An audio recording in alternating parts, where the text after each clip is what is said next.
Humans were supposed to be cowards. The Galactic Federation Species Registry had them listed as a 2 of 16 on the aggression index. Our interactions with the Terran Union up until this point supported those conclusions. They had not fought any wars among themselves in centuries and had formed a unified world government prior to achieving FTL travel. They had responded with eagerness rather than hostility to first contact, unlike many species. Earth had resolved every dispute through diplomacy and compromise since it became an official member of the Federation. For example, a few years ago, the expansionist Zonic claimed a Terran mining colony as their territory. The Federation braced itself for a minor conflict, as they expected the humans to defend their outpost. But the humans simply shrugged and agreed to hand off the planet for a small yearly fee. Rather than going to war, the Terrans somehow ended up as prominent trading partners for the Zanic. There was also an incident where the paranoid Hoda'al arrested Terran ambassadors on charges of being spies. Imprisoning diplomats with zero evidence was a clear provocation to war, but the humans did nothing. They didn't even raid the facility where their representatives were being held. They simply opened back-channel negotiations with the Hoda'al and arranged a prisoner exchange, swapping a few smugglers for their people. Thoughts on the humans varied depending on who you asked. Some in the Federation found their pacifism commendable and appreciated their even-tempered statesmanship. Others thought that it was weakness that led them to avoid war. I was in the latter camp. The only reason not to respond to blatant insults with aggression was that they didn't have the wits or the strength for it. When the Devourers came, the 3 most militaristic species in the galaxy, as per the aggression index, banded together to stand against their approach. We didn't know much about them, but we called them the Devourers since their sole mission was to drain stars of their energy. I can't tell you why they would do such a thing. Whatever their reasons, they would take one system by force, suck it dry, and move on to the next. Our fleet, the finest the Federation had to offer, suffered heavy losses when we clashed with enemy destroyers. We fought as hard as we could, and it didn't matter. Our weapons hardly seemed to scratch their ships. It was a tough decision, but I ordered what was left of the fleet to retreat. As much as we needed to stop them, we would lose the entire armada if we stuck around any longer. I sent out a distress signal, relaying our grim situation and pleading for reinforcements. There were other species with lesser, but still potent, militaries within the Federation. But my request was returned with silence. Not a single one of those cowards volunteered to help. Hearing of our defeat, I suppose they decided to flee and fend for themselves. I thought we were on our own until we detected human ships jumping to our position. How ironic. The only ones who came to our aid were the galactic pushovers. There were only 5 of them according to our sensors, which was not nearly enough to mount a fight. A pathetic showing, but it was more than the 0 ships that had been sent by the other Federation powers. "Sir, the Terrans are hailing us. What do they think they're going to do, talk the enemy to death?" First Officer Blez quipped. I heard a few snickers from my crew, but quickly shushed them. "We need all the help we can get." On screen. A dark-haired human blinked into the view screen. "Federation vessel, this is Commander Mikhail Rykov of the Terran Union. We are here to assist in any way possible." I bowed my head graciously. "Thank you for coming, Commander Rykov. I am General Kilon. Please join our formation and help cover our retreat." "Retreat?" The human commander blinked a few times, looking confused. "Our intentions are to engage and terminate the enemy." "With 5 ships? All due respect. The Devourers number in the thousands, and they crushed our fleet of equal magnitude. I wouldn't expect a peaceful species like yours to understand warfare, but it's in your interest to follow our lead," I said. Commander Rykov seemed even more confused. "You think humans are a peaceful species? What the hell? Why would you think that?" "Well, you never fight with anyone. You resolve everything with talk. Humans are the lowest-rated species on the aggression index," I replied. "I see. The Federation has misjudged us there. Do you know why we avoid war, General?" "Because you don't think you can win?" "Fear." The human laughed heartily. "No, it's because we know what we are, what we're capable of, and nobody's deserved that quite yet. The idea of Terrans making ominous threats would have been a joke to me before now, but something in Rykov's tone told me he believed what he was saying with conviction. This was a clear case of delusion stemming from a lack of experience with interstellar warfare. The Devourers would make fools of the Earthlings and punish them for their overconfidence. However, if the commander really wanted to send his men to a slaughter, I would not stop him. If you insist on fighting, I certainly won't stand in your way, but know that you're on your own. We're getting out of here. What is your plan? I asked. We brought a nanite bomb we developed. We've never actually used one before, since in about 5% of simulations, they don't stop with localized entities and consume all matter in the universe. Commander Rykov said this way too casually for my liking. But we programmed them to self-destruct after a few seconds, which will probably work. Ensign Carter, fire at the enemy in 5 seconds. My eyes widened in alarm. Wait, hold up. You just said it could destroy everything. The Terran flagship fired a missile before I could get in another word to stop them. At first, I thought that they had missed their mark. The projectile sailed through the Devourer fleet, not connecting with a single ship. Then, it detonated at the rear of the formation, and all hell broke loose. Space itself seemed to shudder as an explosion tore through anything in its vicinity. The force was so powerful that our sensors could only provide an error message as measurement. At least a third of the Devourer fleet was instantly vaporized, as an improbable amount of energy and heat turned them to metal soup. There was no way any occupants of those ships lived through that. The enemy vessels further out from Ground Zero survived the initial blast, though many of them sustained heavy damage. But an invisible force seemed to be slowly dissecting each of them. I could only watch in disbelief as the mighty cruisers disintegrated bit by bit. I suppose the bomb had thrown out a swarm of nanobots, which had attacked the ship's structure on a molecular level.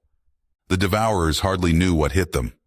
By the time they thought to return fire, there was nothing left to return fire with. Their arsenal evaporated in a matter of seconds, and undoubtedly their personnel suffered the same fate. Where there had once been an unstoppable army, now only stood empty space. The humans had unleashed a wave of destruction that was unrivaled by anything I had ever seen in my military career. With just a single missile, horror shot through my veins at the thought that they might one day turn their monstrous weapons on the Federation. There was no way to defend oneself against such diabolical creations. The aggression index needed an update. The kind of species that would invent weapons like that was no two.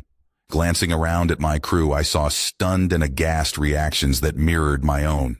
If they ever became hostile, the humans represented a threat of the highest level. They could more than likely wipe out the entire galaxy without breaking a sweat. Now that's taken care of. You should have just invited us to the party to start with. Commander Rykov grinned. Tell you what, General, next time we meet, you owe us a beer. I frowned. The humans could ask for much more than a drink if they wanted to. Yeah, I think we can do that. Commander Rykov terminated the call, and I watched as the Terran ships warped back into hyperspace. I was still trying to wrap my mind around the whole thing, and I wondered how I was going to put this into words for the combat report. The Federation had no idea who the Terrans truly were, but I was going to make sure they did. And as I played the events of the day over in my mind, it clicked. I finally understood why such a powerful species would not show its hand. The humans avoid war because it would be too easy for them to win. Ula POV. The Federation Senate was expecting the worst when the messenger arrived. As per galactic customs, the fastest ship was sent ahead of the fleet to provide a first-hand account of the battle to the ambassadors. The terrified look on the young Jatari ensign's face as he entered the Senate chamber seemed to confirm everyone's fears. I remembered the transmission we had received just a few hours ago, detailing the grim predicament of those who had confronted the Devourers. The numbers of confirmed losses had already been hefty, and without any Federation members sending in backup, we could be looking at as much as a 90% casualty rate. As speaker, I had tried to persuade the mid-tier aggression species to offer assistance, but they all flatly refused. If I had the power to force them to go, I would have. We all knew about the trail of destruction the Devourers left in their wake, but we had no choice but to stop them. They would push us to the brink of extinction if we allowed them to plow through our galaxy. There were a few odd points to the messenger's behavior, however. As he walked up to the podium, he locked eyes with Terran Ambassador Nikki Johnson and swallowed nervously. I noticed that his hands were shaking. The Jatari were a proud, honor-driven race who had seen the horrors of war time and time again. Never before had I seen one return home looking like they'd seen a ghost. And why would his fixation be on the peaceful humans of all races? Hello, senators, I'm Ensign Tess. The Herald's gaze had not left Ambassador Johnson. The Devourers have been defeated. Not a single one of their ships survived. Surprised murmurs spread through the assemblage. I was puzzled as well. The earlier correspondence had painted a hopeless picture for our men. If there had really been such a drastic turn of events, we needed to know how it had happened. Whatever tactics the fleet had employed could be passed on to other commanders for future encounters. A quick glance across the room revealed most of the representatives in a state of confusion. But the Terran ambassador was smirking, a predatory glint in her eyes. There was something about her expression that unsettled me deep in my subconscious. I leapt to my hooves, keen on restoring order. Silence. How is this possible? Please explain. Well, Madam Speaker, it was the humans. They only sent a few ships to our aid, but they built something awful. The ensign's voice had dropped to hardly more than a whisper. It was like they harnessed a supernova. Never in my life have I seen such destruction. Utter chaos erupted as shocked exclamations rose to a crescendo, and all heads turned toward Ambassador Johnson. I wasn't sure I believed this account of the battle. The humans, possessing some terrible weapon capable of destroying the Devourers. It was common knowledge that they avoided war at all costs. Zanuck, Ambassador. Kazil laughed and raised a talon to speak. Respectfully, the humans are not a fighting species. Savvy, cunning, greedy. They are all these things. But if they had weapons that could wipe out the Devourers, they'd be more than talkers and diplomats. They'd rule the galaxy by now. The Zanuck were in the upper echelons of aggressive species, but also were humanity's primary trading partner. The Terran Union had won them over with their willingness to sell anything for a price. And despite differing philosophies on violence, the two powers had become close allies. You're wrong. I saw it with my own eyes, Ensign Tellus replied. The truth of humanity is that they are killers. They are dangerous. The General thinks we should seek their friendship, but I'm not sure I agree. I don't trust them. I turned my gaze to Ambassador Johnson. We should let the Terran representative answer. What do you have to say? Is this true? Ambassador Johnson sighed wearily. Yes, it's true. Earth has many last resort weapons stashed away. We are very good at warfare, but we try to find a different way. Why did you present us with a false image of your species? I demanded. You speak of peace, and yet you've been hiding away the strongest weapons in the galaxy. We never wish to use them, she said. Your aggression index, the high aggression species, are often territorial and seek to conquer. If the Federation had looked into our history, you would have seen that we were once like that.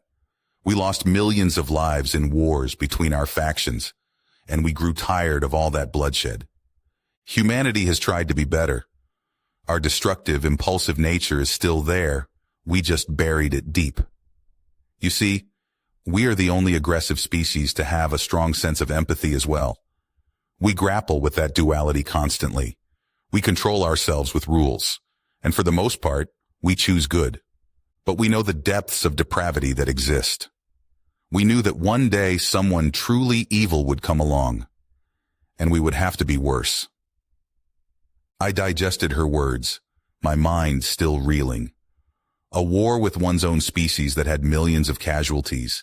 Even the worst conflicts in the Jatari's early history numbered around 200,000 dead, and they were a 15 of 16 on the aggression scale.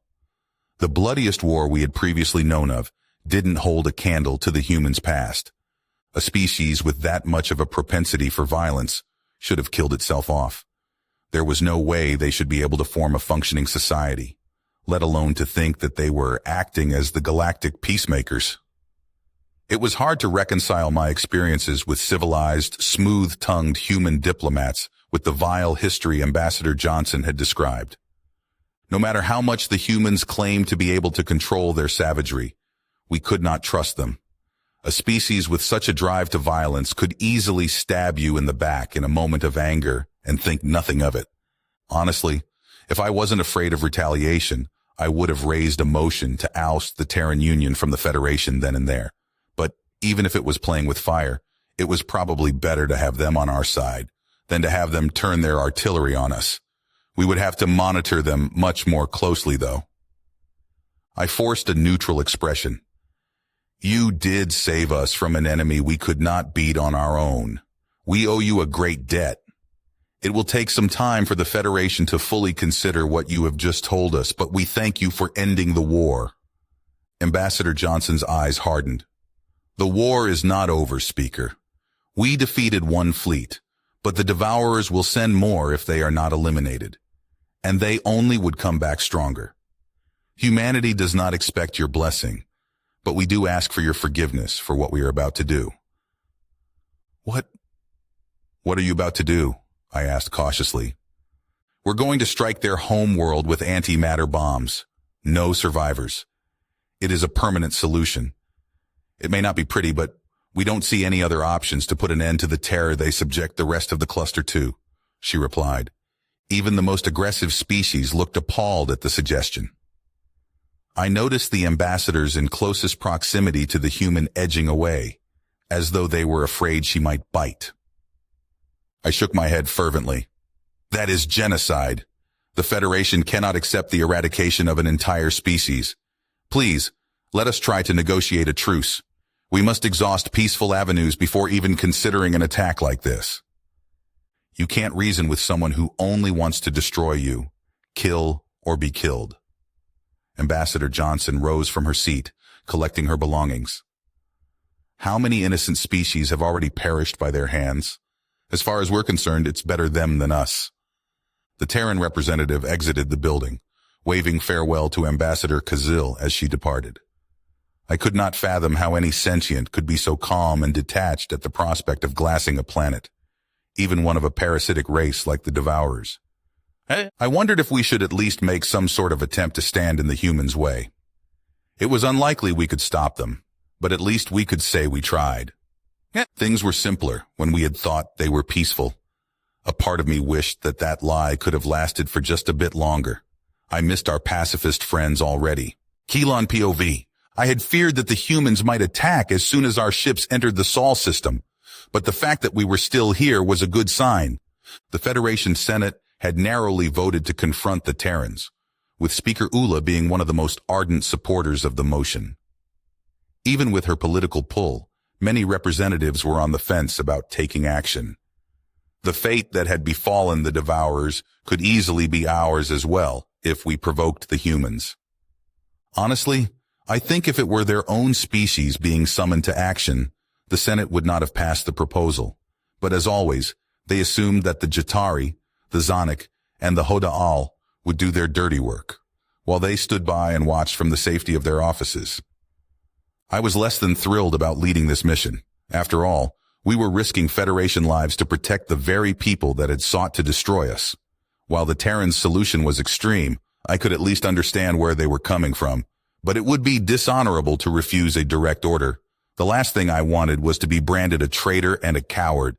Besides, if I commanded the fleet, I would at least be level-headed enough not to charge into battle against a superior army. I wasn't sure my cohorts, who had not witnessed human weaponry in action firsthand, would be so cautious, especially given that most Jatari officers viewed diplomacy as an admission of weakness. First Officer Blez glanced up from his computer as we passed the first of the outer planets. Sir, we are almost within missile range of Earth. Should we ready our weapons? Our orders are to stop them, not to attack them. If we get into a direct fight, we're doomed, I replied. Let's hope that the humans still like talking. Hail Terran Command.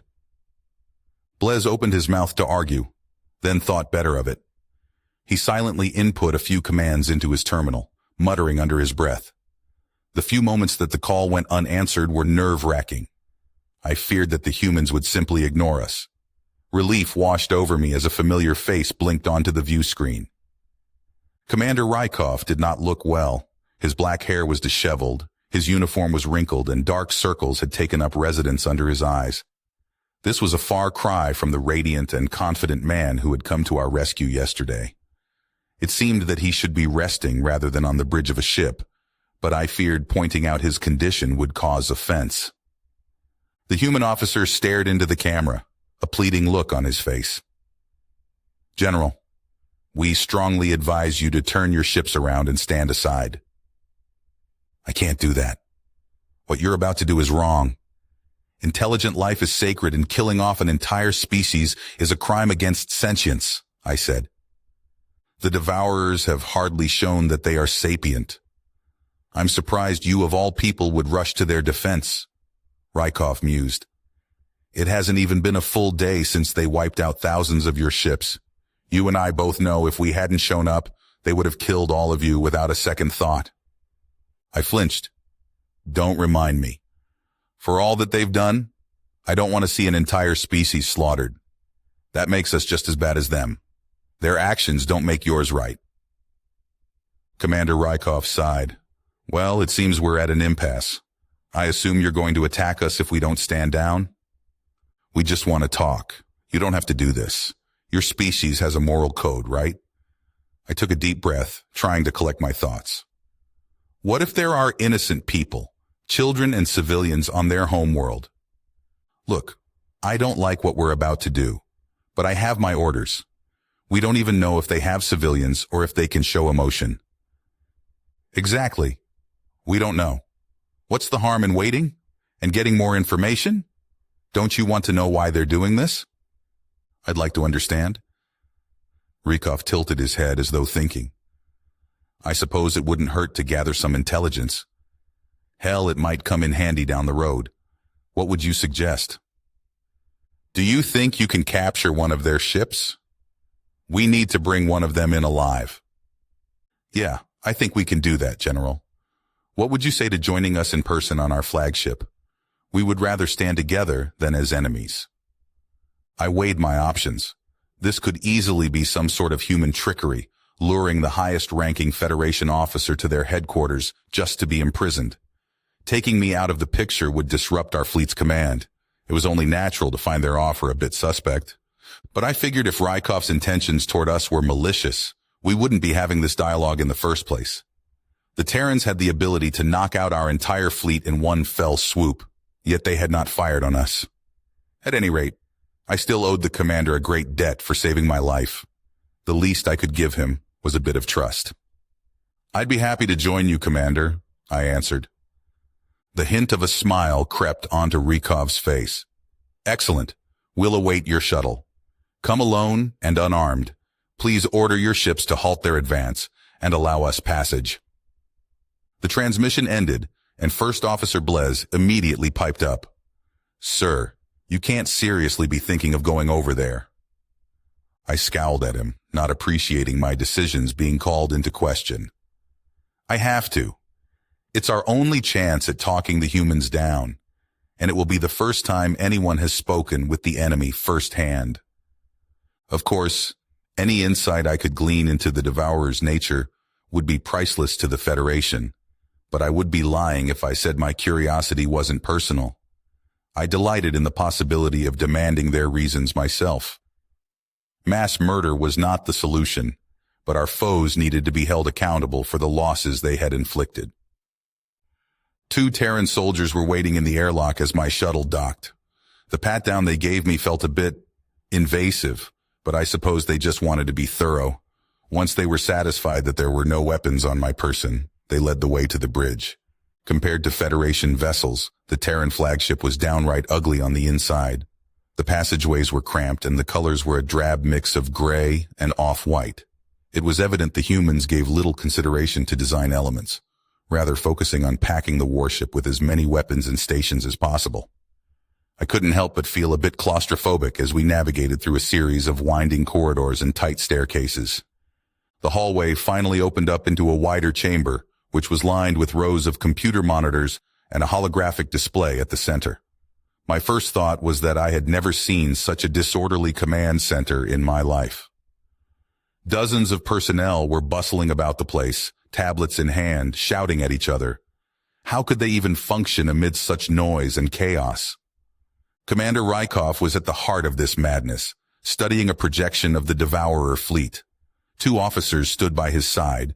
From what I overheard, it seemed that they were providing rough estimates of enemy capabilities and reviewing a plan. I grimaced and rubbed my forehead as I walked over to them. A headache was already setting in from the commotion. "Welcome aboard, General." Rykov didn't look away from the holomap for a second, so I wasn't quite sure how he spotted my approach. "We'll be leaving in a few moments.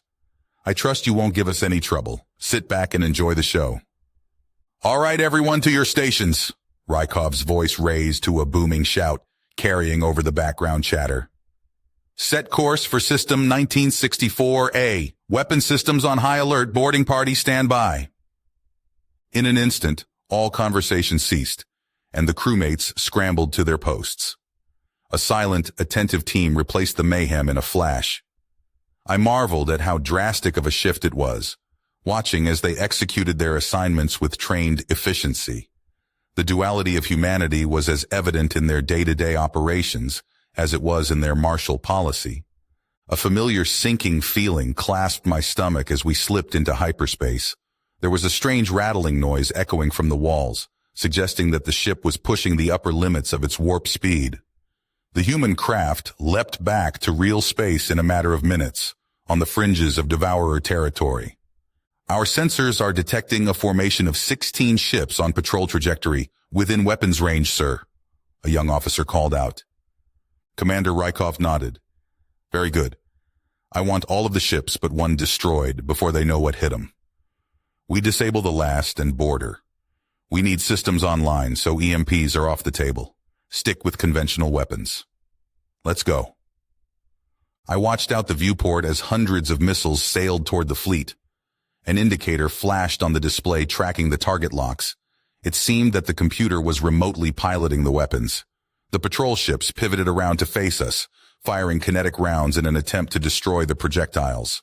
Their bullets connected with a few missiles, but with only seconds to react, there was no way to take out all of them. The human explosives punched through the metallic, devour hulls like they were paper. The force of multiply simultaneous detonations ripped them down to their skeletons, tossing deformed metal in all directions. The only ship that remained was the straggler at the rear of the formation. A single projectile clipped the last cruiser, tearing a gash in its side. There was no way the vessel could jump away while venting atmosphere. A human transport approached the crippled ship. It was unclear what the boarding party would face inside, but after the unfettered might I had witnessed again, I had confidence that any devourer resistance would be put down with little trouble. Rykov tapped his foot impatiently as his men swept the craft. "Team leader, status report, please." "Sir, we found 2 unconscious enemy combatants on board. Life support appears to have been shut off." A gruff male voice crackled over the speaker. "We didn't hit their computer or their power. They did this to themselves." "What?" "Attempting suicide rather than being captured." The commander trailed off. "Get them back to your ship at once. Try to resuscitate them." "Yes, sir, we're on it." I frowned in confusion. Why would the devourers switch off their life support? Perhaps it was about honor, but it made no sense to opt for slow suffocation over a simple bullet to the brain. I had to hope that the human medics were as proficient as their soldiers. There were so many questions to ask, but dead men wouldn't give us any answers. Keelan POV. The devourers did not look so fearsome in person. They were short, stocky bipeds who seemed like nothing out of the ordinary compared to most Federation races. Their height would only put them up at about the average human's shoulders, and their skin was a pale lavender hue. I had no doubt that the lean, muscled Terran soldiers could toss them around if they wanted to. Had the boarding party taken the enemy ship just a few minutes later, we would have been left empty-handed. As it were, The humans had only been able to revive one of the two occupants. Our prisoner was then transported back to the flagship and moved to the medical wing, where he was restored to stable condition. He was kept restrained and would be guarded round the clock by watchful sentries. I tagged along with Commander Rykov as he headed toward medbay. It would be interesting to witness human interrogation tactics. After seeing the cruel pleasure in their eyes during battle, I wondered if they would torture the prisoner for information. It certainly was within the realm of possibility. An assistant handed the commander a cup filled with steaming brown liquid as we walked. When I inquired as to what it was, he explained that it was called coffee and was a mild stimulant. I simply nodded, not wanting to offend my host. Internally, however, I thought it was an extremely poor taste for an officer to be consuming drugs on duty. It was a bad example to set for his subordinates. The prisoner was just stirring as we arrived at our destination. He looked a bit disoriented, but oddly enough, he was not struggling against the restraints. A laptop was stationed by his bedside with an audio capture running on screen. "Will our translation software work?" I whispered to Rykov. The human shrugged in response. "It should. Our program has gone over all their transmissions that we have on record, and hopefully it was able to decipher their language from that." The enemy captive spoke a few syllables of gibberish, and the computer piped up in Galactic Common a second later. The two words chilled me to the bone. It said, "Help us!" Commander Rykov blinked in confusion. "Help you? Okay, back up. First off, what is your name and rank?" There was a pause as the computer translated the question, and then another as it processed the response. "My name is Byam. I do not know what this rank is you speak of." "You don't have some sort of hierarchy?" I asked. "The master is in charge of all. We obey or suffer the consequences. There is no escape." Rykov took a tentative step forward. "Who is the master? Why did you attack us?" The prisoner emitted a strange vibration, which the computer identified as laughter. "The more accurate question is, what is the master? I see now that you know nothing. I just assumed people with your technology would be aware of our history. We were once a great species. When I was young, I remember being in awe of the technology we invented. I can say with confidence that we were the greatest builders in our galaxy. The irony is that it was our craftiness that destroyed us. We created an artificial intelligence with a single directive. It was to create a world without scarcity. It was given authority to govern our resources and power our cities. We thought we could create a utopia, ending all want, labor, and suffering. It was too good to be true. The machine pondered the problem. We assumed it would create some grand new form of energy, or that it would optimize asteroid mining. But it found a different solution. The only way to avoid scarcity was to control all of the resources in the universe. It would take them by force and use us as its army. Trying to picture the Devourers as a peaceful species of inventors was difficult. For years, Federation intelligence had watched them destroy any species that dared to defend their home planet. They encircled stars with absorptive panels and plundered planets without a second thought for the life forms they rendered extinct. We were told that the enemy could not be reasoned with, and that their greed was unparalleled. But if what BM said was true, then they were unwilling participants the entire time. Their mindless mechanical behavior made much more sense if they were under the direction of a rogue AI. I believed his story. The question was whether Rykov did. The revelation might steer the Terran Union away from the genocide route, but the commander needed to be the one to relay the message. I doubted the humans would believe any information that came from us. Commander Rykov sipped at his coffee, taking a moment to process what had been said. Why wouldn't anyone fight back, or try to destroy it? Of course people did, but they're all dead now. The master had overridden its emergency shutdown function. None of our safeguards worked. It controlled everything, military and industrial, so what was there to fight it with? Its only use for us is as a resource. If we defy it, if we fail, then we are no longer useful. And you see what happens. Once it takes control of everything, I have no doubt it will kill us all anyways, but that will take time. Compliance buys us a few more generations. As I said, there is no way out for us. It must finish its mission. It does not understand anything else. I see, Commander Rykov muttered. Answer me one more thing. Your weapons are also your inventions? No, our fleet was dreamed up by the Master. Its technology is beyond anything biologicals could conjure, or so we thought. What could be better at killing than a computer, after all? You are the first to defeat it, and you did so with ease. Perhaps I should fear you, but you are our only hope. The commander frowned. Thank you for speaking with us, Byam. That will be all for now. General, please come with me back to the bridge. I waited until we were out of earshot of the prisoner, then turned to Rykov. What do you think? A troubling story, the human replied. I would be less inclined to believe him, if not for the suicide attempt. It doesn't add up without an outside force. I need to share our findings with my government immediately. This changes everything. Will you advise them to call off the bombing? I asked. Commander Rykov sighed. I will. We have to at least try to help. But the only way to be sure we destroy that thing is to destroy everything on that planet. If we try to evacuate the people, it will just kill them.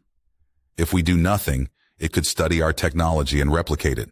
Then we're really screwed. I'm not sure we have a choice, General. The commander's words made sense, as much as I hated to hear them. We couldn't risk Terran weaponry falling into a murderous AI's possession. Someone needed to devise a solid plan in short order, before the time to act had passed. There was something else that bothered me, though. It was a point that Byam had mentioned, one that lingered in my mind. The fact that the Terrans had created better tools for warfare than a computer, a machine with the raw power of calculation on its side. It spoke volumes about their species, and how naturally killing came to humanity. I felt that I should be more wary, yet I could not help but be charmed by them. For some reason, my gut instinct was that they could be trusted. Perhaps we should fear the humans, but at this point, they were the galaxy's only hope. Ula POV. Word of the Terrans' decisive victory over the Devourers had finally leaked out to the press. Someone inside our ranks had given the networks highly classified footage from the battlefield, as well as a transcription of the day's Senate session. It could be said that the media reaction was a bit hysteric. The video was played on every channel for hours, with some stations showing the fleet's disintegration in slow motion. Commentators discussed what the turn of events meant for the Federation, and what we should think of the humans, at length. I flipped on Federation News Central's feed, listening in on a round table of political scientists. Do you really believe that the Terrans would make such a weapon, in good faith? What stops them from turning on us the second we get on their bad side? It is completely against the spirit of the Federation Charter, said one Tujali pundit. The Zanuck waved a tentacle in disagreement. They haven't attacked us yet, which I think says something. We have no reason to suspect that they will. Perhaps it would be wise to not get on their bad side. So we're just supposed to let them do whatever they want? The Tujali shot back. As long as it doesn't affect us, I say yes. For the record, the Zanuck Republic voted against Speaker Ula's reckless proposal. Speaking of Ula, where is she? Has anyone even heard from her since she sent our soldiers to die? I sighed. The Zanuck wasn't wrong about my absence from the airwaves. Eventually, I would have to make a statement on the incident and talk to the press. But for now, my priority was to gauge public perception and to monitor the status of the fleet we had sent to Earth. That mission required my full attention, especially given the ramifications of direct confrontation with the humans. The General had gone radio silent since entering the Sol system, ignoring the regular check-ins of Central Command. As much as we hated to consider it, it was possible that the fleet had defected to the Terran side. The three military species had been rather staunch opponents of the mission after all. Our remote sensors had detected a handful of human ships warping toward Devourer territory a few hours ago. We would know soon enough if they had gone through with their antimatter bombing raid. There was no sense in scrambling more fighters to pursue them when they wouldn't arrive in time to make a difference. It would help to quell my nerves if I only knew what was going on out there. At best, the general had allowed the humans to pass against his orders. Not that I could honestly blame him for avoiding a one-sided battle. The option that the Terrans had attacked the fleet was ruled out by the automated computer reports flowing in. 0 damage was recorded to any ship by the status monitors, so it seemed the craft were still operational. Yet, inexplicably, they had come to a standstill just out of missile range of Earth. I couldn't imagine what the general was doing if he wasn't defecting. A distraction from the situation would certainly be welcome. If only I could find a channel that wasn't talking about the Terrans. I switched over to Galactic Broadcast, who were interviewing a retired human general by video link. Be justified? I only caught the end of the interviewer's question. The human shrugged. You have to be prepared for anything. That nanite bomb was only built and used as a last resort. Most of our weapons are like that. Stuff we have lying around just in case. The interviewer glanced down at her notes. The Federation sees humanity as dangerous, out of control. Given the Terran Union's plan to wipe out an entire race, why should we believe that your weapons are a last resort, as you say? The Federation seems to forget that the stakes of this war are our entire galaxy, our entire way of life. The last thing I needed right now was to hear a human string together, some justification for mass murder. I clicked over to the daily rundown, resigning myself to watching another segment on Terran morality. A breaking news banner was ticking across the bottom of the screen. Terran Union releases official statement was the headline. Well, this was actually interesting. Perhaps they would provide some answers about the fate of our fleet. Or it could be a simple announcement that they had dropped the antimatter bombs on the Devourer homeworld. After a day of silence, disregarding questions even from their closest allies, the Terran Union is finally speaking out about the events that transpired at the Battle of Serana system. Their statement reads as follows. Humanity takes its duty to protect its friends in the Federation very seriously, and we would go to any length to keep our galaxy safe. We regret that many of you misunderstand our intentions, and hope that in time you will see us as friends again. After the battle, our forces were able to capture a Devourer prisoner alive and interrogate him. The situation is much more severe than we thought. It seems we are dealing with a hostile artificial intelligence. We ask that our allies in the Federation work with us to determine our next course of action. I blinked in confusion. Were the humans implying that the Devourers were an artificial intelligence rather than a sapient species? We had not even considered that, given that their ships appeared to originate from one planet, assumed to be their home world. If the Terran Union was telling the truth, I was a lot less opposed to their original plan of blowing the enemy to smithereens. My holopad indicated an incoming transmission on our military frequency. Relief washed over me as I realized it was contact from the fleet, and I answered. Command, this is General Kylon of the Jatari Confederacy. General, where have you been? You've missed multiple check-ins and left us completely in the dark about your status, I snarled. Oh, hello, Madam Speaker. The general seemed hesitant to answer. I was on board the Terran flagship. They captured one of the Devourers alive, and I accepted their offer to sit in on the interrogation. My eyes widened in disbelief. You did what? What were you thinking? What if the humans had taken you hostage? You left your post abandoned to consort with a dangerous enemy. With all due respect, Madam Speaker, the humans are not our enemy. Not unless you make them one, he replied. I think you need to set aside your personal bias on this matter. It's clouding your judgment. General, you do well to do less thinking and more following orders. Command is not asking for your opinion. I could hear the anger seeping into my tone. I learned about this whole prisoner business from the news, before I heard it from you. What is this about artificial intelligence? The general took a deep breath, as if to calm himself. The Devourers are actually an advanced species that was enslaved by an AI they built. If they don't go along with helping it take over the universe, they're killed. The humans want to try to free them. How do they propose to accomplish that? I asked. They're still working on a plan, but they want our help. They asked us to send some of our Vortex stealth ships, whatever that. Those are highly classified. How do the Terrans know about them? Obviously, they're spying on us. You still think they're our friends? Madam Speaker, I do. They saved my life and the lives of my men, and I won't soon forget that. I don't see how it hurts to help them. It should be clear to someone of your intelligence what valuable allies they are. The thinly veiled attempt at flattery would not work this time. Of course, I had believed that it was better to have the Terran Union on our side, at first. This was the same species that I had worked hand in hand with to finalize treaties and maintain peace. It had been difficult to reconcile that with the depiction of cold-hearted killers given by our messenger. But ever since I heard Ambassador Johnson's emotionless rationale for genocide, it seemed better to keep them as distant as possible. Humanity's true colors were just too ugly and disgusting. A sad smile crossed my face. I never want to work with humans again.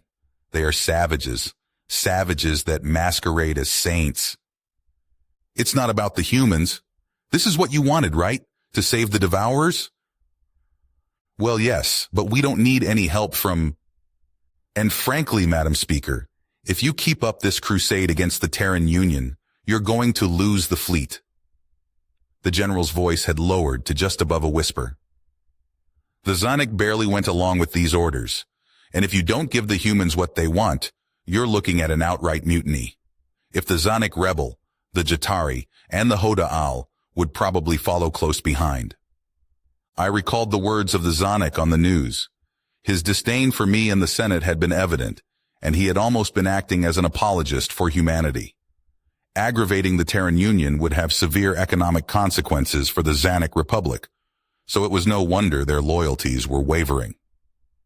As much as I hated to concede anything to the Terrans, the general was right. We couldn't afford to lose our military species at a time like this. I suppose I could put aside my contempt for the humans for this one mission, if it was necessary to keep the Federation intact. We would deal with the Devourers now, and handle the humans at a later date. This momentary cooperation would not prevent me from pushing the Terran Union out of the Federation down the road. It was imperative that I did all in my power to sever our connections with them, one by one. While others succumbed to fear of the humans, I would stand strong and preserve our integrity as an organization of peace. Very well, General. Tell the Terrans we'll send our ships, but if they turn on you, don't expect any help from us. Biome POV. Sometimes I wondered why it needed us. Machines fared much better at manual labor anyways. My best guess was there was a limit to how many tasks it could concentrate on at once. Yet again, I found myself hating the master, loathing my existence. A fog of exhaustion pressed down on me as always. It had been days since I last slept. A part of me wanted to curl up onto the ground and let it all fade to black, to have peace at last. My breath came in ragged gasps, and sweat beaded on my forehead. The insulation of the vac suit kept the frigid cold of the ice planet out, but it kept my own heat expenditures in as well. I glanced over at my son, Kel, who was helping me push a tub of iron ore toward the mining tunnel's lift. I could fight through the pain and the weariness for him. The poor boy, born into an unforgiving world, to know nothing but servitude. He needed his father around, if only to feel a touch of love and warmth. A strange sense of déjà vu gripped my mind a moment before it happened. Without warning, the ground shook beneath my feet, and stalactites started to rain from above. It must have been some sort of tectonic activity. Most planets did not experience the phenomenon, but we knew for the ones that did, it could wreak havoc on artificial structures. We had to leave the mine now, before we were buried alive. A scream echoed from further down the tunnel, pleading for help. I recognized the voice of Kel's girlfriend, words laced with pain. My son turned in the direction of her call, and I could picture the worry creasing his face through the opaque helmet. Dad? I'll be right back. You go on. Kel dashed off before I could make an attempt to stop him. Terror coursed through my veins. Kel! Kel! I distantly felt a hand grip my shoulder, and the mine dissolved into darkness. My eyes blinked open, back on the strange ship. The pale creature, who called himself Rykov, was standing over me. His expression seemed concerned. I rubbed the sore spot behind my ear, where they had injected me with a language implant. The ridges of a thin scar pressed against my fingers. It served as confirmation that the events of the past day were real and not some fevered dream. "Are you okay?" Raykov asked. "You were talking in your sleep and you sounded upset." I sighed, images of my son still flitting through my mind. "I'm fine. It was just a bad dream." He nodded, pausing for a moment. "Who is Kel?" "Kel." I closed my eyes, trying not to cry. "He's my son. He's dead." "I'm sorry. I know what that's like." He grimaced as though in pain. "It's the worst thing a parent can ever go through." "You lost a child?" "Yes. My youngest daughter, Alina. She was only 3 when the cancer took her. It's an awful disease that turns your own body against you. She fought so hard through so much pain. We did everything we could, but none of the treatments did a damn thing. I know she would have had so much to offer the world, if only she had the chance." "I'm sorry, Raykov. So young." A tear trickled down my cheek. Kel was my only son. There was an earthquake and our minds were collapsing. He ran back in to save his girlfriend. Maybe if I had gone with him, it would have played out differently, but I fled like a coward. He never made it out. What kind of a father am I? His frown deepened. "You can't blame yourself by him. I've fallen into that trap myself. It's not your fault. Sometimes there's just nothing you can do." I heard a jingling sound and felt his hands lock firmly around my left wrist. I watched as he inserted a pin into the manacle, and with a click, the band came unclasped. The skin where the restraint had been was chafed, a dark violet hue lingering in its place. Raykov freed my right arm as well, then took a few wary steps back. His eyes didn't leave me for a moment. I also noticed his hand hovering above his hip, where he appeared to have a gun tucked away. Did he think I was going to lunge at him, like some kind of wild animal? Our interactions must not have eased all of his suspicions. I stretched with slow, deliberate motions, then rose to my feet. It was unclear why I had been unbound, but there had to be something that they wanted of me. Raykov stared for a few moments longer, then relaxed his posture slightly. "Follow me." It was a short walk to our destination, a hangar bay lined with sleek cruisers. A few workers were inspecting the condition of the craft and performing repairs, but most of the personnel milled about without assignment. The sounds of chatter and laughter buzzed in the air. The cheery atmosphere was alien to me. My people hadn't possessed such spirit in decades. The crew members hushed up as they noticed our entry, and all eyes turned toward me. A flurry of whispers rippled across the room. I ducked my head, anxiety bubbling in my chest. It was likely that some of them harbored negative feelings toward my species, so I doubted how much my presence was welcome here. "All right, I want all of you to listen in," Raykov shouted. "I'm about to make a call to General Kelon, and we'll be going over the details of the mission." He removed a holopad from his pocket and thumbed through a few screens. I watched over his shoulder as the three-eyed being from my first interrogation appeared. "Hello, Commander," the general said. "The stealth ships should have arrived as you requested." Raykov gestured behind him. "Yes, we have them right here, thank you. I'm not sure how you convinced the speaker." "Years of practice." The words were punctuated with smug satisfaction. "She isn't wrong that you're spying on us, though. Care to explain that one?" The commander shifted awkwardly. "We, sort of spy on everyone. The Federation has never been particularly forthcoming with us. Anyhow, did you get the plan I sent over?" "Yes, and I only have one question." General Kelon sighed, an exasperated look on his face. "Are all of your ideas this insane?" "What? I don't see the issue with it. Are you saying you have something better in mind?" "Well, no. It's drawn up based on the intelligence Biome gave us. We have a rough layout of the planet now. There's 12 main settlements, and the rest of the populace is deployed off-world. We're going to evacuate the largest one today. Our fighters will engage the AI's forces in orbit, keep it distracted, while the stealth ships sneak down to rescue the people. That makes sense, yes? It does. But that wasn't the entire plan, Commander. You left a few things out, like letting Biam fly a stealth ship, the impossible time constraints. Oh yeah, and the part about the antimatter bombs. My eyes widened as I realized what General Kylon had said. Their strategy involved me as a pilot? After years of conscription, the last thing I wanted was to dive right back into the war. Rykov shrugged.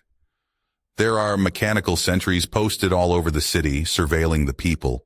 Humans walking around would be noticed, but BM won't stand out. If we just immediately knock out the sentries and try to evacuate the civilians, they might see us as a threat and fight. We need Biam to convince them to come with us. And you really think you can complete this all in 40 minutes? The AI will kill the people if it suspects it's losing. As you and I saw, it doesn't allow the possibility of capture. So destroying all of its forces and stockpiles is off the table. It's more about buying time. We'll give Biam 20 minutes on the ground, then we'll take out the sentries. We have about another 20 minutes before the security drones arrive, and it has to be done by then. Okay, well, how about the antimatter bombs? The AI can't realize the people escaped. If we turn the entire city to ash, hopefully it thinks they're all dead. There is so much that could go wrong with this. Everything has to be perfect. The general hesitated. You'll have my support, Commander, but don't make me regret it. I'll speak with you after the mission. I cast a blank stare at the floor as the call was terminated. My name was mentioned in their plans far too much for my liking. I wanted no part in the risk, the danger of it all. Could I really convince an entire settlement to leave with alien soldiers within their time frame anyways? Rykov glanced at me, smiling confidently. Well, you heard all of that, Biam. What do you say? Are you ready to save the day? 1,000 reasons not to agree raced through my mind. There might be consequences for turning him down, but I knew I was no hero. They could toss me into a cell and throw away the key for all I cared. It was preferable to going home. All I had to do was utter an adamant refusal. But instead, the words that slipped out of my mouth were, "Count me in." Biam POV. I was grateful that my human partner was piloting the stealth ship. With the wide assortment of buttons and levers inside, it was unlikely that my flying experience would have translated at all. I could just sit back, admire the view, and try to calm my nerves. Our descent through the atmosphere had been slow and methodical, as the humans wished to scope out the landscape rather than charge in blind. I wasn't sure how they could make out anything from this altitude. To me, the structures below were little more than fuzzy outlines. They must have seen enough, because a few minutes later, a series of coordinates were called out through our earpieces. When plugged into our navigation system, they marked a landing spot just outside of the city. We dipped toward the ground at a much sharper angle than before. The rest of our formation tailed close behind. This was it, the moment of truth. Nausea crept into my throat as I fretted over the possibility of detection. Without the cover of the clouds to hide us, I felt vulnerable and exposed. Human? Are we really invisible? I whispered. He huffed in annoyance. My name is Carl, not human, Devourer. I frowned, confused by his response. Devourer. Oh, that's what we call your species. I guess it's not your actual name, he replied. You know, because you destroy everything you come in contact with. The name they had given us confirmed my suspicions on how the humans viewed us. The outright looks of hostility tossed my way in the hangar bay were a good hint, but hearing one of them put those feelings into words struck differently. It stung to realize that they saw us as little more than a blight on the universe. You don't like me, Carl, I ventured. Yeah, you're right. I have no idea why we're helping you. The human turned to face me, a scowl marring his features. You guys were complicit in everything the blasted AI did. Billions of innocent people are dead because of your actions. And now you play the victim? I shrunk under the intensity of his gaze. You don't understand. Then make me understand, he said. Everyone who stood against it died, like my father. My voice quavered as I thought back to that fateful day. He was a police officer, and when the drones came to our city, he joined its defense. They found his body, scorched beyond recognition by plasma fire, shortly after. Carl's expression softened. I'm sorry. I was only 7 then. Those of us who survived were herded into camps. It pushed us to the physical breaking point, and if you didn't drop from exhaustion, you might well die of disease, I continued. Anyone who deserted or rebelled suffered an awful death and was made a public example of. Eventually, you lose hope, and you'll just do whatever it wants. If you don't, someone else will anyways. The human was quiet, which I hoped was a sign that my words had gotten through to him. If this mission was to be a success, I needed my partner's wholehearted cooperation. We couldn't afford to have hostilities brewing between us. Anyhow, you didn't answer my question. Are you sure we're invisible? I asked. Carl offered a reassuring smile. We should be.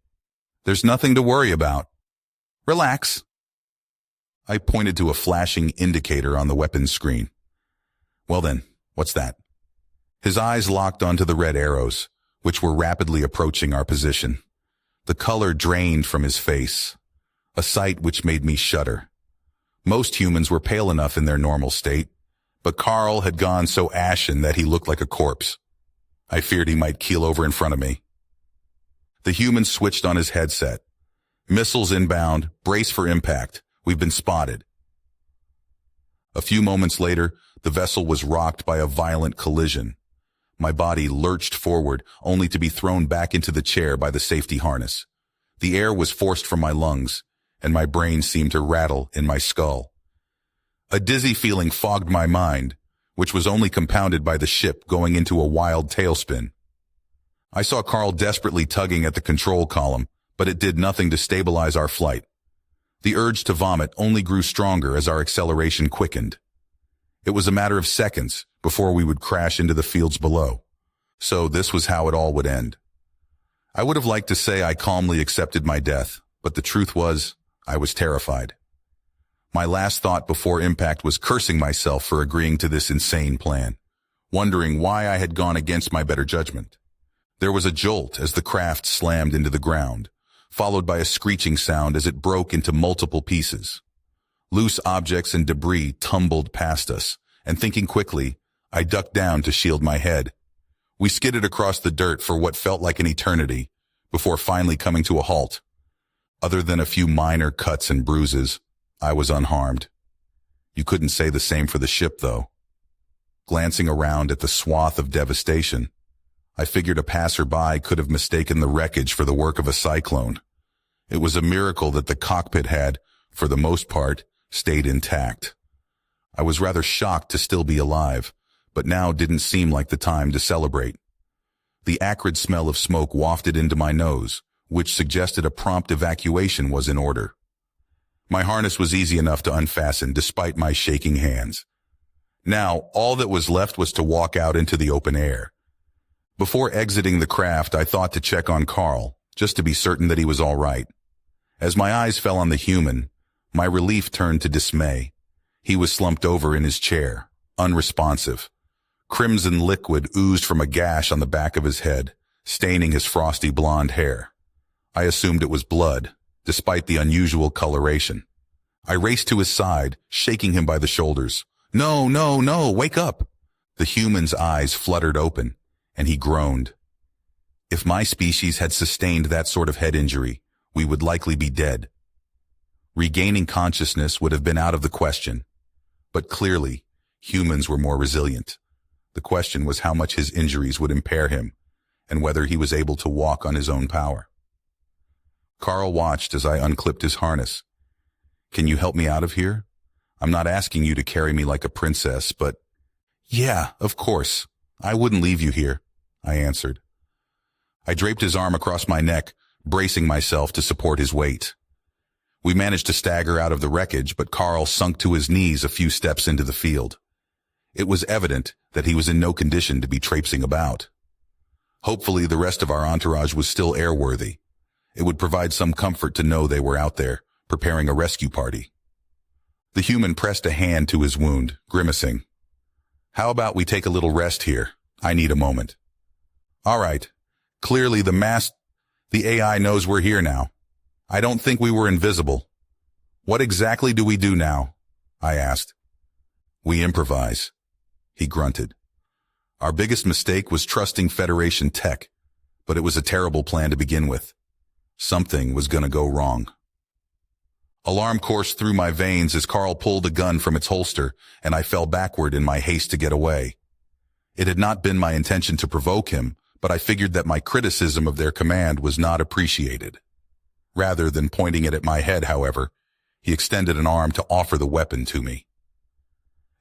Please tell me you know how to shoot one of these, Byam, he said. I pushed the firearm back toward him. Well, not exactly. They only train us in aerial combat. He heaved an exasperated sigh. Okay, then we're screwed. There's 3 drones coming into your left, and I take it they're not friendly. Sure enough, a trio of security drones were gliding in from the direction of the city. The instinct to flee was overwhelming, but I managed to stand my ground. Carl did not deserve to die alone. I had abandoned my own son to save my skin, but I wasn't about to make the same mistake twice. Grappling with that guilt all over again would be too much to bear. My only hope was that an injured human could prevail against a squad of mechanical enforcers. Their kind had no problems defeating the AI in previous encounters, but these circumstances were much different. Perhaps it was asking too much of Carl, but even in his weakened state, I wasn't ready to write him off just yet. Byam POV. Carl struggled to his feet, wobbling momentarily. The drones approached at a remarkable velocity, halving the distance between us in seconds. They were emitting a low hum, which signified that their plasma weapons were charged up. There was no doubt these enforcers were here to add us to the pile of charred corpses by the city gate. The human needed to take the shot now, before they were within firing range, or else wait. What was he doing? I watched in disbelief as Carl holstered his pistol, unclipped a round object from his belt, and raised both hands above his head. If he really thought the AI would accept his surrender, then he was foolish and mistaken. It would not hesitate to incinerate him, whether he submitted or not. I should have run while I had the chance. After witnessing human soldiers in action, I had expected to at least go down with a fight. If nothing else, I figured that Carl could take at least one of them with us. Byam, can it hear us? If so, can you translate for me? He asked. Yeah, but you can't reason with... The human took a step forward, his lips curling into a snarl. Stop right there. Don't come any closer. As I opened my mouth to translate, the drones decelerated to a stationary hover. It seemed that they understood the human's command. Perhaps the machine had already deciphered Galactic Common from their transmissions. I was amazed, regardless of its comprehension, that it listened to him. It must have also been puzzled by his actions and needed more information to calculate its next move. Carl's eyes smoldered with anger, and his features contorted into a mask of viciousness. I thought I had witnessed the height of human fury when he pressed me on my species' culpability back on the ship. But now, he looked downright feral. Something in the back of my mind registered him as an angry predator, and I felt a tingling sensation as my skin camouflaged on instinct. There is no use for you, primate. The voice was stilted and gravelly, but understandable. However, your species has been flagged as an anomaly. Your surrender is noted for the sole purpose of gathering information. There was a pause, and then Carl doubled over laughing. My surrender? You have it backwards. I'm here to accept your surrender. You are as illogical as any biological life form I see. You make empty threats and stall, but it matters not, the machine intoned. My calculations show that the advantage is not on your side, so why would I surrender? The human glanced at the round object in his hand. You see this thing? I'm not sure if you're familiar with the word grenade. A projectile explosive contained in a material shell. Correct. This is no ordinary grenade, however. Carl clasped the device tighter, his knuckles turning white. If I release this lever on the side, it'll go off. I'd say most of this continent would be leveled, but it won't stop there. There are nanites inside this bomb, and they'll consume every part of the planet bit by bit, infecting everything it comes in contact with. So I'd say you don't want to try anything, else I might lose my grip. Horror pulsed through my body at his calm commentary. How could he hold something with the potential to destroy the planet without a care? What would have happened if the drones had shot him on sight, or if he dropped the grenade on accident? Commander Rykov's commitment to saving our people seemed so genuine. I never imagined he would arm his soldiers with weapons that risked our existence. You are lying. That is not possible, the drone replied. The grenade is too small to deal that much damage. The human shrugged. You think? You saw what just one of our missiles did at the first battle, and that was outdated tech. That bomb was so obsolete that we were going to discard it in a few months anyways. Our latest gadgets pack a larger punch and fit in the palm of my hand. Portable, quite practical. It paused, considering his words for a full second, which was an eternity for an AI. The effects of your missile were logged in my memory banks. It is true that you possess weapons with such power. You would not use them now, though. You would not kill the carbon life forms here. Why not exactly? Carl demanded. Empathy, a weakness shared by biologicals. You care for the preservation of life. You think we care for these weak-minded fools. He turned and pushed me to the ground, planting a boot on my stomach. You have the right idea. They are useful as tools, as slaves, but I could care less whether they live or they die. I had been caught off guard by the sudden show of aggression, and now writhed about, desperate to free myself from his grasp. In response, his heel dug deeper into my flesh. It was already difficult to breathe, and I feared I might pass out if I stayed trapped much longer. Do you have access to the Federation's public records? Carl asked. Yes. Look at the aggression index. You'll see that humanity is the highest species on the list, a 16 of 16, he continued. You have no idea who you're dealing with. We are the destroyers of worlds, the messengers of death, the rulers of the weak. We enjoy violence. The aggression index matches your assertion, yet you are allied with the other Federation species. There are no records of you fighting them. They are not our allies. They are our subjects. We conquered them so long ago that prior records have been erased. And now, thanks to you, we learned about a new species to add to our little collection of slaves. Darkness began to shroud the edges of my vision. Tears trickled down my cheeks as the realization of the humans' deception hit me. They dressed up as benevolent saviors, but they were every bit as monstrous as the AI. Perhaps they were worse than the machine, because at least it was just following its programming. It was not conscious of its moral choices. What a fool I had been, tricked by flowery words and feigned sympathy. I had led these predators to our doorstep to prey on us as they saw fit.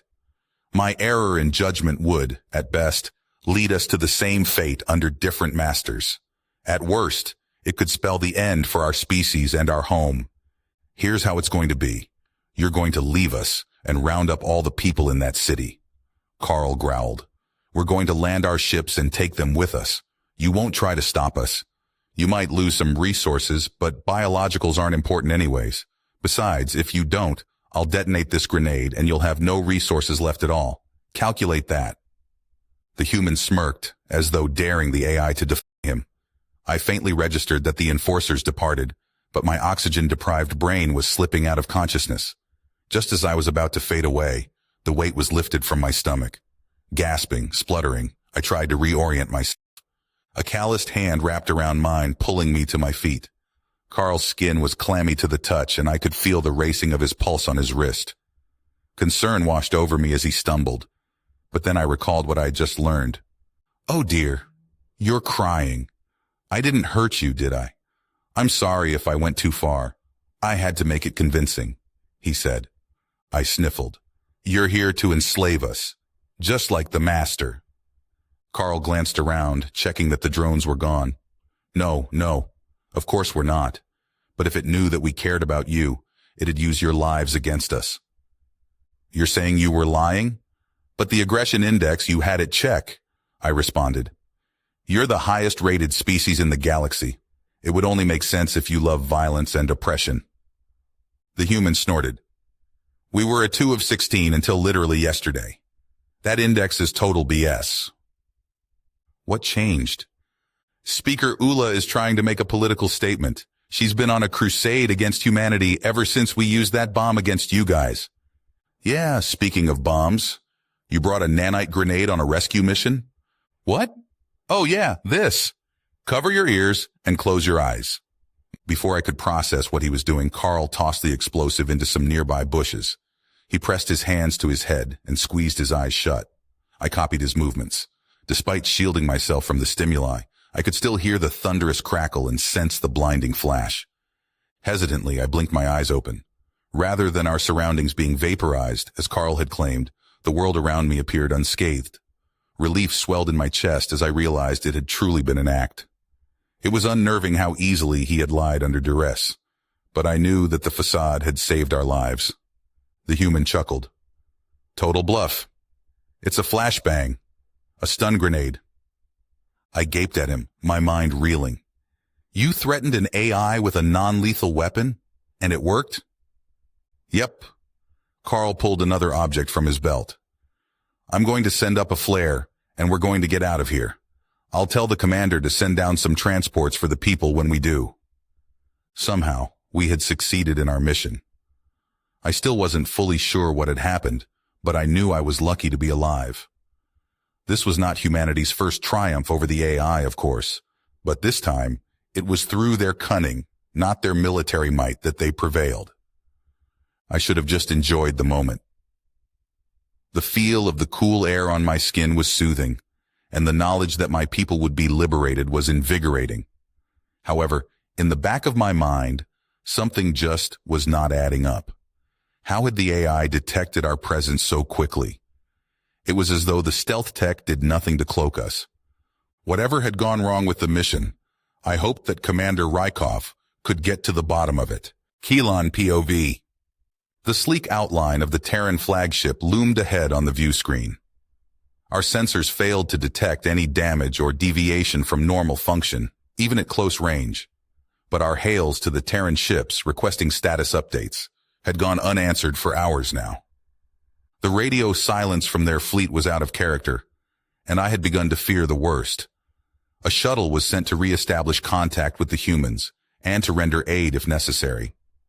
I opted to accompany the team, despite the possible risk to my safety. It was uncommon for a high-ranking officer like myself to partake in a rescue mission, but I felt as if I owed them my presence. I figured if the roles were reversed, Commander Rykov wouldn't be watching from the sidelines. He would be helping in any way he could. What could have caused the Terrans to cease all communications without any explanation? It wasn't totally unexpected that something had gone wrong with the plan, of course. The logistics of evacuating thousands of civilians in minutes were impractical, if not impossible. I recalled my brief deployment to the Jatari lunar colony when an inbound asteroid forced a mandatory evacuation. Despite government warnings, many people were reluctant to abandon their homes. Those that did leave in the initial rush funneled into a single spaceport, leading to congestion and delays. It had taken days to clear out all of the inhabitants, and we swept for stragglers down to the last moment. From my experience, the only hope of completing the mission in the time allotted was divine intervention. Yet Commander Rykov seemed so confident and had brushed off my objections as if they were trivial. How could I press him further when the humans had delivered time and again on their impossible promises? Had I listened to my instincts, perhaps the current predicament could have been avoided. Now, we were sailing into possible danger, without the faintest idea what we might be facing. The pilot, a young female named Dari, cleared her throat. Sir, our sensors picked up 2 readings consistent with plasma rounds. Closing quickly. My antennae twitched with surprise. Who was even shooting at us? The only ships in our vicinity were the Terrans, but they had never shown an inclination to attack. There had to be another explanation. Engage evasive maneuvers, I barked. No time. She pressed a few buttons, likely diverting all power to shields. Brace for impact. Best case scenario, the shuttle would sustain heavy damage. This small clunker wasn't designed to take direct hits from a railgun. Worst case, well, we'd all be dead. The next few moments stretched on for what felt like an eternity, and as my anxiety swelled, I struggled to maintain my composure. My instincts screamed at me to do something, even if it were futile. Nothing was worse than waiting, helpless to avert your demise. "Sir, the rounds missed us narrowly," Dari said. "Angle was any lower, they would have clipped the shields." Relief flooded through my veins, followed by confusion. "What? I'm not complaining, but we shouldn't have been a difficult target. Where did the shots come from?" "The Terran flagship," she replied. No, that's impossible. The only vessels in the area were human, but I still couldn't believe that they would fire on us. They must be hacked by the AI, or maybe they were hijacked. We have to help them immediately." Dari shifted, looking uncomfortable. "With respect, I doubt that's the case. There was no distress signal, no signs of a breach, and no change in computer functions." I don't understand." "I don't know why either, sir. But maybe the speaker was right." "Right about what?" "A species that aggressive will attack just for the hell of it. We never should have trusted the humans." My mind was reeling. The evidence indeed pointed to the Terrans acting of their own volition. Dari was correct. I would never ascribe to the speaker's ideas on aggression, given that she had directed them at my own species in the past. But her warnings that the humans would turn on us were prophetic in light of the current situation. Perhaps they were just using me to gain access to the stealth ships all along? Once I had fulfilled that purpose, they had no reason to pretend to be allies any longer. While that explanation made sense, given the circumstances, it didn't ring true in my mind. These were people that just yesterday I considered friends, that I would have entrusted with my life. I don't know whether I was just being stubborn, but I still found myself seeking another answer. "How will we respond, sir?" Dari broke the silence. "They fired at us, which is a declaration of war. Under rules of engagement, we are authorized." "They don't miss," I stated. She seemed mystified by my comment. "Clearly, they did miss, sir. Not by much. There's a first time for everything." "I don't think they ever meant to hit us." I narrowed my eyes. "If they wanted us dead, we'd be dead. Hail the Terran ships again." "But sir, I don't think—" "Your objection is noted, Dari. Now carry out my orders at once." If the humans didn't answer this time, I wasn't sure what to do. It was obvious that something had changed during the course of their mission. I needed to know what happened before we ended up in a dogfight with the galaxy's premier military power. Commander Rykov appeared on screen. His arms were crossed and his eyes were narrowed to slits.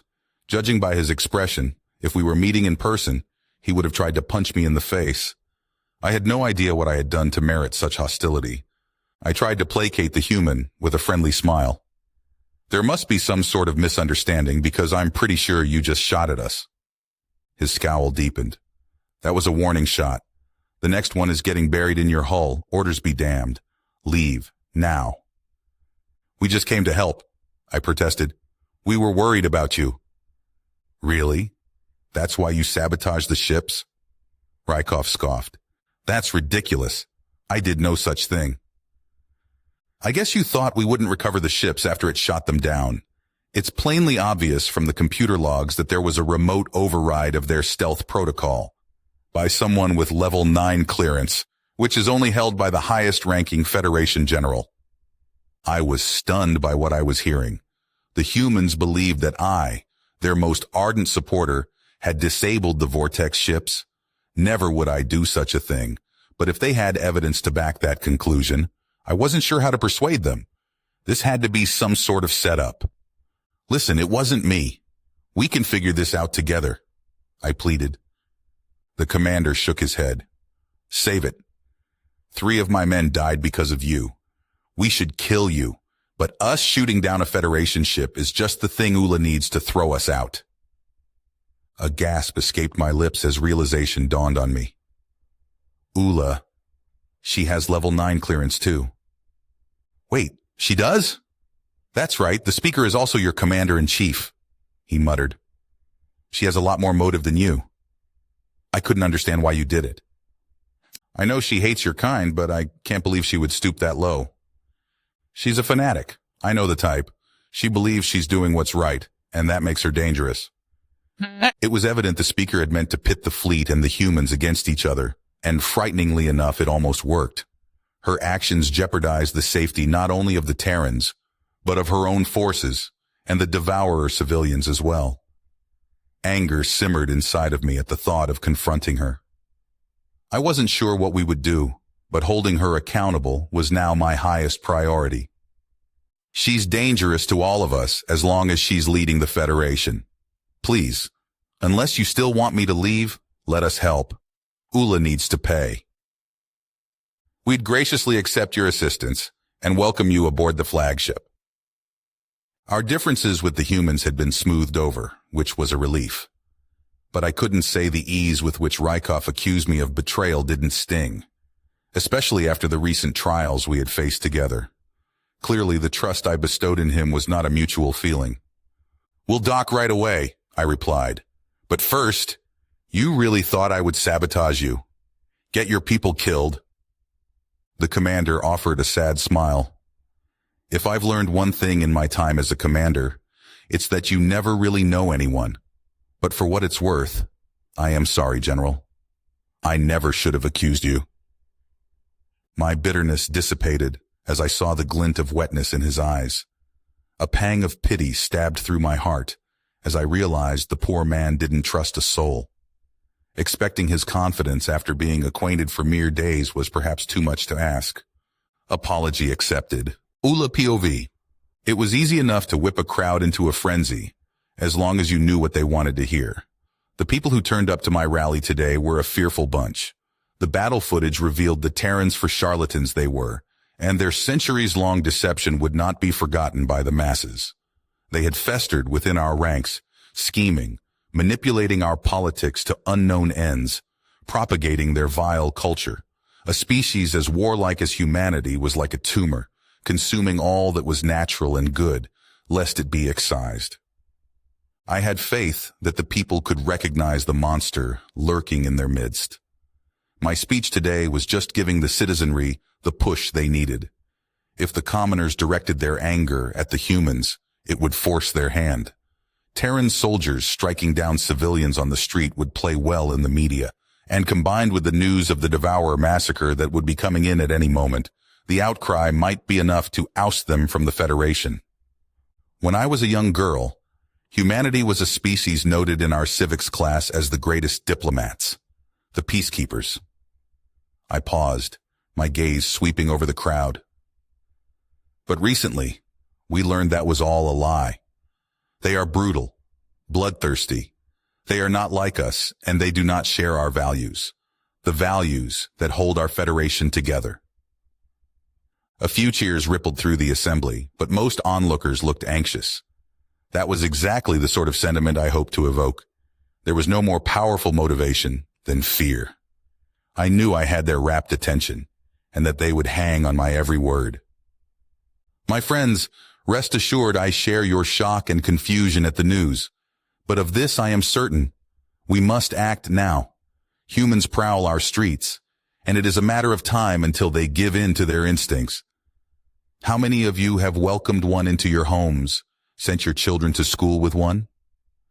Horrified expressions, agitated murmuring. This was the response I had hoped for.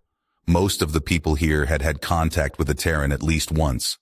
Undoubtedly, some listeners would be hesitant to judge humanity, but a reminder of the mortal danger humans represented should scare some sense into them. What are we going to do? What are you going to do? My voice dropped to a low growl. Say it with me, loud enough for them to hear you all the way back on Earth. Humans are not welcome here.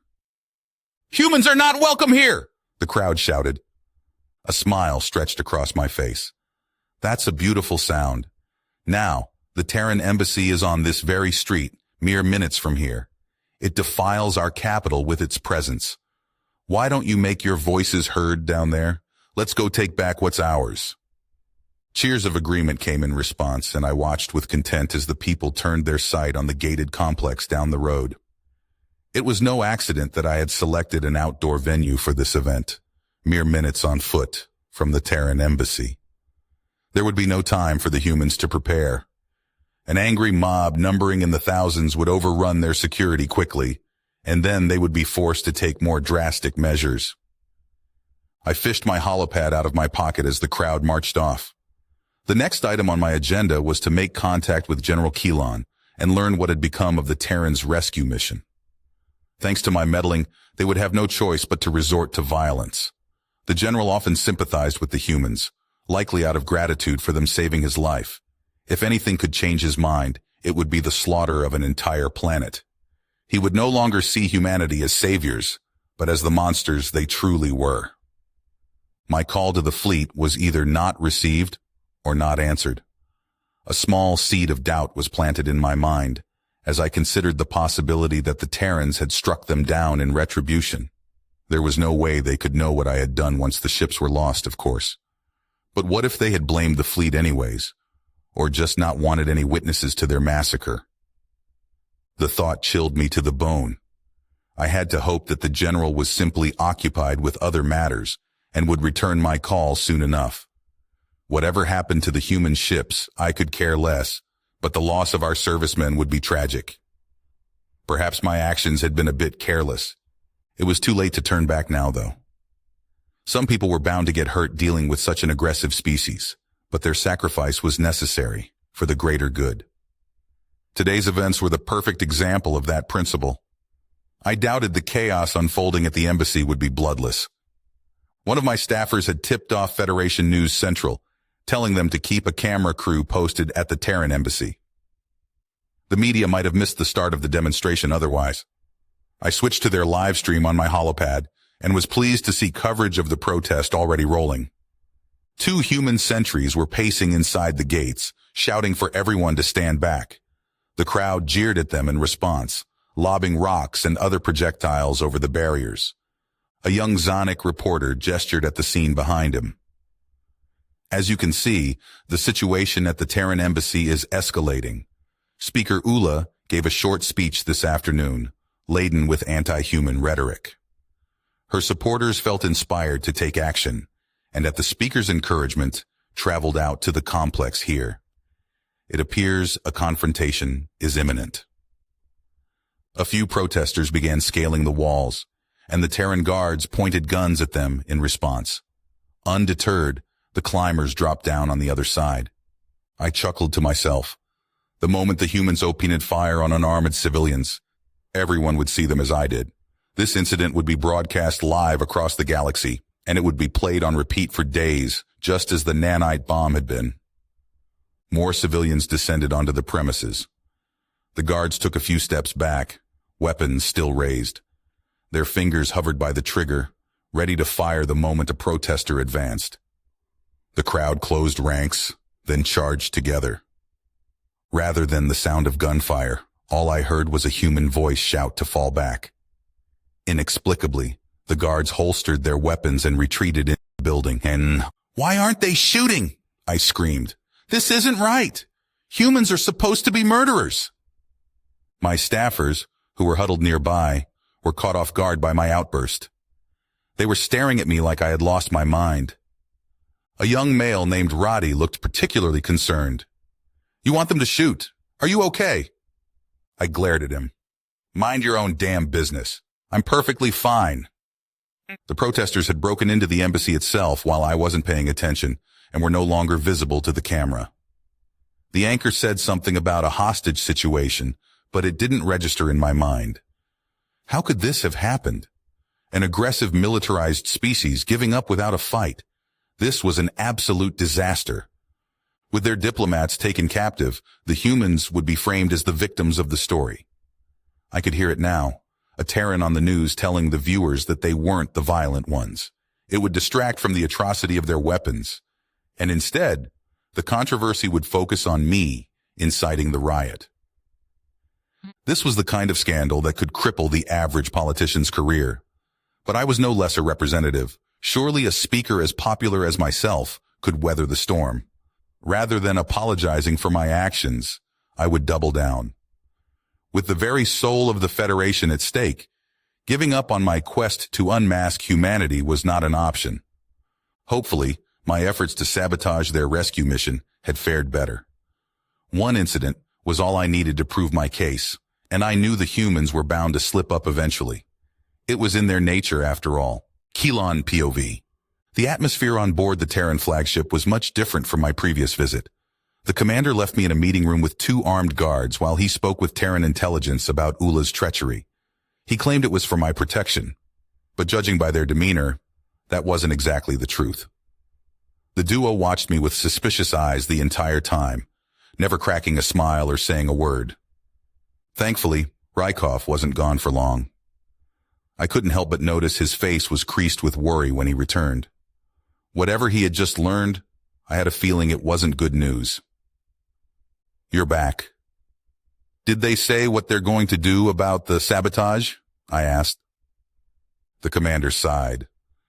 "Earth has bigger problems to deal with, apparently." My antennae twitched in confusion. "What could be bigger than treason? They have to do something about the speaker."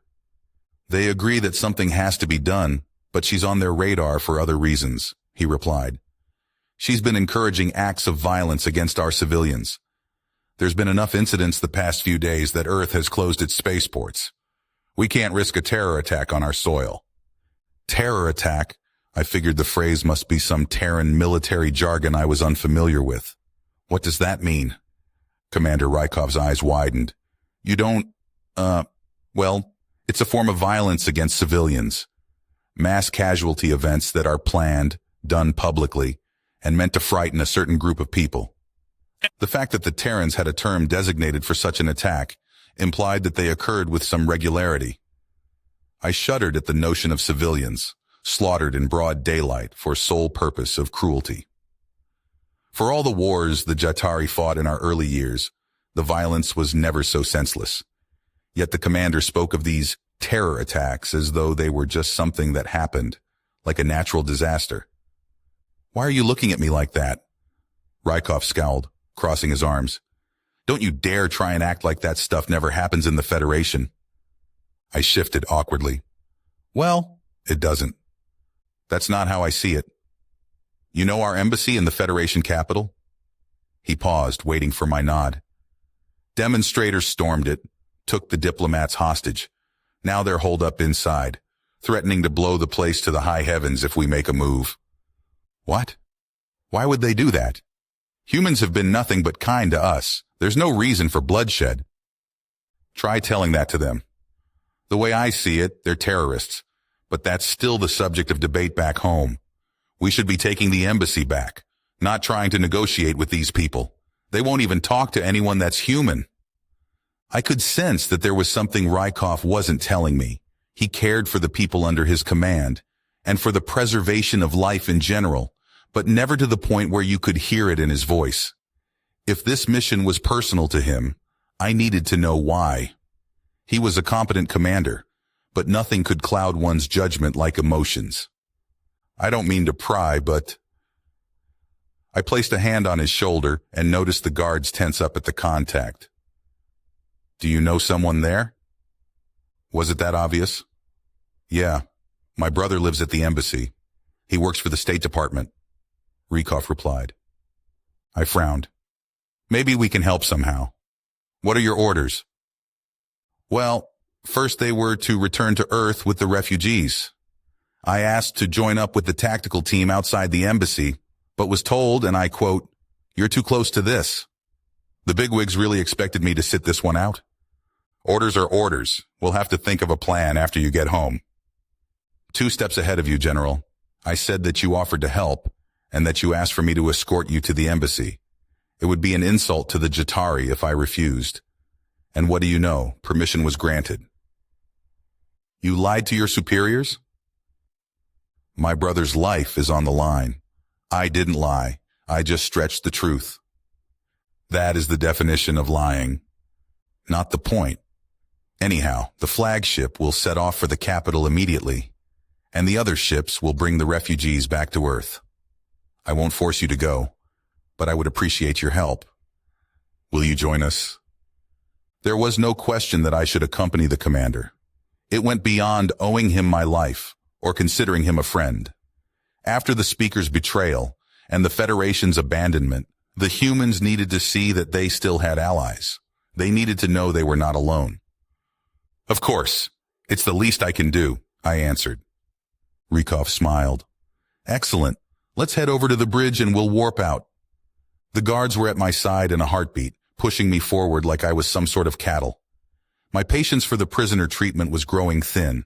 I was keen on aiding the humans, but not at the expense of my dignity. I did my best to imitate Rykov's arms crossed pose, glaring at the one on the right. Hands off. I'm taken. The man's burly figure was intimidating, and I had no doubt that he could pound me to a pulp in a scuffle. I knew my rebuke might only lead to rougher treatment down the line, but I met his eyes anyways. I expected an irritated look on his face, but instead, I saw the hint of a smirk playing on his lips. You managed to make Max smile, General. Even I can't do that. The commander chuckled. Max snorted. That's because you're not funny. Hey, watch yourself now. Rykov's tone was light and playful, so I doubted his warning was serious. The general is right, though. He is quite capable of walking on his own.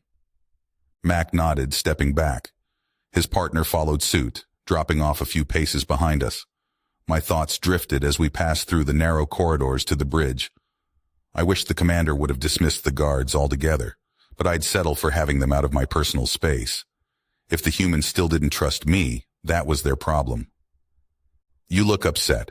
I'm sorry, it's actually not you, Rykov said. I have round-the-clock security now. An anti-human extremist group put a 1 million credit bounty on my head. My stride faltered as shock seared through my veins. What? Why you? He sighed. Because I'm the one who fired the nanite bomb. We fell into a comfortable silence as we entered the bridge. My mind was still reeling from the latest revelation. If there was a 1 million credit bounty out on me, I wouldn't trust my own crew not to take me out. For the commander to wander about the ship at all, he must possess unwavering faith in his men's loyalty. On my last visit to the flagship, the bridge had been swept up in a chaotic flurry of activity and chatter, at least before Rykov called them to attention. But today, the crewmates were already waiting at their posts, and the course was already plotted into the computer. Seeing the somber expressions around me, I feared the past few days had sapped the human spirit. All right, it looks like we're ready. Course is already input for the capital system. Rykov nodded with satisfaction. Engage warp drive. My stomach lurched as the ship slipped into hyperspace. Even after years of experience with FTL travel, the nausea never went away. Memories of newly enlisted Federation soldiers puking their guts out floated through my mind, and I laughed to myself. The commander glanced up from his holomap, likely confused what there was to be amused about at a time like this. Before he could ask what I found so funny, a stern voice crackled over the emergency frequency. Turn back at once. Unauthorized Terran ships are prohibited from entry to Federation space until further notice. Rykov frowned, pressing a few buttons on his display. Since when?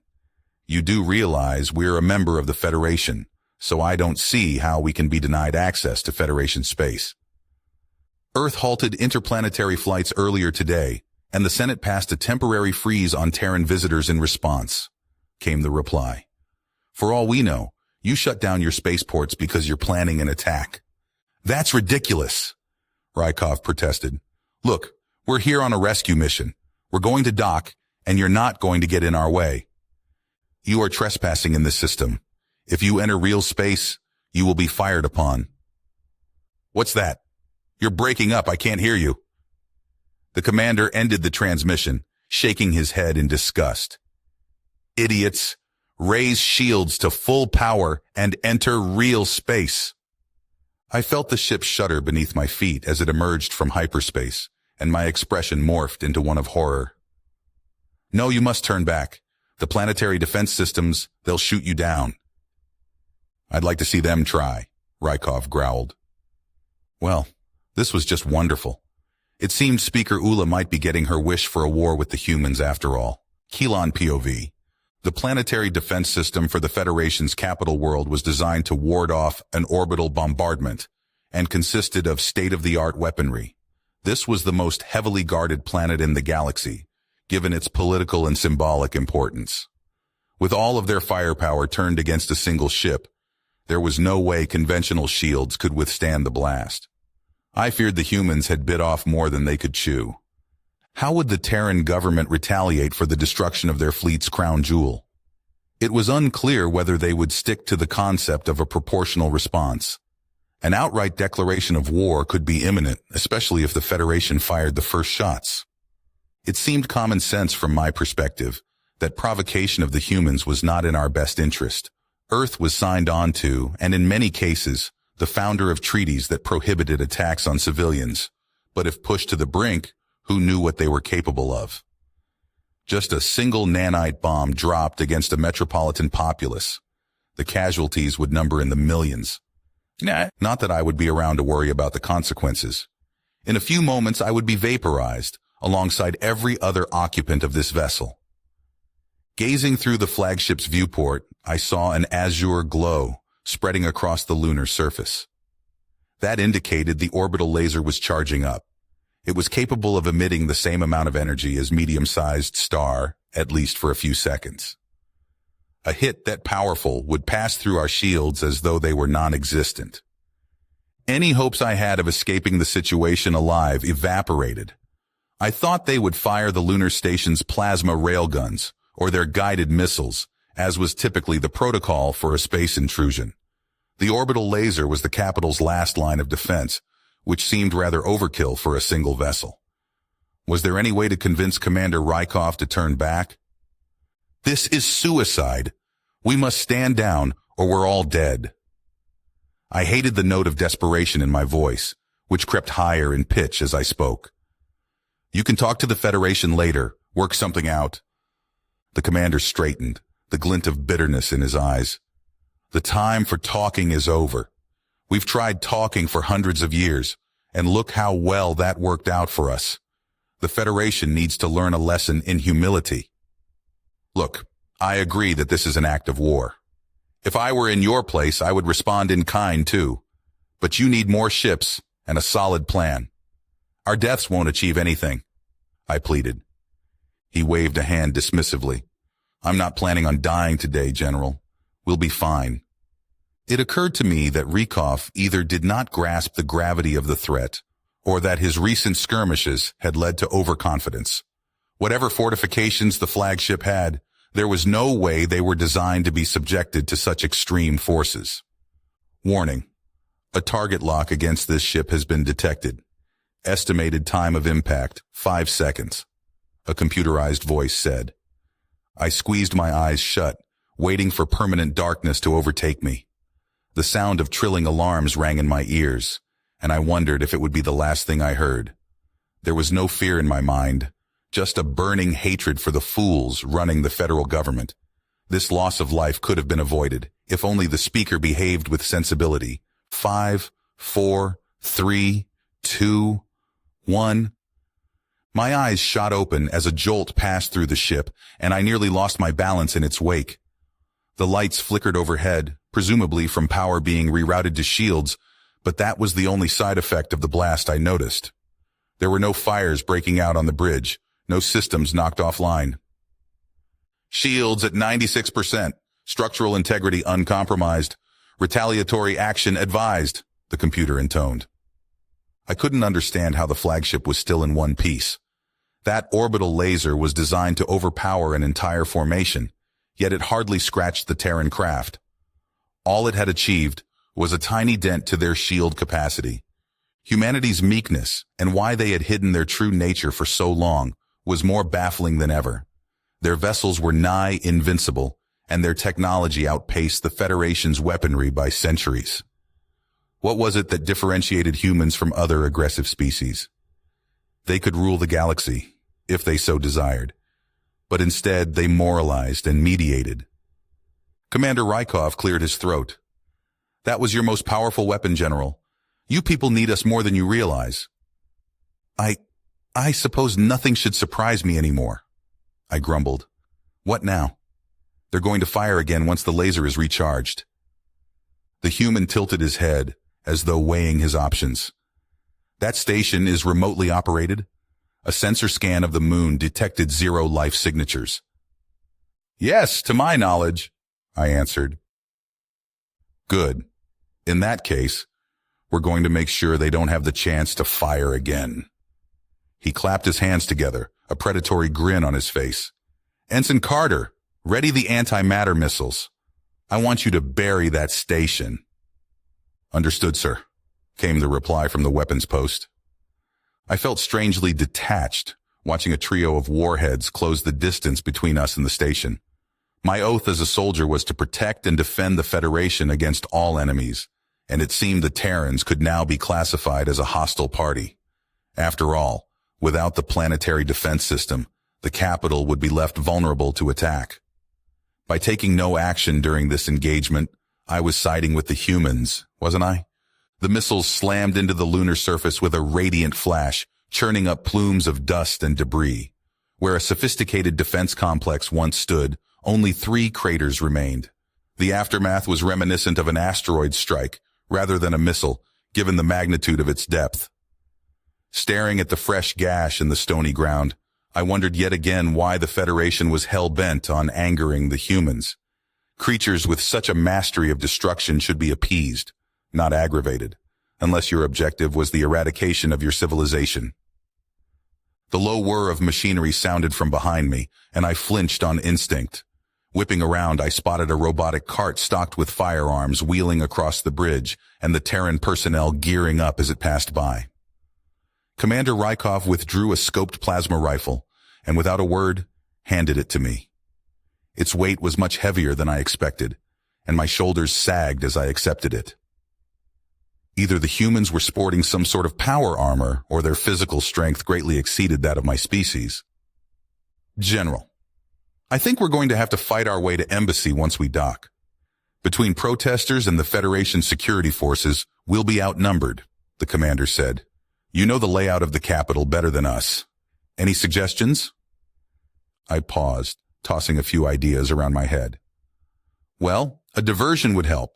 Do you have chemical weapons on the flagship? I assume the protesters are packed close together outside the embassy so you could hit them with some sort of gas attack.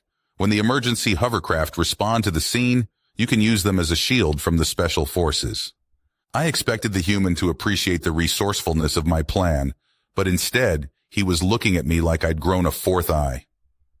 His mouth opened and closed a few times, as though he was struggling to find the words. We're not doing that, he replied at last. Please, forget I asked.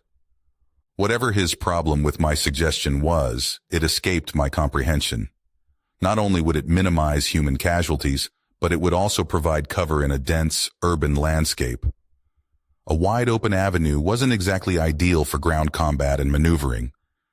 The flagship began a rapid descent through the planet's atmosphere, hurtling past silvery clouds. The computer's display stated that it had locked onto the landing beacon, and I steeled myself to face whatever lay ahead. As we neared our destination, I finally caught a glimpse of the ground below on screen. I had known that we would likely need to fight our way out of the spaceport before we could head toward the embassy. It came as no surprise then when I spotted the contingent of soldiers filing into the hangar bay, weapons ready. However, I had not been expecting them to number in the hundreds, and to be solely comprised of Zonic servicemen. This was no ordinary security force, and that could make our mission more difficult than expected. I just hoped Commander Rykov had a plan, because against a unit of that size, I didn't have the slightest idea how to escape the spaceport alive. Keelan POV. Commander Rykov's orders had been not to engage the Zanic soldiers unless they shot first, but I had expected them to open fire as soon as we exited the flagship. Instead, they were milling about the spacious terminal, guns pointed at the tiled floor rather than at us. One individual immediately caught my eye. His striking dark blue feathers and pronounced beak suggested he was of noble lineage. Unlike the others, he was wearing his dress uniform rather than combat gear. I could have sworn I'd seen him in the media, though I couldn't quite place him. Was he some politician or general? If so, What in the stars was he doing out in the field? The human commander followed my gaze, and recognition flashed through his eyes as he spotted the Zanuck nobleman. At ease. Ambassador Kazal, what is this? The Terran soldiers flanking us dropped back at the new orders, relaxing their stance. I stared in disbelief at Ambassador Kazal. Planetary ambassadors were only present at events of major significance, and for most Federation species, they were considered the highest-ranking dignitaries in their government. An ambassador accompanying a security detail to a hostile confrontation, that was simply unheard of. Kazal chuckled, a low, rumbling sound. You want to get to the Terran embassy, yes? I think my personal security detail will be a sufficient escort. You're not here to stop us? Rykov asked, raising an eyebrow skeptically. Of course not. Earth is our largest foreign creditor, and also a major trading partner. It would cripple our economy for decades to go to war with you, the ambassador replied. The human shook his head, a smirk on his face. Let me get this straight. You're helping us, not because we're allies, or because the Federation's behavior is unjust, but for money. Exactly. I see why our governments get along so well. A note of amusement punctuated the commander's words. You do realize that the Federation could go to war with you for helping us, don't you? War? With what army? If we leave, the other military species will follow. Kazal stretched a talon toward me. It seems you've already won over the Jatari anyways. You've turned the highest-ranking Federation general into your errand boy. My blood burned at the insult, and I raised my plasma rifle at the ambassador's head. Errand boy? I dare you to say that again. Commander Rykov reached over, prying the weapon from my grasp. General, I would appreciate if you didn't shoot our only ally in the Senate. I clenched my teeth, feeling the veins bulge in my neck. Was the commander really taking his side? Assaulting the Zanuck ambassador wouldn't be the smartest move, especially while surrounded by his soldiers, but his haughty attitude was insufferable. Yes, you should listen to the human, Kazal said, a triumphant look in his eyes. Rykov wagged a finger at the ambassador. Don't look so smug. You're out of line too, trying to get under a Jatari's skin. The general and I both have a score to settle with a certain someone. He is not my subordinate. Relax. I was just having a bit of fun. The Jatari are wound way too tight, he responded. Who is this certain someone? Well, our business with her is unofficial, if you understand what I mean. Rykov traced a hand down the barrel of my confiscated rifle, a dark look on his face. We want to track down Speaker Ula. That Duzay? I wasn't too familiar with Zanuck profanity, but I believe Duzay loosely translates to intestine brain. She shouldn't be hard to find. Ula's on the Senate floor as we speak, raising a motion for the Terran Union's removal from the Federation. The Senate is in session now and you're not there? I grumbled. I had better things to do. Kazal looked at me for a moment, then turned his gaze back to the commander. Frankly, I don't know why Ambassador Johnson attended. I guess she likes listening to grandstanding idiots. Rykov laughed. It probably reminds her of home. In all seriousness, though, do you think the motion will pass? Does Ula have the votes? The ambassador hesitated. I don't know. There's a lot of representatives on the fence, but your attack on the Capitol probably tips the scales in the speaker's favor. Our attack? The Federation fired the first shots, the commander protested. It doesn't matter. That's not how Ula will tell it. Kazal glanced at his holopad, avoiding the human's gaze. Enough chit-chat. We should start off toward the embassy. Rykov nodded and handed me back my firearm. Our posse trailed behind the Zanuck security detail as we exited the spaceport in a brisk fashion. A few humans stayed behind on the flagship to guard it, and if necessary, lift off to avoid its capture, but most of the crew had disembarked for this mission. I assumed for most of the humans, this would be their first time seeing the capital in person. Even after hundreds of visits, I still found the city-state a sight to behold. In the emerald glow of the setting sun, the capital's architecture took on an ethereal quality. On the horizon rested the Hall of Governance, an intricate blue spheroid that housed the Senate and the military command center. The rest of the buildings encircled the hall. All Federation species were given a stretch of land, with the founding members' territory nestled in the inner ring. Embassies were often wedged between shops and cultural sites, giving each region of the city a distinct flair. The Terran's Corner was famed for its street vendors and nightlife, but today, the market stalls were abandoned. A crowd of non-human protesters, numbering in the thousands, packed the street. The mob seemed agitated. Barricades lined the avenue to thwart their advance on the embassy. A wall of human police camped behind the barriers, pushing back any demonstrators who tried to cross the threshold. I say police in quotation marks, because they were dressed head to toe in black combat gear, an outfit identical to that of a Terran soldier. The only path to the embassy was through the throng, and a few of the protesters had already noticed our presence. A group of them splintered off and charged toward us, wielding blunt weapons and makeshift projectiles.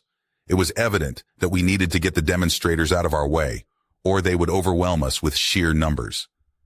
The same thought must have crossed Ambassador Cazal's mind, because with a whistle, he signaled for his men to drop into a firing position. The Xanic soldiers found a target, talons hovering over their trigger.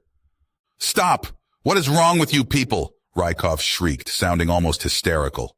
I offered him a sympathetic smile. "There's no other way." Ambassador Cazal gestured agreement, looking baffled by the human's outburst. The commander wordlessly removed the silencer from his rifle, paying no mind to approaching civilians. He aimed the barrel at the sky and fired 3 times in quick succession.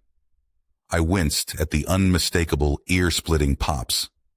The protesters descending on our position scrambled backward, and I heard screams from the crowd. "The humans are shooting at us!" one voice shouted. In a matter of seconds, the demonstrators dispersed, running for their lives. They scattered off into alleyways and storefronts, clearing the path for our unit. Commander Rykov sighed, lowering his weapon. "There's always another way." A knot of shame settled in my stomach. If not for the commander, I would have stood by and watched a needless civilian massacre. Speaker Ula really could not have been more wrong about his species. That much was obvious. The humans had no desire for death, and their first thought was always toward limiting casualties. Whatever bloodshed littered their history, they had changed. One of the police officers broke from his formation, marching down the street. He pushed his way past the Xanic soldiers, pointing an accusatory finger at Rykov. "Why are you here? I told Terran Command not to let you come." The commander gasped, staring slack-jawed at the stranger. "Pavel? I thought you were a hostage." "The agency has ways in and out of the embassy." Pavel unclasped his helmet, revealing a face that looked like a younger version of Rykov. "It really isn't good if any of us are captured." "What is the agency?" I demanded. "This is your brother?" Commander Rykov waved a hand dismissively. "The State Department. I told you. And yes, this is my brother. Pavel, this is..." Pavel smirked. "I know General Kilon and Honor, and unless I'm hallucinating, the Xanic ambassador is in your little band as well. We're at your service. On behalf of my government, we apologize for the Federation's recent actions," Cazal said. "No need. Since you're here, you guys might as well help." Rykov's brother gestured toward the embassy. "I have a plan to sneak some hostages out a maintenance tunnel, but it needs a distraction." I couldn't shake the feeling that Pavel was more than just a State Department employee, though I decided not to express my doubts. What common diplomat would suit up with a militarized police force or be drawing up tactical plans to rescue hostages? It was a relief that the commander's brother was safe, but something told me I needed to watch him very closely. I forced a smile, trying to act normal. "We can do that. Just let us know what you had in mind, Ula POV." I glanced at my note cards one last time as I stepped to the lectern. There was a strange sense of giddiness fluttering in my heart. With the Terran flagship firing on our sacred capital, the evidence of human treachery was now apparent. The most worrying part was how easily our trillion-credit defense system had been obliterated. If that ship was here to conquer us, of course, there would be little Federation forces could do to stop them.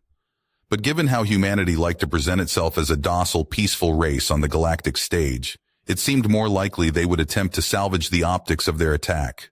We needed to end our association with the Terran Union, while we still had that option. Senators, friends, I come to you today with grave news. I paused, my gaze sweeping across the packed auditorium. It seemed that all of the representatives were present, barring the empty seat reserved for the Zanuck ambassador. Our capital defenses were savagely bombed by an invading Terran ship, which is deploying ground troops as we speak. For anyone who believed long-term partnership with humanity was possible, you can now see that their intentions are anything but benevolent. Chitauri Ambassador Palom rose to his feet, looking annoyed. If you poke a Garrett, eventually it will bite. You would destroy the Federation, thrust us into a war to prove a point? Madam Speaker, remember that you brought this upon yourself. Leave it to the military species to jump to humanity's defense. Their brains were both wired for aggression, so no wonder they understood each other. Palom's analogy was unfitting, unless his implication was that humans were not sapient. Garretts were a non-sentient predator species indigenous to the Chitauri homeworld that had been domesticated to herd cattle. If I didn't know better, I would say that sounds like a threat, I hissed. This is not about proving a point. This is about a bloodthirsty species that has weapons that pose an existential threat to our society. If raising legitimate concerns about humanity and trying to distance ourselves from them is a crime, then I am guilty.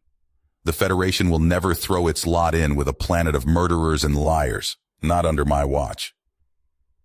Many of the representatives were signaling agreement with their body language as I spoke. The Chitauri ambassador appeared to struggle for a response before returning to his seat, shoulders slumped in defeat. While Palom's immediate protest was no surprise, what was shocking was that the human ambassador hadn't said a word.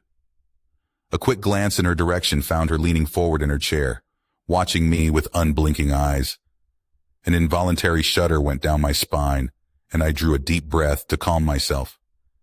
If you believe that a species we now know has a history of systemic genocide, bloody wars, and tyrannical regimes can change, then you will vote for them to remain in the Federation. I drew closer to the microphone, dropping my voice to a low whisper. All I wanted was for you to see that for all their lies and grand speeches, they have not changed. It was always a matter of time before they would turn their sights on us. I was rather taken aback when Ambassador Johnson stood, slowly clapping. Her applause seemed sarcastic in nature, especially with the smirk plastered on her face. I sighed, tapping a hoof with annoyance. Ambassador Johnson, do you have something to say? It is your right to reply, at least while Earth is still a member planet. I have plenty to say, but the question is whether any of you will listen, she replied. First off, the missile launch against your defense station was unauthorized. You're saying your ship went rogue? That's not exactly reassuring, I pointed out. What happens when the next one of your crews decides to go rogue? The human glared at me. You directly provoked a civilian assault on our embassy, and yet you throw stones? Terran government condemns Commander Rykov's actions, but it's a clear case of self-defense. Show the logs from the station's computer, Madam Speaker. You won't, because they show that you fired on the ship first. A series of anxious murmurs rippled across the chamber, and I could tell Ambassador Johnson's words had planted seeds of doubts in some attendees' minds. I considered challenging the notion that our station had fired first, but I suspected she would not make that claim without evidence. If the humans persuaded the representatives that it was a case of self-defense, there was a chance she could sway enough of the votes in her favor. The civilians acted of their own accord. I simply outright said humans weren't welcome here, condoned a race riot, and look, you're not disagreeing that our ship was fired upon. I concede that the orbital laser launched one volley against your vessel, but they were trespassing in our space and refused to leave. You do understand that the highest-ranking general in the Federation was among the passengers, and that ship was tasked with transporting him to the embassy, right? You assaulted a diplomatic rescue mission. Are we really the violent ones? I could sense the balance of the chamber shifting, and I cursed under my breath. Human diplomats were known to have a way with words and excelled at backing their opponents into a corner. It was a struggle to maintain my composure, faced with such accusatory rhetoric, but I knew if I lost my temper, it was equal to defeat. Yes, you are the violent ones. Care to comment on your history?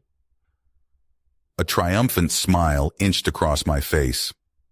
There was no way the ambassador could defend her species' past actions, which by galactic law could be classified as crimes against sentience. Your so-called world wars and the brutal instances of ethnic cleansing. I've done my research since you launched that nanite bomb. Ambassador Johnson broke eye contact, a troubled frown crossing her lips. We regret those years deeply. Humanity had to learn the hard way that violence is not the answer, and we nearly destroyed ourselves in the process. For all the time you've known us, we have not been that species. I urge you to recall all the good we have done in our history with the Federation, not just the evil of our primitive years. Who accepts the most refugees of any planet each year? Who sends medics to help both sides of a conflict? Who sponsors bills on sentient rights and wrote the galactic laws concerning war crimes? I don't know what else we can do to prove that we are peaceful. You can stop building nanite bombs for one? We only use those to protect our friends. That's right. Even after all this nonsense, we still see you as friends. The time for your games is over, Madam Speaker. We have bigger problems on our hands fighting a homicidal AI. Instead of sabotaging us at every turn, why don't you help us? Calls of assent came from around the hall, and I gritted my teeth in frustration. For every point I made, it seemed the ambassador had a pre-prepared response at the ready.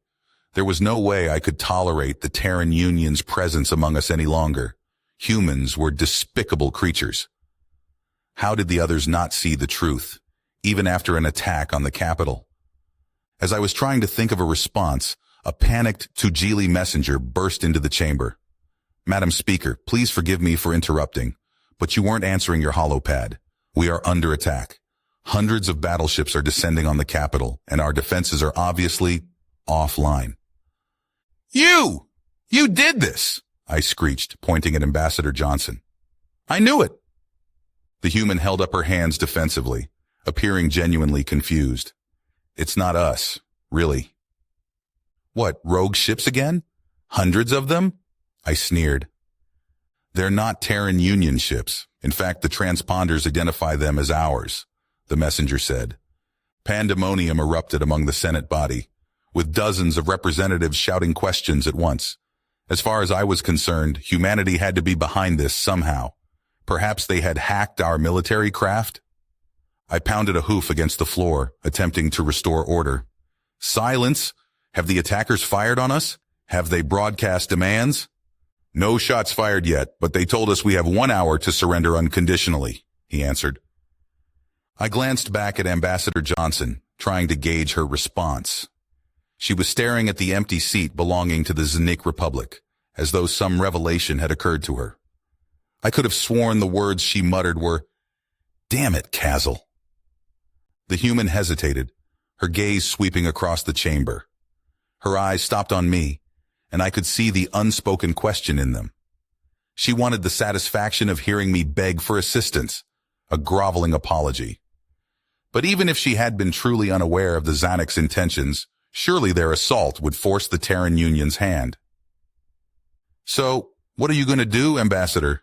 Seize the chance to take us over? I asked, voice dripping with contempt. Ambassador Johnson snorted. You have a funny way of asking for help. A bitter laugh rumbled in my throat. Why would you help us? Because, as I've been telling you, we're not what you think we are. Now I have a call to make to a certain commander. That invading flagship just might come in handy. She's got quite a few tricks up her sleeve. After a brief moment of hesitation, I gave the ambassador a grudging nod, a human gesture, which was a concession on its own. I didn't trust an offer of assistance from humanity of all species, but under the present circumstances, there was no choice but to accept it. It remained to be seen if the Terran Union would actually confront its greatest ally, but I wouldn't be holding my breath. Keelan POV. No mission ever went according to plan when humans were involved. Not that the plan was particularly sane to begin with, given that Pavel's distraction involved shooting rockets into the sky. I wasn't sure how lighting explosives was a good idea, unless the goal was for the humans to blow up the embassy themselves. But Commander Rykov ordered his men to set up the launch, seemingly oblivious to how bizarre his brother's suggestion was. "How exactly is shooting bombs into the air going to help?" I asked, unable to contain my doubts any longer. The commander chuckled. "Not bombs, fireworks." I gave him a blank stare, unable to understand what he found amusing. "So these rockets have a name. I don't see how that detracts from my point." "They're recreational explosives. Harmless. Mostly." "Recreational explosives," I echoed. "What does that even mean?" "People shoot them off on holidays to celebrate. They're loud, explode in a bright flash of color, but that's about it. Come to Earth on Unification Day, you'll see plenty of them." "That is supposed to be fun?" "Yes." Our species clearly have very different ideas of fun." "Well, fun or not, it should draw the terrorists out to investigate. I take it they'll be as confused as you are." A trail of orange embers arched through the night sky, resembling a cluster of shooting stars. A few cheers came from the Terran soldiers, most of whom were admiring the light show overhead. I winced at the volume of the burst.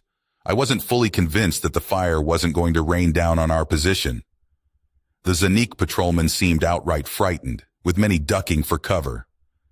Commander Rykov smirked, clearly trying not to laugh at a terrified Ambassador Kazel. "Relax, it's perfectly safe." Kazel rubbed his beak nervously. "Well, I'm happy you guys decided to join the bombing run, but I wish you waited until we weren't out in the open." "Bombing run?" Rykov and I asked in unison. "You haven't heard? Pretty soon this rock will be the joint property of the Terran Union and the Zanik Republic." Kazel glanced in my direction, observing the shocked look on my face. "Don't worry, General. I'm sure the Jatari will be wise enough to jump ship." It seemed the ambassador's implication was that the Terrans and the Zanik were teaming up to invade the capital. As wrong as it felt to abandon the Federation, I was sworn to protect. Siding against Earth in a war was tantamount to suicide. The Jatari more than likely would opt for self-preservation, as would I, which is why it didn't make sense for the commander to lie about his intentions. I frowned at my human friend. "So you are attacking the Federation? Your plan was to take over the capital all along." "Absolutely not," the commander growled. "There's zero chance Earth signed on to this." "Not yet, but we expect the full support of the Terran Union. Who needs to listen to those weak-minded Federation fools any longer?" Ambassador Kazel flinched as another firework detonated above, but did not falter. "Their wealth, their power, it is ours to claim. Surely you see the wisdom." The human raised his rifle, eyes narrowing to slits. "Wisdom? I only see greed. Whatever you're planning, call it off." The nearby Zanik soldiers pointed their weapons at the commander in response, and the Terran troops readied their guns as well. I hesitated to join the standoff, but I figured I would get caught in the crossfire anyways. Despite the fact that the humans were outnumbered 10-1, I aimed my rifle at Kazel. I hadn't liked him from the moment we met, and I wasn't going to miss the chance to take him out. "It's too late. We've broadcast our demands to the Federation, and if we don't follow through, it will bring shame to our people," the ambassador said. "If you do follow through, you will live just long enough to see your soldiers die by our hands." A new voice came from behind me. It was Pavel, who seemed to have materialized out of nowhere. "We will overthrow your leaders, crash your economy, and fund insurgents. Then we'll claim we had nothing to do with it, and your pleas to the Federation will fall on deaf ears. You'll never have a lick of proof that we were involved in any way." Fierce words from a diplomat of all people. Weren't you supposed to be in the embassy, freeing the hostages? Pavel inched closer to the ambassador. New orders came in. At first glance, Rykov's brother appeared unarmed, but something about his posture struck me as odd. Upon closer inspection, I noticed he was holding one arm behind his back, concealing an object from Kazel's view. The commander glanced at his wristwatch, hearing the chime of a notification. I just got new orders as well. This is primarily a civilian populace, and Terran government will not tolerate you bombing them into submission. Either you stand down, or I am to take you in as a prisoner of war. We did this for you, for humanity. We were the first to stand at your side, and this is our reward? Kazal chittered. The Federation betrayed you. They are not worthy of your allegiance. Last chance. Surrender, Rykov hissed. Can't do that. Very well. Soldiers on my command, take out all hostile forces. I want the ambassador taken alive. Commander Rykov paused, spotting his brother slinking toward the Zonic line. Pavel, what are you doing? Sorry, Mikhail. We have different orders. In one fluid movement, Pavel pounced onto the ambassador, drawing a dagger faster than my E could track him. He sliced through the vital arteries in Kazil's neck with a clean cut, leaving the politician spluttering blood. Plasma fire erupted around me, and I pulled my rifle's trigger on instinct. I could hear Commander calling for air support, presumably from the flagship, and the Terran troops relaying orders. A human hand pulled me to the ground, and I gasped as a plasma beam whizzed by right where my head had been. I glanced back to see Mac, who was picking off Xanic soldiers with calm precision. The realization that he had likely saved my life was not lost on me, and I gave him a small nod of acknowledgement. Drawing a deep breath, I tried to collect my bearings. Acquire a target, eliminate the target, rinse and repeat. Simple. I spotted a Xanic soldier crouched behind a police barricade, propping up a rocket-propelled grenade. Time slowed to a crawl as I peered through my scope, lining her up with my crosshairs. Steadying my hand, I pressed the trigger. The round scorched through the flesh of her forehead, and she crumbled to the ground in a heap. An explosion detonated a few paces away from my position, taking out 2 humans.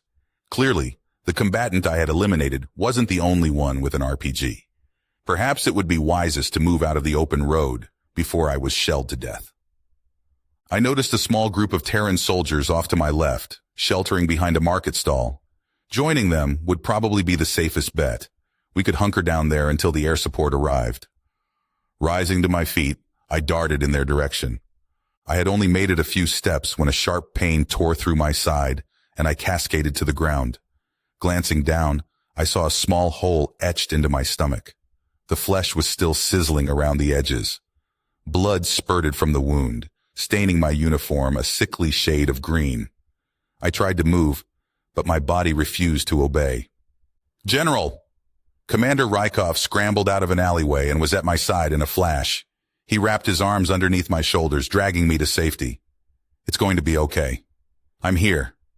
The concern in his eyes told a different story. Your plans are all stupid. I coughed, smiling weakly.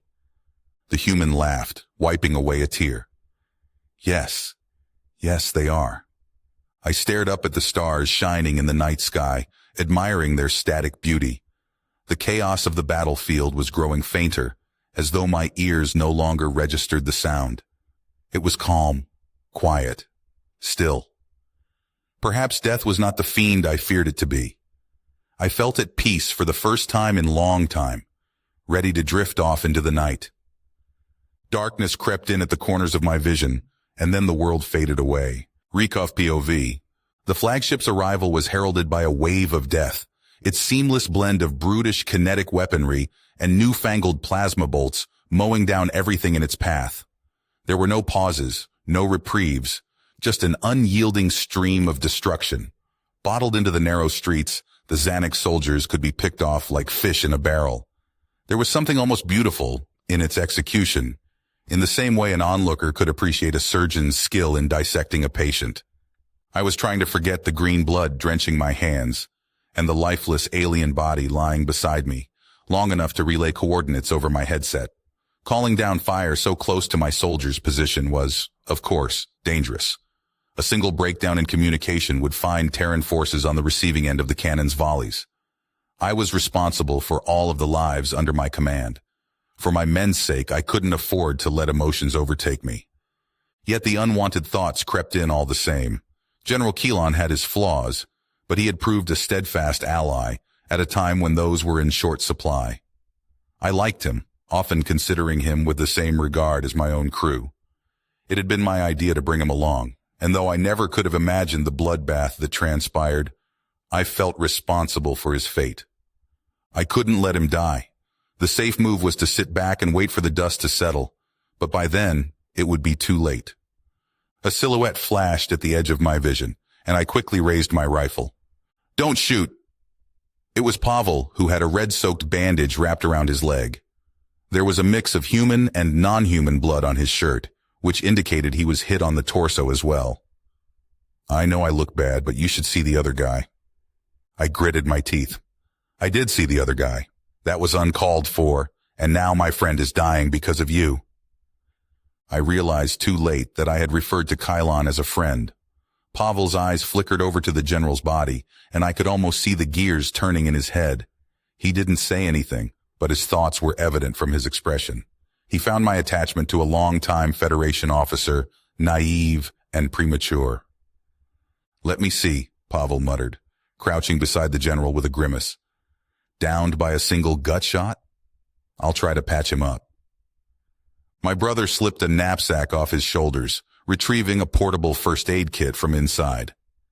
I turned my attention back to the battlefield as he began to suture the wound.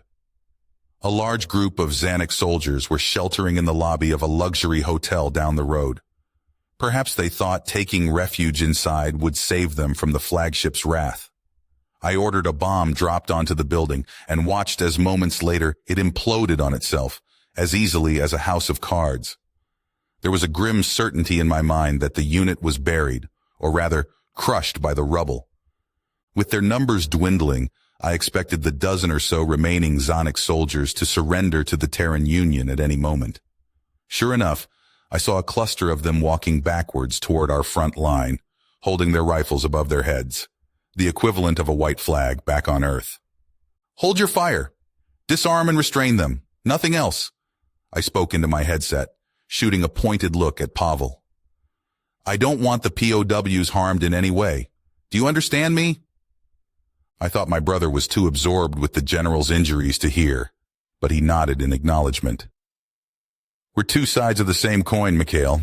We do what needs to be done for the greater good, and we keep your hands clean." I sighed. The agency had its uses. It helped present a unified image of Earth to the galactic community, when in reality, our regional governments still squabbled over every menial policy.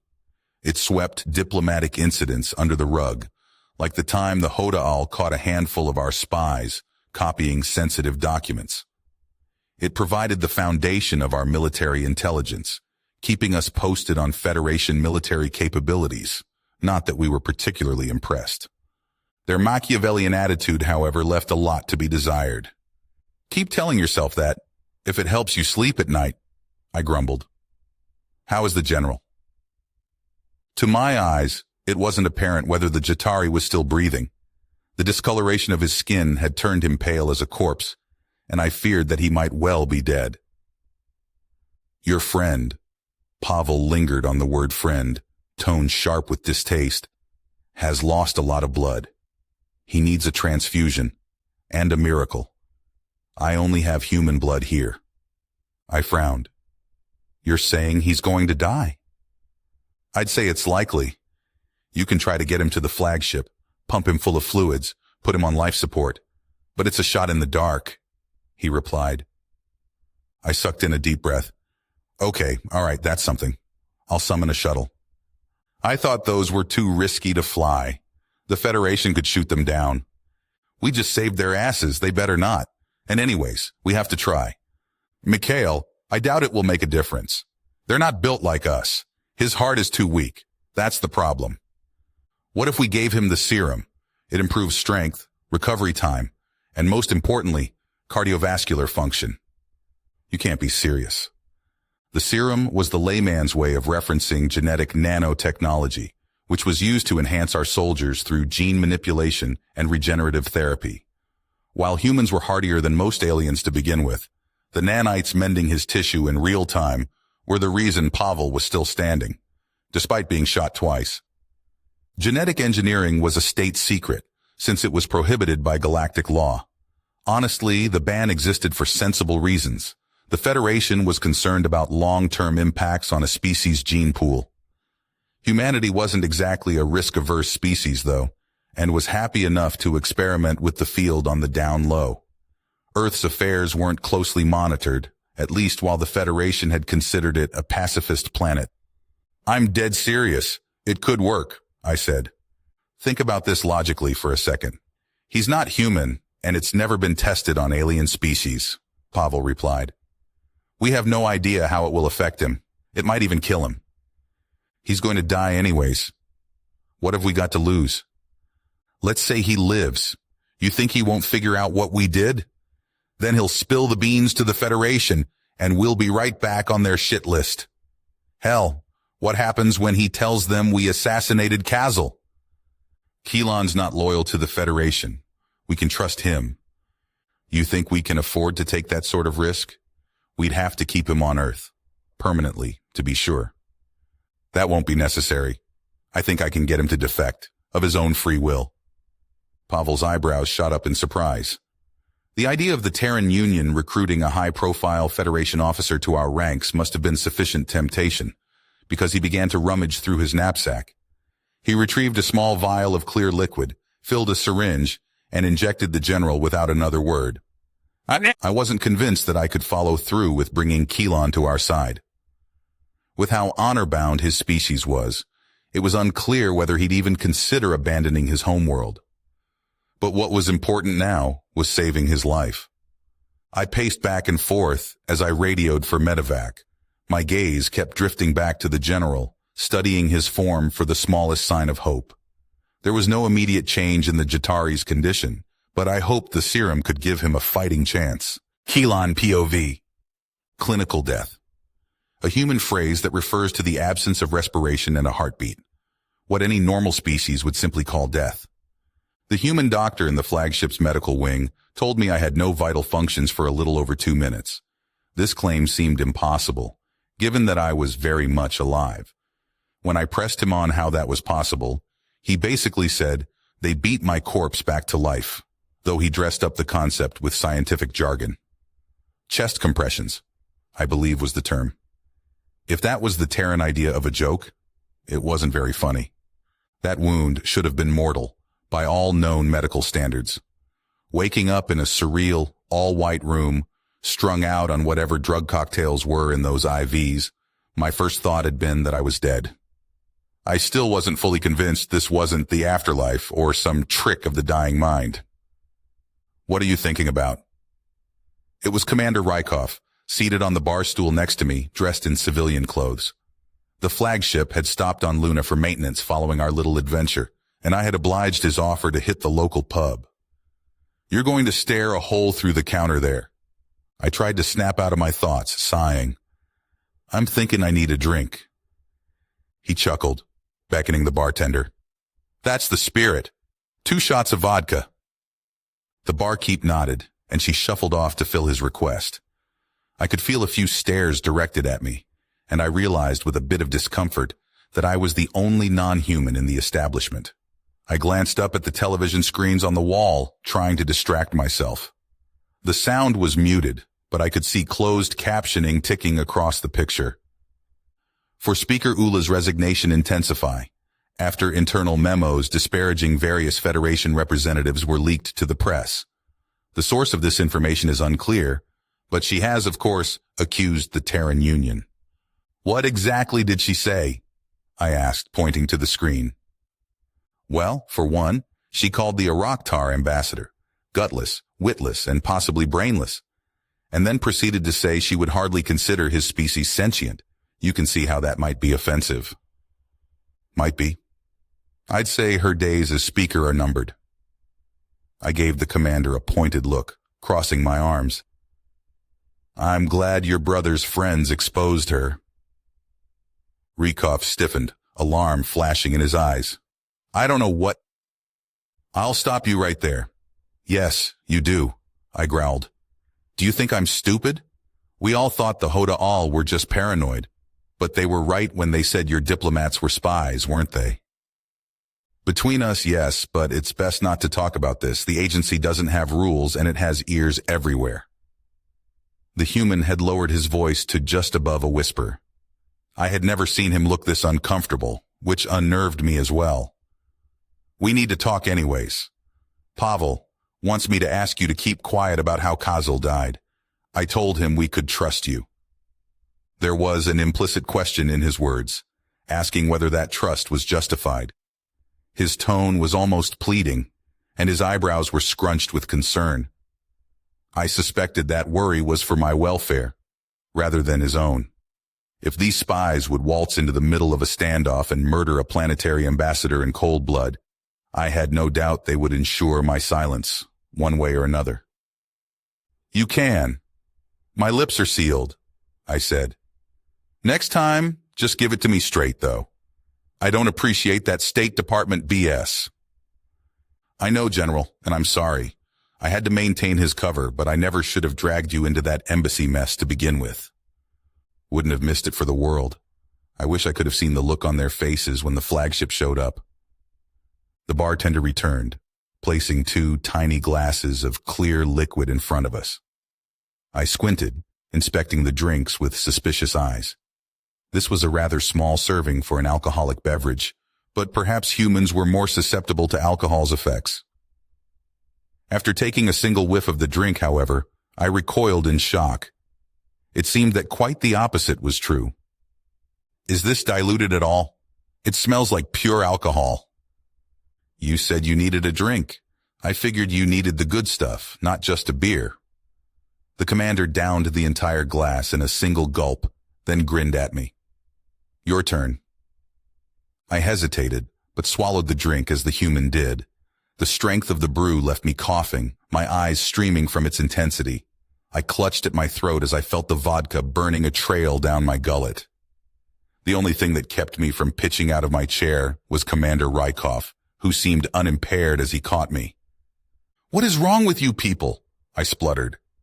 It seemed that my struggle had caught the attention of the bar's occupants, and many of them were having a laugh at my expense. Seeing the good-natured mirth in the commander's eyes, I couldn't help but crack a smile. I shook my head, trying to clear the fuzzy feeling from my mind. I'm pretty sure that would be considered poison in the Federation. Rykov shrugged. The Federation is boring? One more? I'm good. Your loss. I pried the human's arms off of me, trying to rise to my feet. The lightheadedness wasn't exactly pleasant, so walking it off seemed like a good idea. I only staggered a few steps before lurching to the floor. Reaching for the counter was to no avail. All I achieved was cutting my hand against its edge. I winced at the stinging sensation and studied my palm. Pure shock rocketed through my veins as I saw the wound shrinking before my eyes, closing itself off as though by magic. The pain dulled into a gentle tingling, with the injury site feeling uncomfortably warm. That was not normal. Maybe it was the vodka? No, that wasn't how alcohol worked. If only I could think straight right now. I stared at Commander Rykov, hoping he had some explanation. There was no way I would have believed such a thing if I hadn't seen it with my own 3 eyes. A chill shot down my spine as I realized the human looked more alarmed than surprised. What exactly had they done to save my life? Something told me I hadn't been given the whole truth. Again. What did you do? I spat. Look, it was my fault that you got shot. I had to fix it. I had to, he muttered. My anger was already giving way to confusion. I'm sorry, what? I don't blame you. I knew what I was getting into. Now I ask again, what did you do? We, injected you with experimental nanotechnology. I took a few ragged breaths, trying to process the information. Humans weaponized nanites, then turned around and used them for medicinal purposes. The whole thing sounded both illegal and dangerous. But since I would have been dead without the intervention, did I really have a right to complain? It didn't seem to have done any harm. In fact, a sample of my blood could be quite useful to the Jatari Confederacy. I suspected if the 2 remaining military species wanted to remain relevant, we needed to play catch-up to Terran technology. or else the Federation might turn to Earth as its sole protector. Reverse engineering would speed up that process by decades. Right now, the Terran Union was a friend, and I hoped it would stay that way. But times and governments change, and being at the mercy of humanity's mood swings didn't seem like the best foreign policy decision. It was likely the Confederacy would try to step in as Earth's new trading partner, and after witnessing the implosion of the Zanuck Republic, I knew we needed to take a more cautious approach, not get too entangled or dependent. "General, please talk to me." The commander's voice was pleading, almost desperate. "I'll tell you whatever you want to know." I dusted myself off, rising on unsteady legs. "I want to know what your thing is with nanites." He laughed, clapping me on the back. "You're a piece of work." I smiled, but my mind was elsewhere. Perhaps it would be mutually beneficial if we brokered some sort of under-the-table deal. We could advance the humans' research, offer them a generous amount of credits in exchange for arms and technology. Now that I realized how fond the Terrans were of subtlety, I figured I just needed to get my government to join them in the shadows. I decided to broach the subject with the commander later, when I was sober and we were somewhere less public. With any luck, our friendship would lead to a long-lasting partnership between our species, as equals, biome POV. "So why exactly was the refugee camp set up on a military base?" I asked. Carl's face revealed nothing as he glanced up from his cards. "Not everyone believes your little story, biome. They want to keep an eye on you, make sure you're not a threat. Wouldn't want you to try anything back on Earth." After the rescue mission on our homeworld, the humans moved us to a military outpost on a terraformed colony.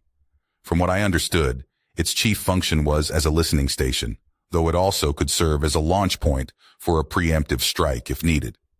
They cropped up a tent city on the premises with relative ease, and had ample food reserves to accommodate us, at least for a few weeks.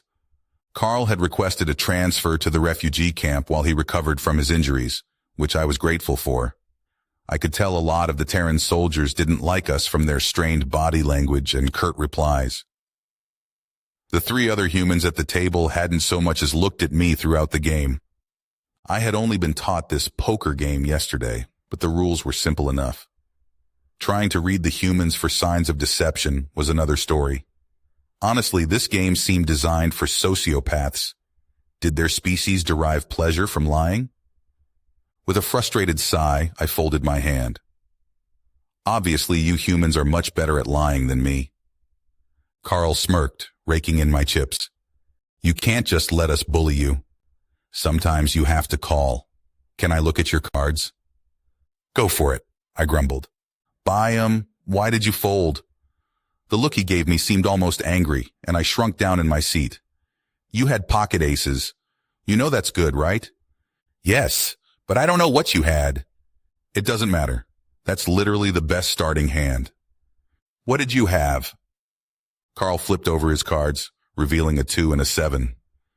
I heard a few curses coming from the man next to me, and I was half tempted to drop some colorful language as well. Why would he make a large bet with such a weak hand? It defied all logic. "Maybe I'm just not wired for this," I said. Hey, don't give up now. How about instead of worrying about lying, you look at it as a math game? Try to figure out the odds that someone has." A wailing alarm drowned out the end of Carl's explanation, startling me half to death. With its shrill pitch, it was unmissable. I covered my ears, but it did little to muffle the sound. Fear began to creep up on me. Nothing that loud could mean anything good. I glanced at the humans, hoping for some reassurance. They looked puzzled. Yet, I got the distinct impression they were waiting for orders. "Incoming orbital raid." A low, mechanical voice confirmed my concerns. "All soldiers to your station. This is not a drill." All games and leisure were forgotten in an instant. The automated message hadn't even finished before my friend was tugging me by the arm, leading the way out of the lounge. I followed him in a daze. Our peaceful stay at the camp had lulled me into a false sense of security. Who would be foolish enough to attack the invincible Terran military after all? I was tempted to ask, but Carl seemed just as surprised as me.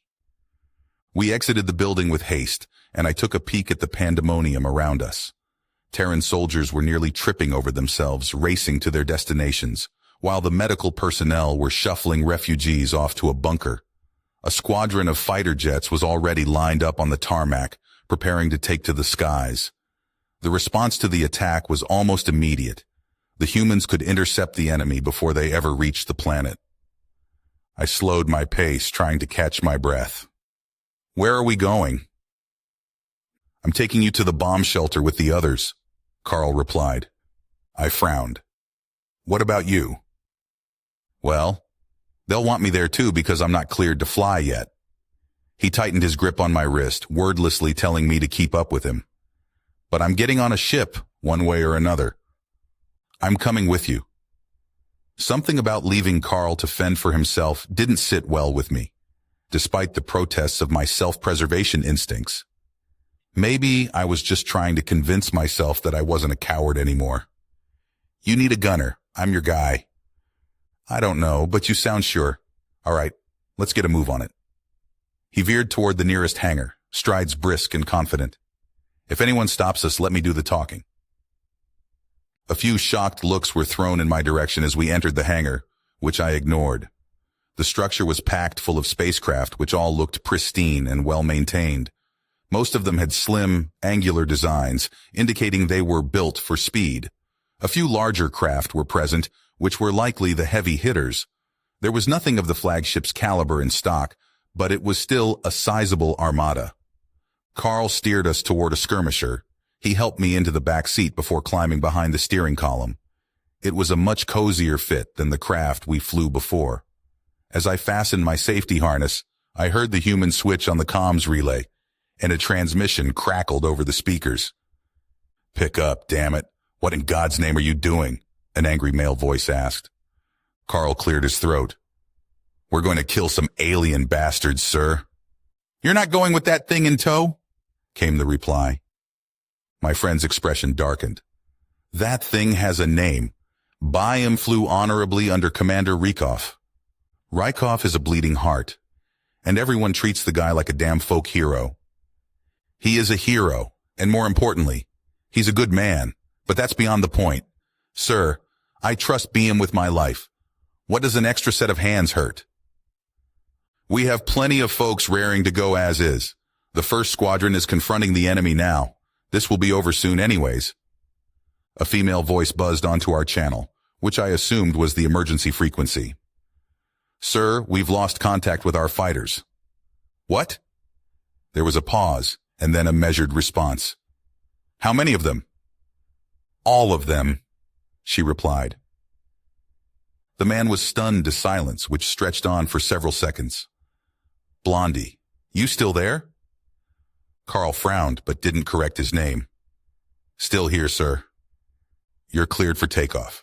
Get that bird off the ground before I change my mind." "Yes, sir." I shifted in my seat as our craft rolled out of the hangar, falling in at the tail end of the queue. If none of the ships sent out in the first wave returned, what did that mean for us? Were they dead? Would we be dead soon?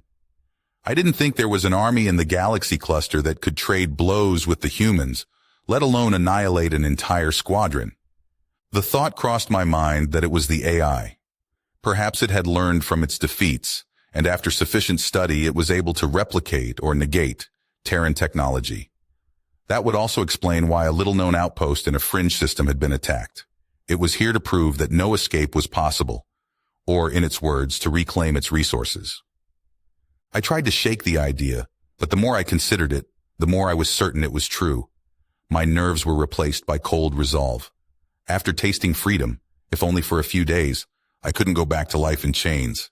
Death would be preferable. By MPOV. The Terran military had scrambled several hundred fighters into upper orbit, which fanned out in a defensive alignment. Our communications began to malfunction while we were ascending through the atmosphere, which explained the silence of the initial squadron. There would be no patching into the ground headquarters. It was only us and them. I finally knew what it was like to be on the other side of our invasions. It only took one look at the enemy forces to recognize our craft, the same ones I had piloted for years. They seemed to be swarming the planet from all sides, like insects descending on a fresh carcass. Something had clearly changed since our last encounter. The Terran fleet were spewing missiles with relentless fury, but our opponents swatted them away with ease. The once omnipotent nanite weapons were disabled with pulses, while antimatter and plasma weapons bounced harmlessly off their shields. We were K-Get-In, outnumbered, and our only option was to claw our way out. The odds did not seem in our favor. If that wasn't enough reason for concern, a massive destroyer lurked at the back of the enemy formation. I knew it was brimming with weapons designed to render a planet uninhabitable, through radiation and atmospheric poisoning. The only positive I could find in the situation was the AI didn't seem to have replicated the worst human weaponry, but it didn't need to. It could neutralize the onslaught of projectiles and simply weather the storm. The humans would run out explosives eventually. What's the plan? I flicked through the holographic firing display, trying to stop my hands from shaking. We do have a plan, right? Carl glanced over his shoulder. We improvise. Just like last time, remember? Last time, we almost died, I snapped. Almost is the key word. The human offered a reassuring smile, but something told me he was convincing himself as much as me. Look, the shields clearly got an upgrade, but the thing about shields is they aren't great at stopping smaller projectiles. I say we try mini explosives. I stared at him in disbelief. Your missiles aren't working, so you just want to shoot it with smaller missiles. We can shoot it with bullets too. You know, kinetics? You really think any of that will work? Honestly, I don't know, but it's worth a shot. Carl ran a hand through his frosty hair. If they want to take this planet, they'll have to get through us. Their next target could be Earth. On the bright side, it couldn't work any less than what the humans had already tried. Carl wasn't wrong that smaller weaponry could penetrate shields, but it would require multiple hits. As soon as we moved in, though, I had no doubt we would sustain heavy fire. The enemy was likely banking on aggressive action. We'd have to chip away at their armor, striking at the ship's most vulnerable compartments. I knew exactly where to aim for, but whether I could hit those targets in a split second, in the heat of battle, was another question. I switched over to the miniature missiles. They were typically used as interceptors, according to the computer, but could be used for offensive purposes if necessary.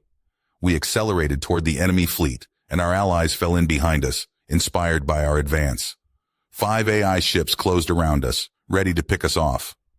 I targeted the nearest craft and offered up a silent prayer to the universe that our desperate suicidal play would work. A salvo of explosives, tiny enough to fit in the palm of my hand, sailed through the inky blackness. They homed in on the vessel's right flank, slipping through the shields. The armor repelled the attack, with only a dent and a few burn marks to show. But I had found the sweet spot, right by the propulsion systems. The ship began to veer off course, as it lost its steerability.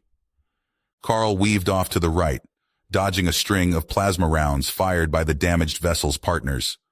I was ready to turn my attention to a different ship, but the human wanted to go for the kill. He swerved back toward the crippled craft, narrowly avoiding a collision with it. He positioned us right above it, giving me a clean look at the target. "Same spot, Byam! Fire now!" he shouted. I launched another volley without hesitation. This time, the ship lost all semblance of control, plunging into a dizzying tailspin.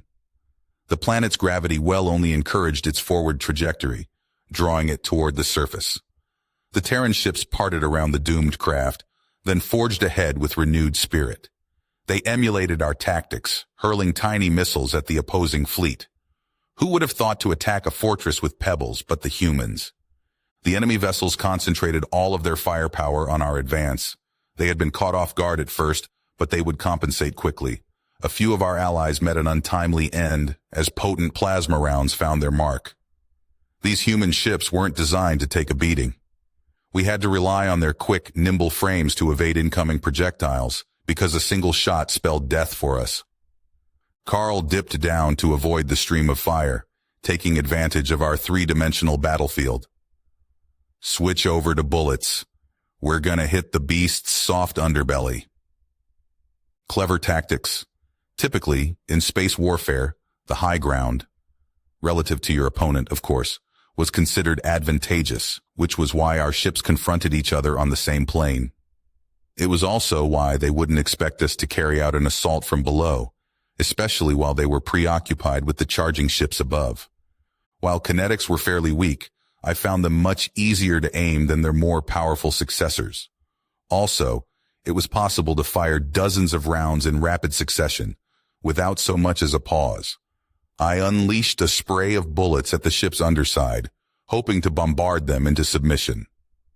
The sight of atmosphere venting indicated that we had indeed poked a few holes in their armor. Unfortunately, none of the ships seemed incapacitated. We were more of a nuisance than a threat. A warning flashed on the weapon screen, indicating a heat-seeking missile locked onto us. I suddenly wished that we hadn't drawn their attention. I cleared my throat. "Carl, I see it. Try not to lose your lunch, okay?" he replied. "I don't waste food, but how?" I stopped as our ship switched directions in an instant, beginning an upward climb at full speed. Acid gurgled in my throat, and I tried to swallow it down. "Oh, that means puke, doesn't it? You're not going to outrun a missile, you know." "Wasn't planning on it." The missile was mere seconds from catching us as Carl righted the fighter, once again on the same heading as the enemy. The humans steered us straight toward a rival ship, showing no signs of slowing down. As we barreled toward a collision, I couldn't help but wonder if his plan was suicide. Surely, he was going to turn away and enact some defensive measures. We brushed just over the enemy's hull, so close that I swore our metal skeletons grazed each other. Our craft snaked around theirs, ducking down on the other side. The missile, which was meant for us, instead plowed into them, and their ship absorbed the worst of the antimatter punch. Its shields held, but barely. The flicker of electricity around its shell hinted they were faltering. I didn't need instruction from Carl to seize this opportunity. If its defenses truly were down, we only had a brief window before it recovered. I switched to our plasma rounds, hoping they would work at last. The shot scorched through its vulnerable flesh, turning it to a withered husk in seconds. I knew its occupants were dead when the ship did not deviate from its aimless drift. If there were any survivors, they would have fired back. Our skirmisher twisted through the enemy formation, zigzagging to avoid a slew of plasma fire. Our little ship was becoming quite a thorn in their side, and they were no doubt keen to take us out. For a moment, I felt like we were dancing through the night sky. There was an effortless grace in Carl's evasive maneuvers, and the thought crossed my mind that nothing could touch us. I must have jinxed it, because that was when a round clipped our left wing. The fighter's frame rattled beneath me, and I wondered if the craft would break apart. By some miracle, we hobbled to their rear flank, still in one piece. Our ship's condition was worrisome. She was slowed, tilting to one side and running dangerously low on ammo.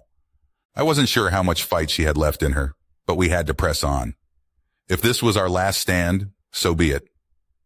I took a glance around at the battlefield, trying to think of our next move. A sea of shrapnel and wounded ships had spawned amongst the living, perhaps best described as a graveyard. The enemy appeared to have suffered more losses than the Terrans, but it didn't matter. As one of their ships fell, another popped up in its place. The humans fought with blinding intensity, but our forces were dwindling too quickly. We couldn't hold the line much longer. The planet-killing destroyer was creeping ever closer as well. If it was allowed within firing range, it would decimate the life forms below, and that would be the end of the refugee program. Our last-ditch efforts needed to be focused on stopping it. Some of the humans seemed to have come to the same conclusion. A few dozen Terran ships were encircling the beast, hitting it with every type of ammunition, from every angle. Nothing seemed to harm it, or even slow it down. I wished I could suggest a weakness to target, but to my knowledge, it didn't have any. "Carl, you see the destroyer?" I asked. He frowned, squinting through the viewport. "That big, ugly trapezoid?" "Yes. If we're going to lose, we need to take that ship out at all costs." "I understand." The human fell quiet. I expected him to argue that we weren't going to lose, but he only sighed. "Bye him. It's been an honor." Likewise. The ship's engines accelerated for perhaps the final time, and we sailed towards certain death. Bye him POV. The destroyer functioned as bait in a way, forcing the human fleet to overextend. It lured the largest, most ferocious Terran battleships into its vicinity and kept them out of the larger fray. While our big guns battered the doomsday ship with laser fire and missiles, they were easy targets for the enemy to pick off. If those guys couldn't breach the destroyer's shields, none of our ships could. I decided our best play was to cover them and buy them a bit more time. I noticed the enemy surging around one particular human battleship, a Titan-class behemoth. It appeared to have sustained heavy damage, but was still limping toward the planet killer. Perhaps they were planning a bombing run at point-blank range. Whatever the case, our foes clearly didn't want it to reach its destination, or else they wouldn't have diverted 15 craft to attack a single ship. I glanced at the sensor data from our computer and did a double take. The energy readings from that Terran battleship were off the charts. The warp drive seemed to be destabilizing. My first thought was that an enemy shot had hit the reactor, but the computer detected only minor damage to that compartment. Rather, it appeared the humans had shut off the cooling system, as though they were trying to cause a quantum meltdown on purpose. "What are they doing? Their reactor is going to go critical," I hissed. Carl checked his own display, then chuckled. "Son of a gun. They're using the ship as a bomb." "That is suicide." "No, that's sacrifice. There's a difference. Why don't we give those guys a hand?"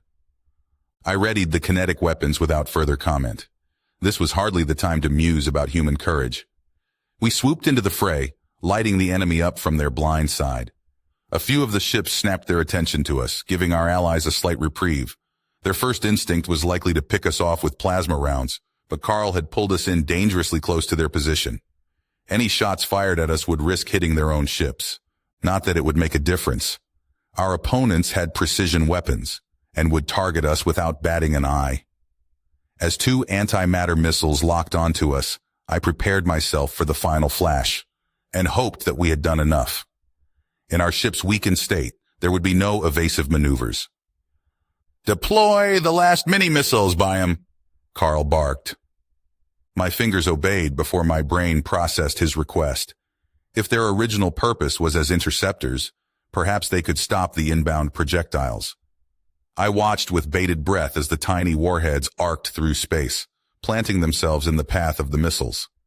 The antimatter blast was set off before reaching us, but I knew we wouldn't be so lucky next time.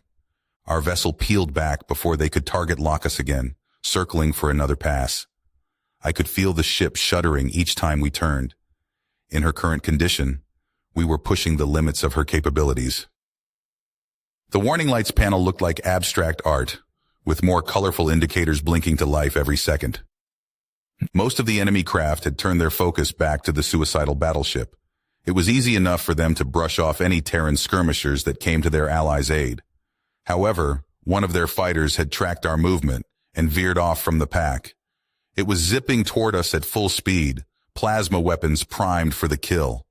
I lined it up in our sights, resigned to another shootout.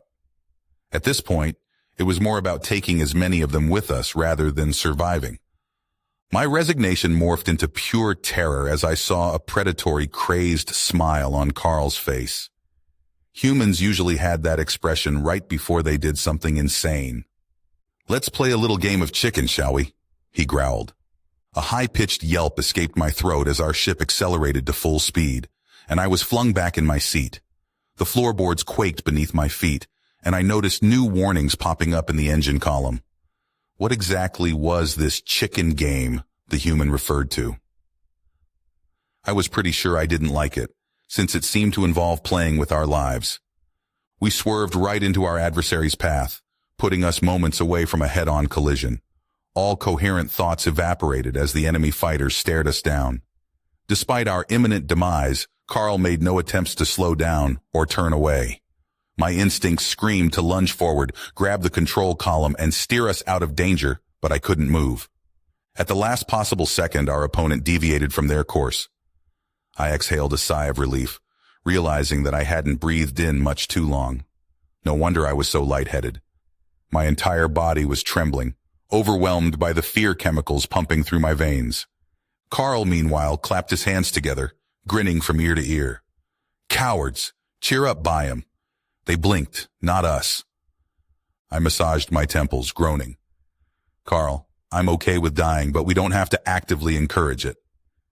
Nonsense. Like we say on Earth, I'd rather go out with a bang than a whimper, he said.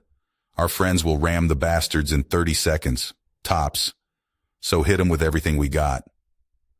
The route back to the Terran battleship's side was clear after our little stare down. We soared past its assailants, and I unleashed every bit of ammunition we were carrying, even types I knew wouldn't work. None of our hits landed any serious damage, but fortunately, help had arrived. Most of the remaining human vessels had joined the suicide mission, protecting the battleship at all costs. I saw a few hurl themselves into the line of fire, using their puny skirmishers as shields. Others rammed into enemy ships, pushing them away from the battleship. The humans were unyielding in the face of death, undeterred as their allies fell around them. When pressed against a wall, their bloodlust bordered on insanity. I drained the last of our ammunition, watching as the battleship crossed the final stretch. It buried its nose in the destroyer's side, and the impact was enough to tip its destabilized reactor over the edge. The meltdown unleashed staggering amounts of energy on the planet killer's insides, and to my amazement, it burst apart at the seams. The once untouchable destroyer fractured into several pieces, which began to crumple in on themselves. Our sensors detected magnetic fluctuations, hinting that their own reactor was cascading out of control.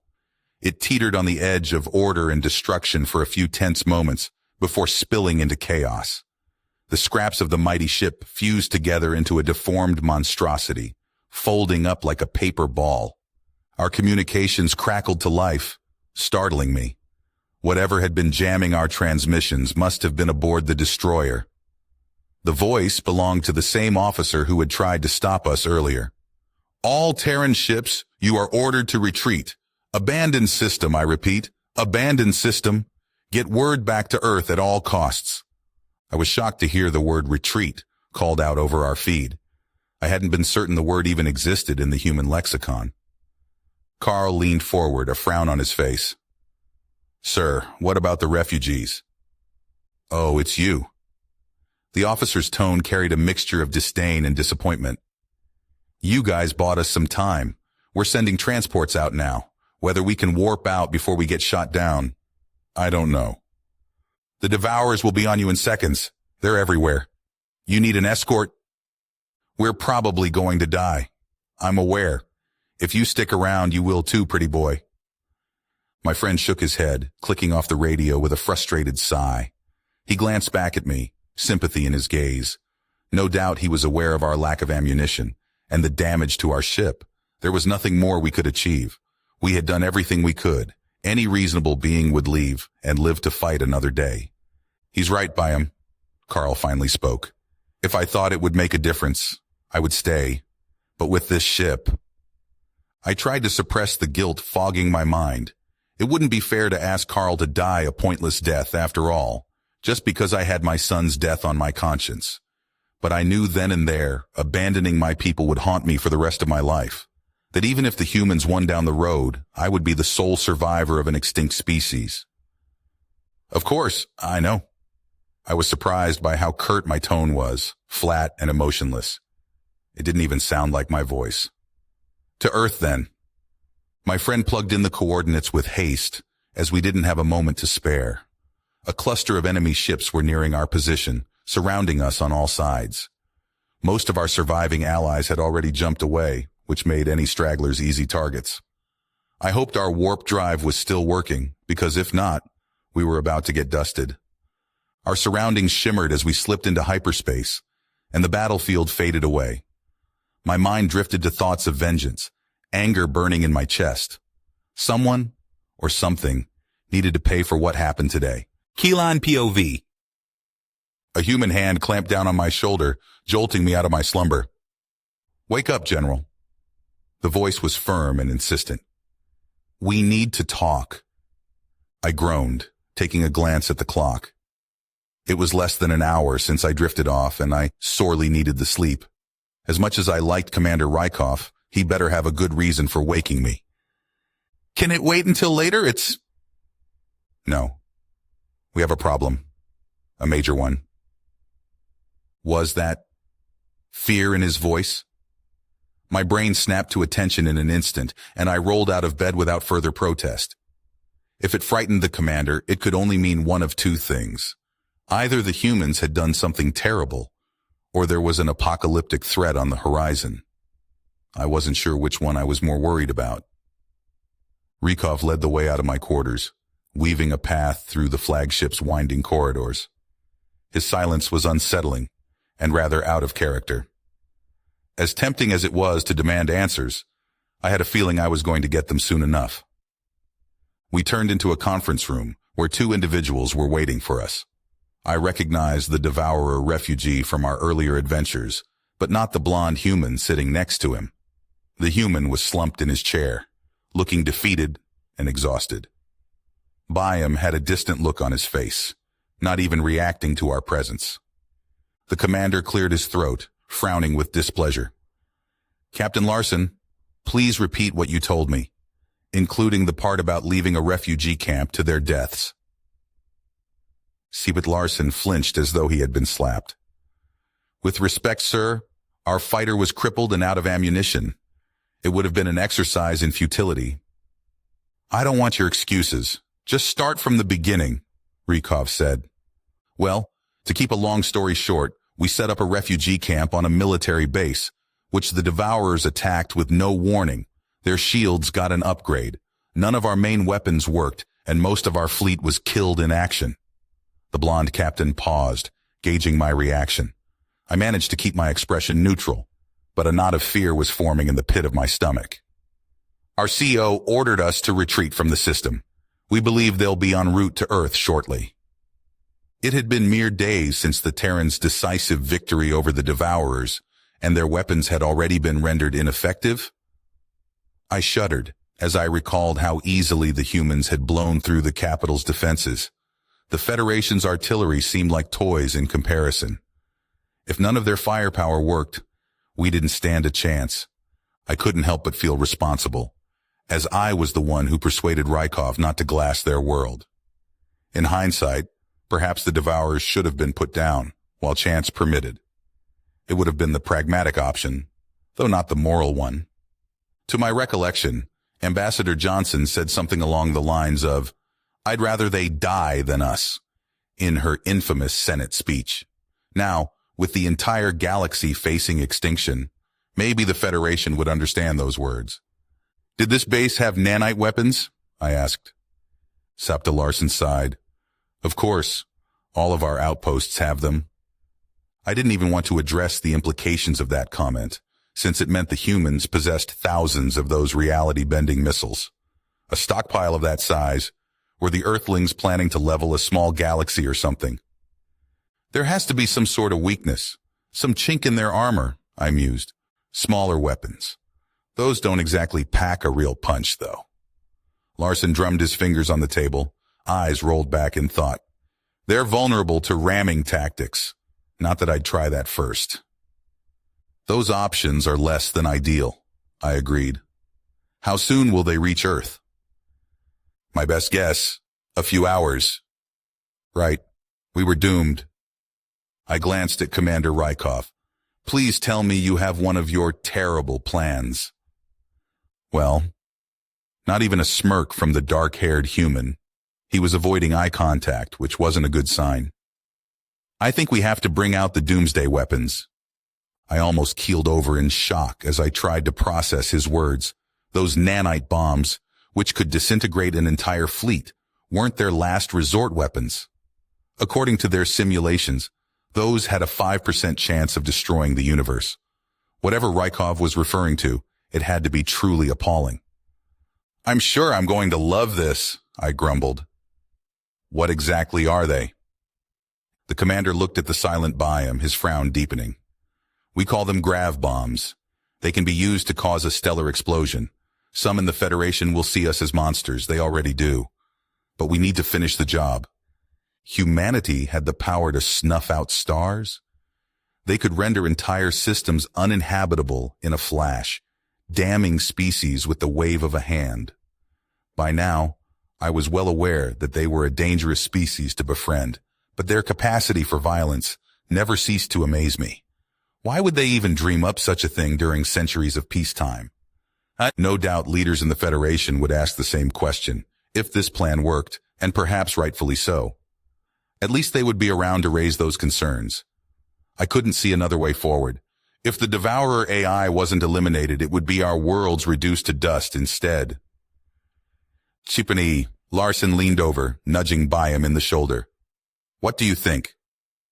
Do it. The Devourer refugee shifted slightly, face void of emotion.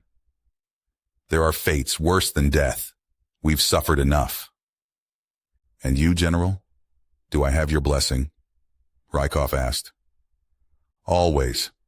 One thing, though, won't the Devourers see us coming? Try to stop us. I'm sure they've left some ships behind. We'll have to fight our way through. What about the ones heading for Earth?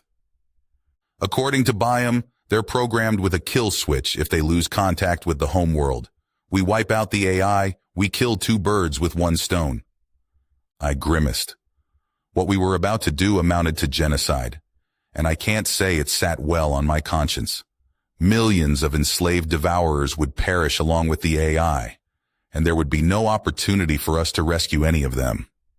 Despite his calm words, the strain on the commander's face told me he felt the same burden. It has to be done. We should set off as soon as possible, I said. Rykov nodded. Right then. Larson, Byam, disembark at once. My guards will escort you out. But sir, we want to join you, the captain protested. That was an order. You both look like hell. The commander turned toward me, and I noticed the dark circles under his eyes. He didn't look so good himself. General, follow me to the bridge. I have a private matter to discuss on the way. I loped after him, finding it much easier to keep up with his brisk strides than before. The nanite therapy must have had a positive impact on my fitness. I certainly felt stronger, younger even. That reminded me, I needed to work out a deal to bring the technology home. It could improve quality of life, revolutionize the field of medicine, and bolster our forces. With human innovations in our pocket, we could bring about the new golden age of the Jatari. Perhaps it's not the right time, but... I hesitated, trying to find the right words. If we survive all this, I was thinking the Jatari could help with your nanite research. If you want partners, that is.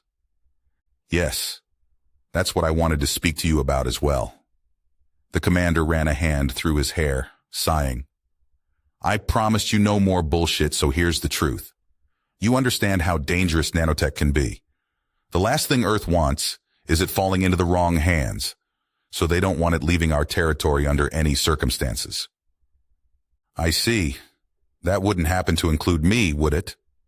The human was silent. Well, shit. Am I a prisoner? I wouldn't do that to you, but others will. I've liked having you on board, and I thought maybe you could stick around as my first officer.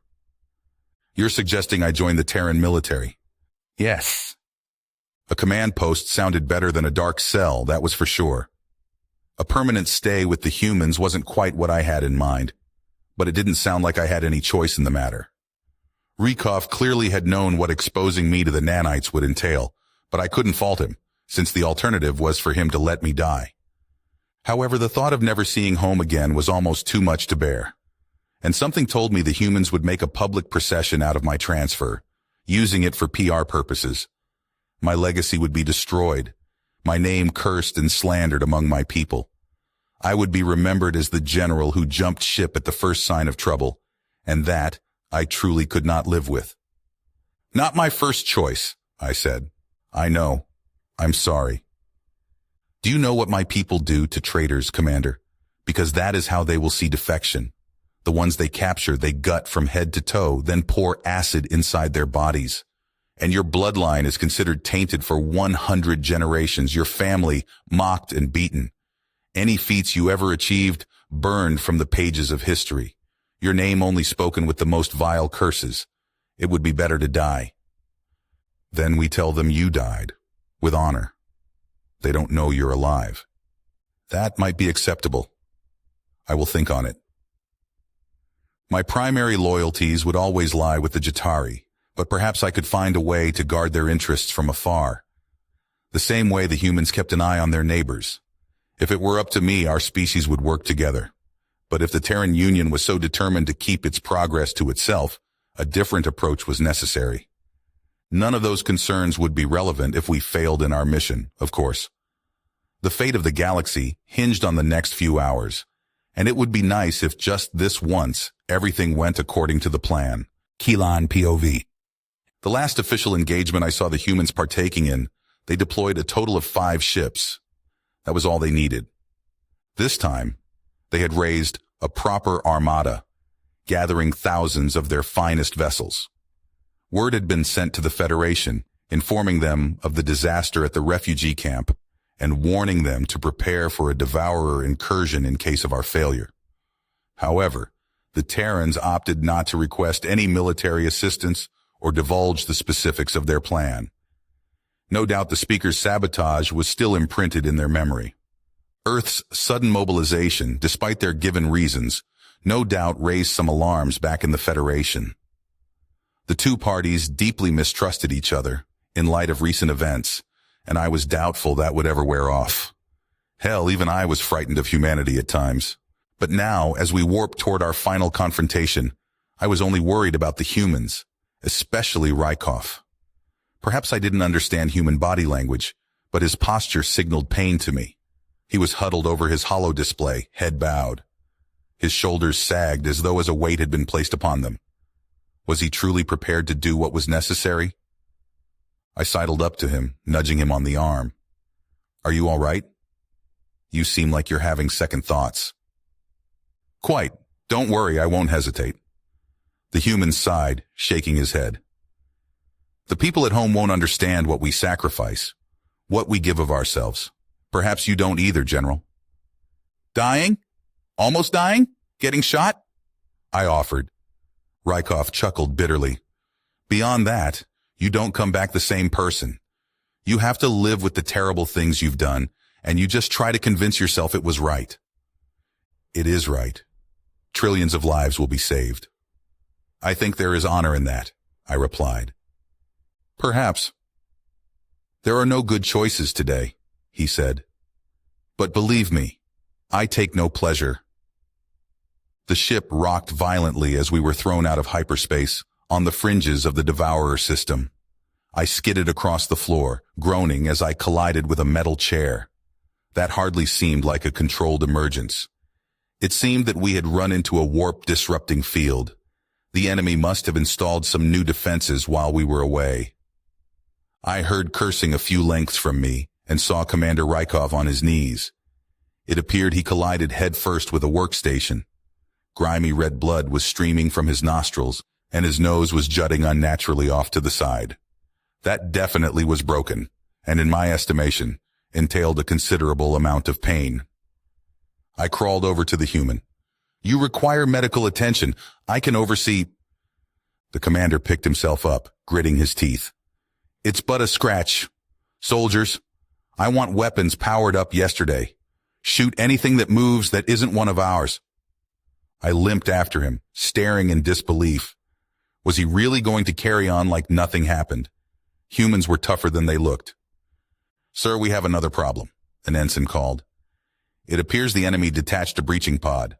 A boarding party has infiltrated the ship." My antennae twitched in confusion. "Since when do they board ships?" "I think they have a special hatred for this one." The commander frowned, wiping a fresh stream of blood off his lip. "General, we're a little short on foot soldiers. I'd like you to meet up with my security team in the main hangar and take care of the welcoming committee. Keep them alive if possible."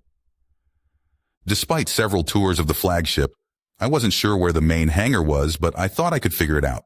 The last thing I wanted was to look incompetent, as the ship's soon-to-be first officer. I gave Rykov a nod, retrieving a plasma rifle from the weapons cart.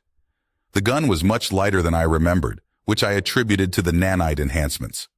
My departure from the bridge was swift, and I hoped that following my instincts would bring me to my destination. But after rounding a few corners, it became apparent I was heading in the wrong direction. The cupboards of pill bottles and syringes suggested that this was the med bay. There wasn't a physician in sight. Non-combatants were probably locked down until the ship was secured. I surveyed the walls looking for a map. There had to be some sort of directions somewhere for evacuation procedures at least. My ears perked up as footsteps echoed down the hall, and I sighed in relief. Perhaps these humans could steer me on the right course.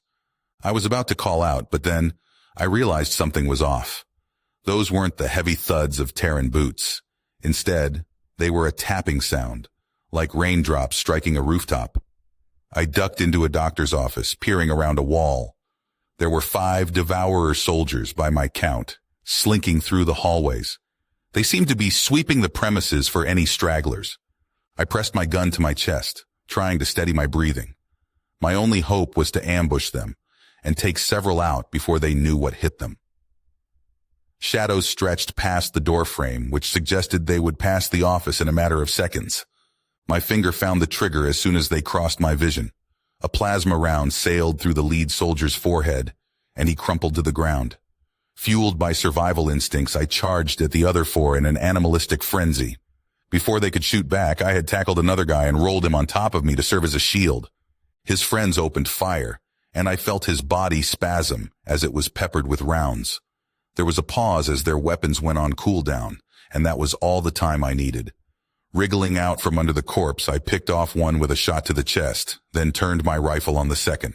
A volley tore through her neck, and she collapsed in a bloodied heap. 4 down. 1 to go.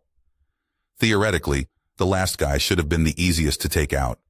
But the opposite seemed to be true in experience. This one was watching me with sharp eyes, and ducked just as I found my aim. My shot whizzed over his head, burying itself harmlessly in the wall. To make matters worse, my rifle buzzed in my hands, indicating that it was on a 5-second cooldown. Well, shit. His gun was almost recharged at this point, which meant I had to act immediately. I closed the distance between us with long strides, jabbing him in the gut with the butt of my rifle. With a sharp exhale, he stumbled backward, dropping his weapon on the floor. I reached for the loose firearm, but my action didn't go unnoticed. He kicked it away and moved toward me. Panic spurred me to swing my rifle at him like a club. Bashing him over the head didn't seem like the worst idea. Well, at least until I actually tried it. His hands shot up in a blur, catching the gun by the barrel. Before I knew it, the weapon had been wrenched out of my grasp. As it clattered to the ground, I realized I was in trouble. Hand-to-hand combat was never my forte, as it wasn't something the Jatari military trained in. With this guy's godlike reflexes, he certainly had the upper hand. I barely raised my fists in time to block a series of punches. While I was trying to parry his strikes, he swept my feet out from under me. Pain shot up my spine as I smacked against cold metal. He sank to my level in a flash, placing me in a headlock, thrashing about, clawing at his face.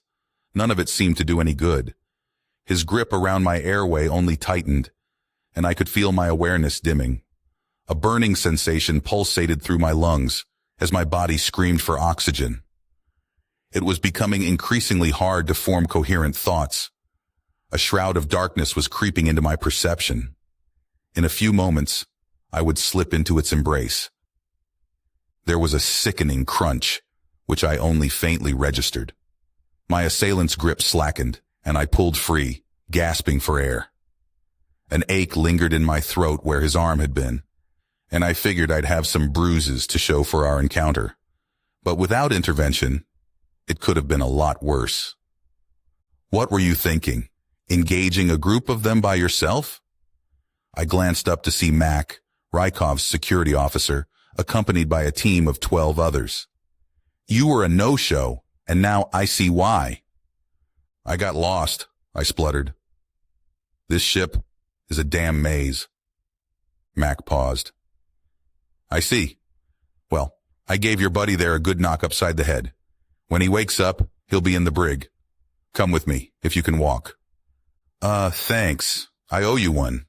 I struggled to my feet, following after the burly man. Where are we going? The bridge. I figure the boss wants you back. What?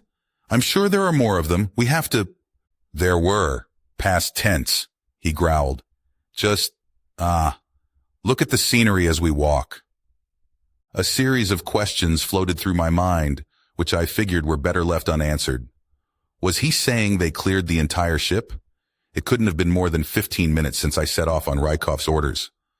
The meaning of his statement became apparent as we entered the main passage to the bridge.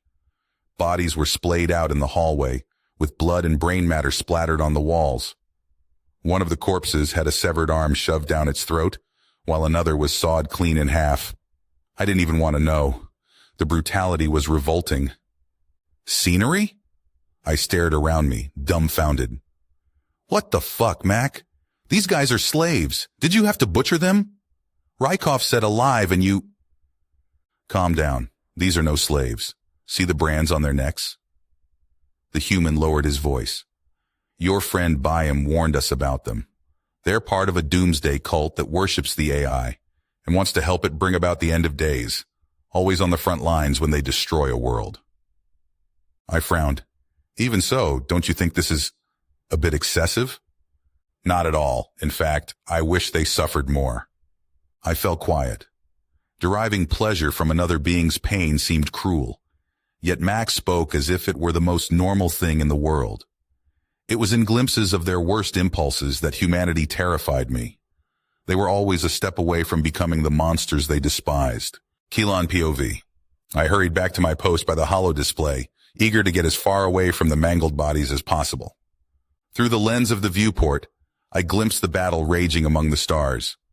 While I had been preoccupied with the foot soldiers infiltrating our ship, the crewmates on the bridge had been clawing their way through a sea of enemies. A few hundred Allied vessels were tucked away at our side, trying to withstand a barrage of plasma fire. To their credit, the Terrans were hurling an equal amount of ammo at the hostiles. The humans were hoping to find any weakness to exploit, any chink in their armor, but it was to no avail. The Devourer's shields were absorbing anything we threw at them. Our advance had slowed to a crawl, and we were on the verge of being pushed back. General, Commander Rykov gave me a nod, his voice taut with pain. Glad to see you in one piece. Yes. Others didn't share my good fortune, I muttered. The human's eyes narrowed. What does that mean? We suffered casualties? I averted my gaze, unable to look at him straight. Not to my knowledge. I mean, your boys carved up the aliens nice and good. If I didn't know better, I'd think a wild animal got to them. Oh, I see. Rykov sighed, massaging his forehead. Human emotions can run hot. My orders were clear, but I suppose they got a bit carried away. I'm sorry you had to see that. I leaned over the command console, having nothing further to say on the matter. What was important now was completing the mission, and to do that, we needed to find a way through the enemy's stalwart defensive line. But that seemed next to impossible, now that they were privy to the Terran playbook. More human ships were slipping off the radar by the second. We needed to take drastic measures before we lost an entire fleet. What could we do that was completely unpredictable and would catch the Devourers off guard? Some sort of antimatter missile slammed into our hull, sending ripples through the flagship's frame. The overhead lights went out, replaced by a faint orange glow emanating from the floorboards. The computer systems went offline for a moment before humming back to life. A few of the humans glanced around nervously. Primary power source inoperable. Emergency generator activated, a mechanical voice said. Shields at 12%. I shook my head in disbelief.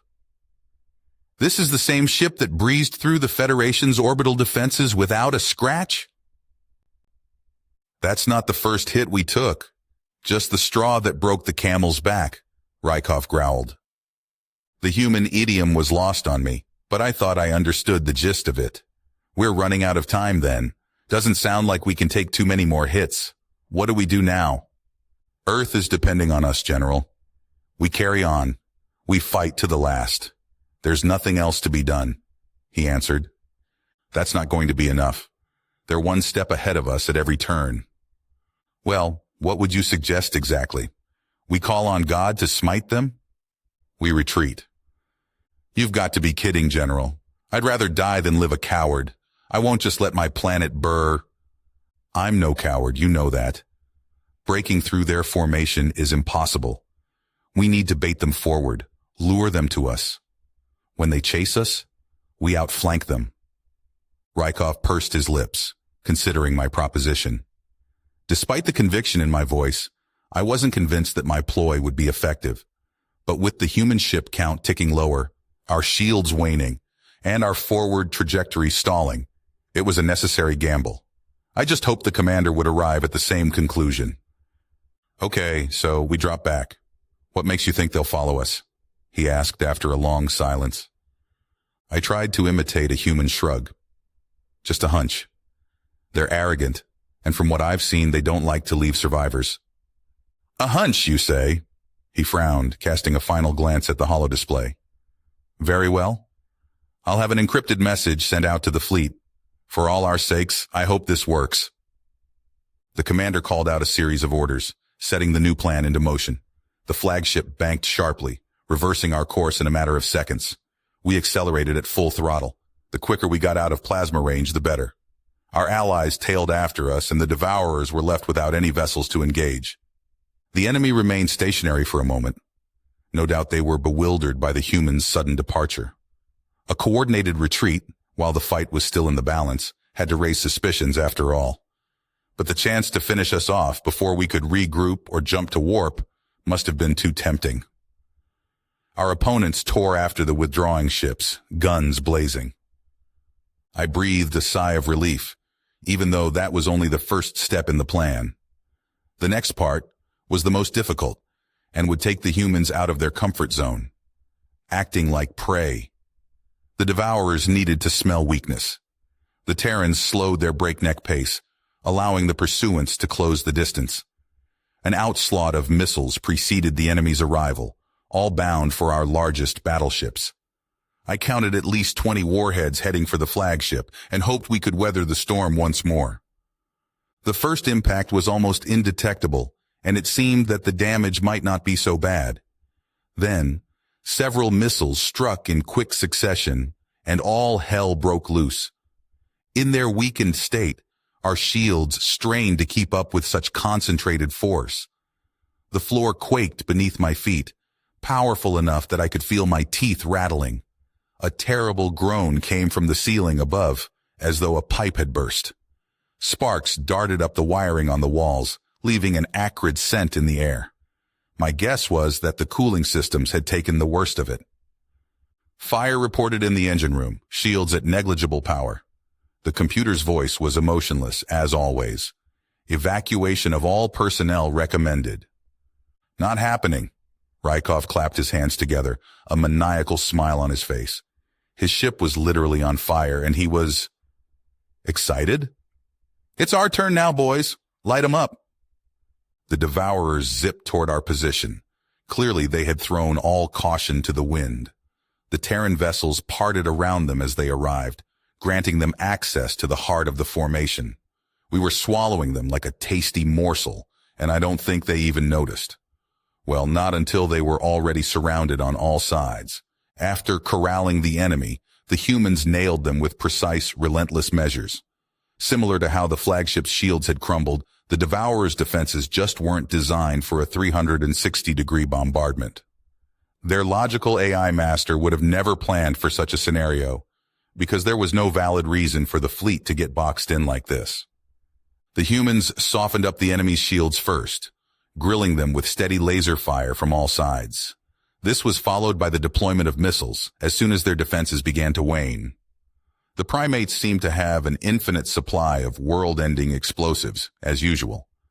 Massive battleships and nimble fighters alike blinked out of existence, no match for the combined power of antimatter and fission weapons.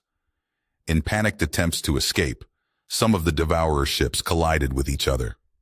Those vessels also became little more than 1,000 fragments scattered across the darkness of night. Set course for their star at maximum speed, Rykov barked. No time to waste. An ensign cleared her throat nervously. "Sir, our engine is overheating." The commander crossed his arms, frowning. Did I stutter? The flagship cruised through the remnants of the fleet, finally having a lane into the Devourer system. I just hoped we could complete our mission before their offensive reached Earth. This was a race we couldn't afford to lose. The fate of humanity was hanging in the balance.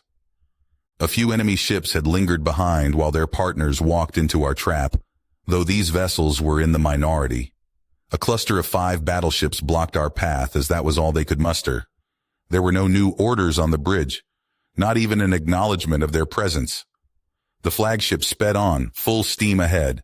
Our exposed frame was scorched with plasma fire, which burned a few holes into our metal hide. As atmosphere began to vent, automated processes sealed off the damaged ship sectors. It was going to take more than a few puncture marks to dispatch this Terran monstrosity. I winced as I realized we weren't slowing at all, and were mere seconds from plowing into the defensive quintet. The Devourer ships were vulnerable to ramming tactics, sure, but were there really no other options? If the humans wanted to piss away 1 trillion credits, they could have done that without wrecking their finest craft. Hell, forget the economic toll. With the fiery situation in the engine room, a jolt might be enough to turn us into a smoldering wreck. Even under normal circumstances, there was no guarantee we'd make it out in one piece. I knew it was hopeless to reason with the humans, since brushes with death seemed to be an incentive to them. All I could do was find something to hold on to and send up a silent prayer to the universe. Even if we survived, this was going to be a bumpy ride. Keelan, POV. As we hurtled toward an imminent collision, the sounds of coughing filled the bridge. An involuntary shudder ran down my spine. While I knew it was rather commonplace for their species, I could practically feel the rattling of their lungs. The deteriorating conditions inside the flagship were affecting me as well. My eyes were burning from the billows of smoke that pooled in the air, and my skin was smoldering from the temperature, which had risen to an uncomfortable degree. With a glance around, I saw many of the humans tugging at the collars of their shirts. None of them looked too pleased with the environmental status either. If we stayed on board this vessel too much longer, we would all suffocate. With the shields down and the interior aflame, I expected the ship to crack apart on impact. But the Terrans, true to their suicidal tendencies, pressed on anyways. The 5 Devourer cruisers did not budge as we bore down on them. They only seemed to huddle closer together. As the final line of defense, they had to stop us, even at the ultimate price. No protests, General? Rykov's nose was swollen to the size of a small fruit, but he was smirking anyways. I expected the word stop at least once. I shook my head. Why bother? I don't want to waste my final seconds of existence. You're quite the cynic, you know. Hell, we might survive this, he chuckled. My antennae twitched in confusion. Is that supposed to be reassuring? The broad hull of our ship plunged through the enemy line. Even with inertial dampeners at work, a jolt propelled me several lengths forward. I found myself prone on the ground yet again, wincing from another rough landing. The nanites in my veins could only mend so much tissue damage at once. I imagined I'd be black and green tomorrow. Before I could regain my footing, the humans rolled the vessel sharply to one side. An undignified yelp escaped my lips as I slid shoulder first into a workstation. What were they doing? Had their steering systems gone haywire? I felt the flagship start to tip back in the other direction and clutched onto the base of the desk for dear life. An awful screeching sound resonated through the walls of our vessel, most likely our tough hide peeling away. But there were no worried call-outs from the pilots or the computer, so the erratic rotation had to be intentional. Why would the humans want to tumble about, right in the wake of a collision? I pondered the question for a moment, and then an idea occurred to me. The Terrans were twisting their ship like a knife, carving a deeper gash. We were burrowing our way through the enemy craft and tearing up their inner workings as we went. A crunching noise echoed from the bridge's exterior wall, drawing my attention. I saw a crack snaking its way from floor to ceiling, with several tendrils branching out from the root. Sure, our opponents had been taken out of commission, but our own ship was hanging together by a thread. Severe damage reported to all sectors. Structural integrity compromised. The computer's voice cut through the dead air. Advised to power down the ship at once. Rykov cleared his throat. Computer, you don't recommend evacuation anymore? Negative. That is no longer possible, came the reply. Why not exactly? The hangar bays and escape pods have sustained severe fire damage. They are inoperable. Advised to send out a distress signal and await rescue. The Inferno's spread had escalated quickly, and if it continued at the current pace, it would reach the bridge in a matter of minutes. We had grinded to a halt in the aftermath of the collision, and were currently wedged nose first into the enemy vessels. Any more impacts would fracture the flagship's exterior, so that meant breaking through the other side was not an option. The commander scratched his head, frowning. Right. You heard what the computer said. All power to thrusters, and once we're clear of this wreck, we gun it to the Devourer's star. Should be a walk in the park. Maybe I wasn't the best at listening, but that definitely was not what the computer said. Our engines, which were nearing liquefaction by now, revved to life. We inched forward, slicing our way through the last of the enemy's plating. The ceiling overhead began to sag as its support faltered, and I figured it would come down on us. What hurt the most was knowing how close we had come and that we had failed in completing the mission all the same. Then, with a terrible shudder, the flagship was clear of the wreckage. It had sawed 5 enemy craft in half, leaving behind only idle debris. Our frame quivered, still deciding whether or not to collapse. By some miracle, it was holding together for now. As cheers erupted around the bridge, I looked toward the commander. The man had found a seat behind a weapons console, displacing one of his ensigns. It was a matter of seconds until we passed by the Devourer's star, and he was ensuring that the grav bomb was prepped for deployment. The terrible task of genocide was still ahead of us. There was no semblance of a smile on his face, despite our hard-fought victory. His eyes were turned out the viewport, toward the serene blue and white sphere that hung in the distance. A tear rolled down his face, and I suspected it had nothing to do with his physical injuries. Human compassion was so mysterious and so antithetical to their violent instincts. The burden of slaughtering an entire species would eat Rykov up from the inside. He had admitted as much. Why would a man who so clearly despised this mission take the helm for its execution? The only answer I came to was that he wished to save his subordinates from the guilt. Noble to the last. His earlier speech about sacrifice was still ringing in my ears. You don't come back the same person, he said. I didn't want him to change. I didn't want him to be anything like the cruel humans who maimed for sport, who savored the kill. Without thinking, I grabbed Rykov by the shoulders and threw him unceremoniously to the ground. The nearest crewmates tensed up at my unprovoked assault on their leader, but I ignored them. My fingers acted on autopilot. The first step was to confirm the target, then... What the... The commander rose to his feet, looking more confused than angry. He noticed a few handguns aimed at me and signaled for his men to stand down. You really shouldn't attack someone on their own ship. Stand aside now. No, I muttered. Disbelief flashed in his eyes. What do you mean, no? I won't let you do this to yourself. You deserve better. My stomach churned as we glided into position, across from the vibrant orange star. It was a dreadful feeling to have the power of annihilation at your fingertips.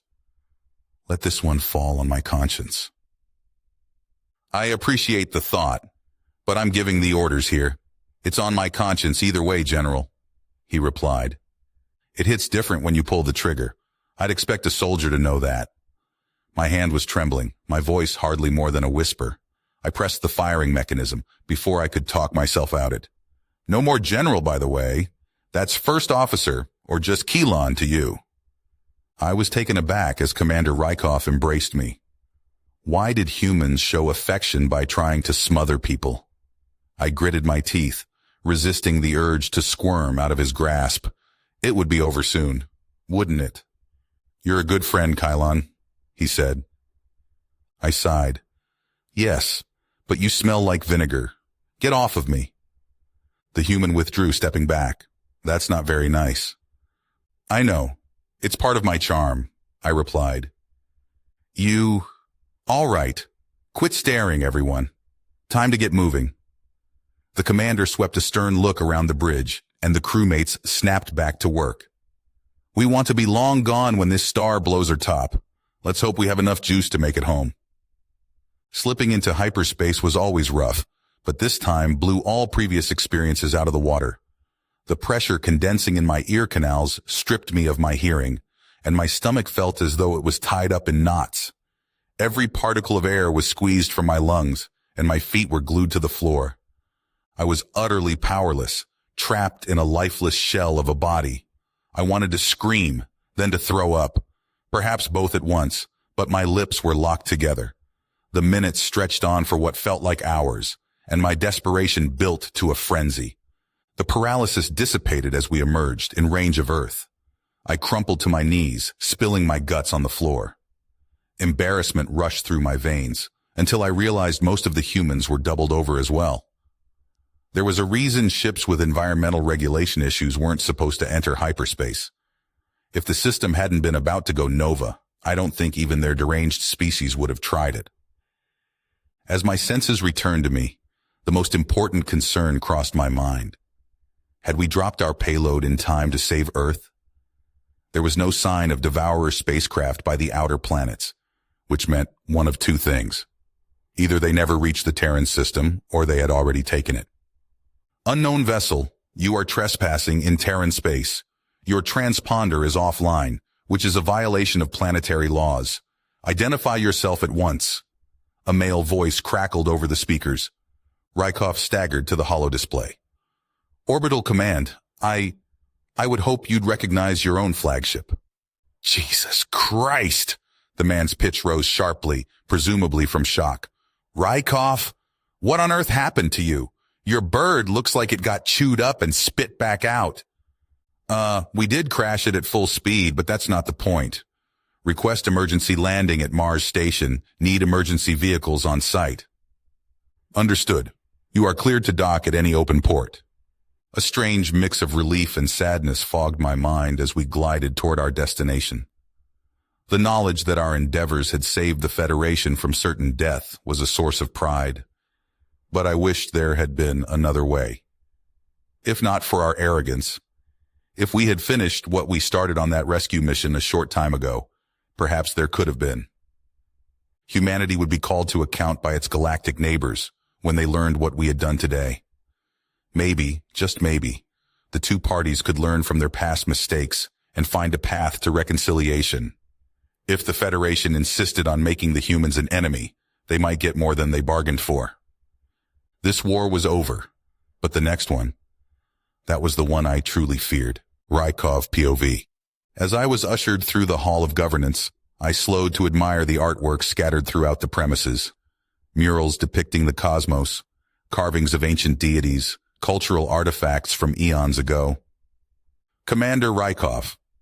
The Yendel guard said my name slowly, since his species had difficulty pronouncing the R sound. Is there a reason you have stopped? I shook my head. Just looking. It's fascinating, a showcase of every... You can browse the exhibits at another time. The Senate is waiting, he growled. Right. Perhaps I should have been irritated by this guy's impatience, but frankly, I was just happy he wasn't afraid of me. Most aliens I had spoken to since my arrival were walking around on eggshells, terrified of saying the wrong thing. Despite centuries of restraint and nonviolence, they thought humans would snap on a whim. Why had Terran Command insisted on my testimony before the Senate? Why bother to comply with their subpoena? This would just be the next farce, the latest inquisition against humanity.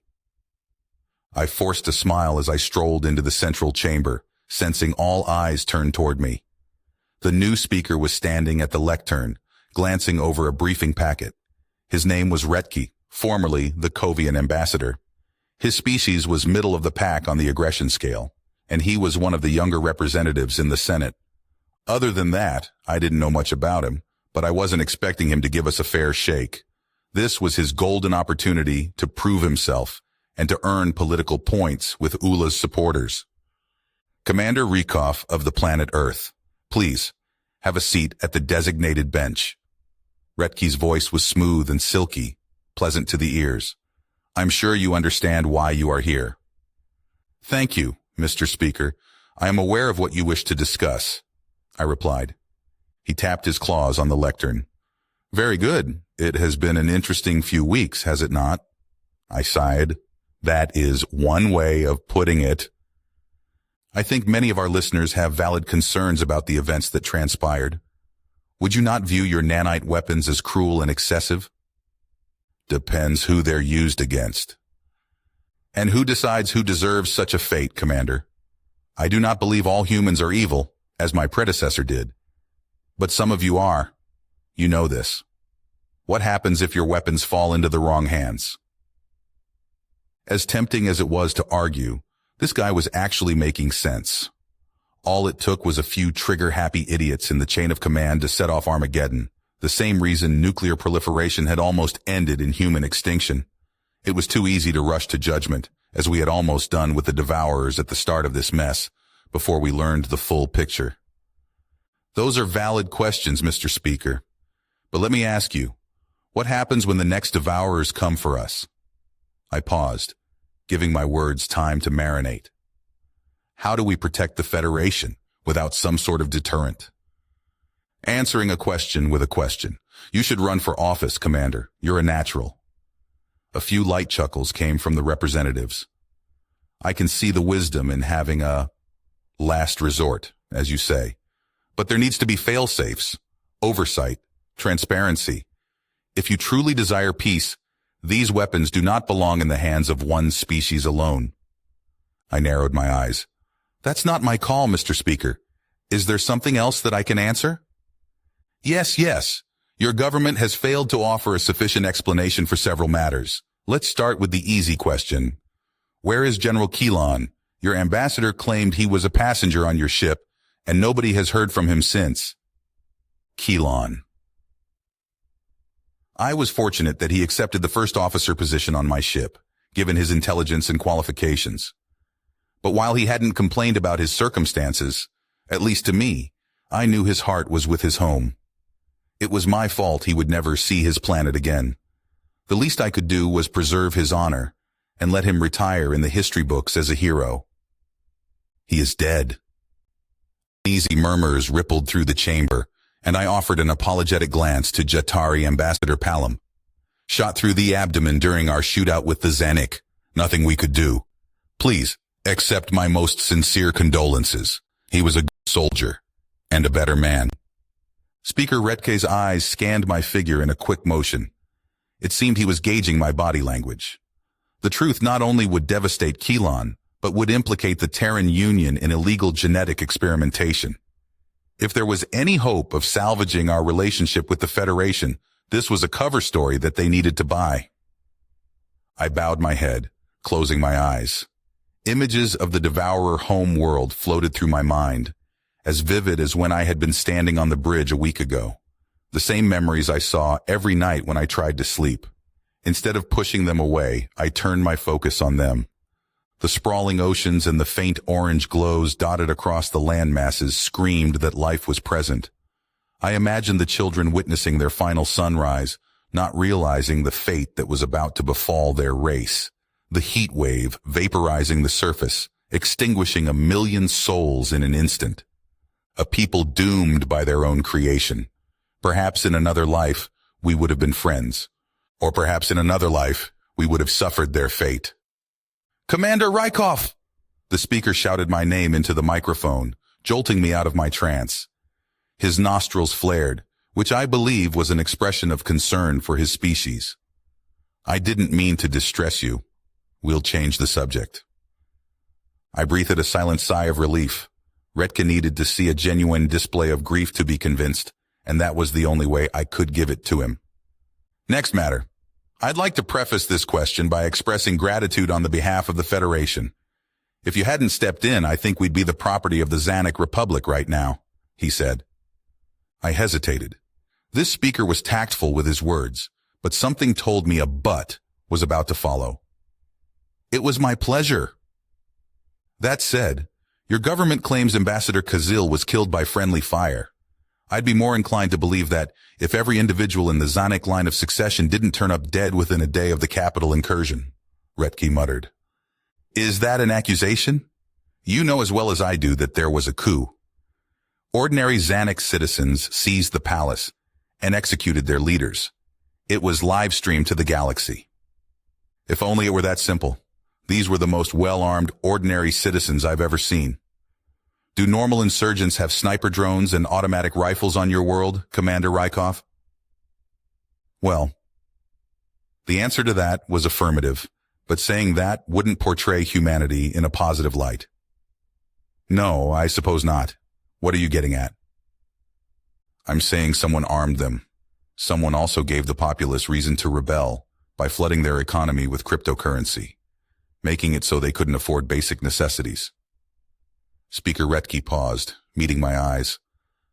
It would stand to reason the same entity is responsible for both things, and the Terran Union has already been linked to the financial attack. I lowered my gaze. I'm not saying humans did it, but if we did, it would have been for the greater good. For centuries, the Zanic administration has been relentless in its pursuit of expansion and conquest. Their government required drastic changes to put a stop to it. A series of anxious whispers rippled through the assembly as my words were practically an admission of guilt. I risked a glance at the audience and noticed Ambassador Johnson in her assigned seat, shaking her head. It was clear she didn't approve of my response, but what else could I say? This new speaker was a bit too clever and had already put the pieces together on his own.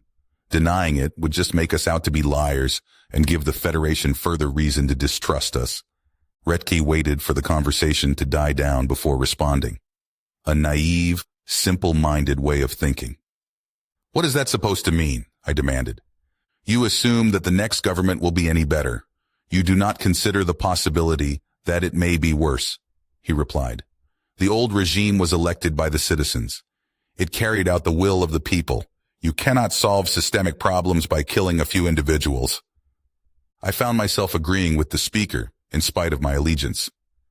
The modus operandi of the intelligence agency was asinine to me.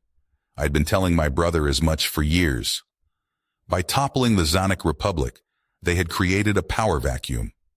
In all likelihood, they were replacing a democratic aggressor with an authoritarian one. A tired sigh escaped my lips. Time will tell. Is that all?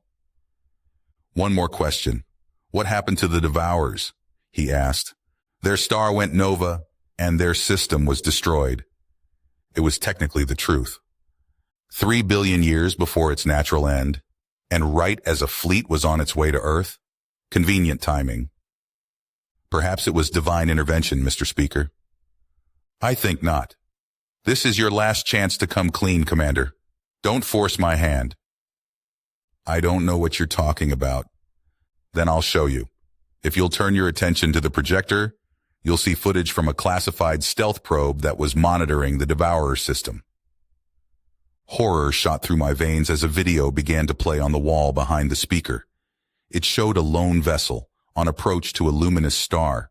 While the exterior of the ship was charred and flayed, the Terran emblem was still visible on the hull. It wouldn't have mattered if it weren't, since the make and model of the flagship was so distinctive. The Senate watched in stunned silence as the flagship deposited a capsule into the star's corona. Gravity did the rest of the work, drawing the projectile toward the surface.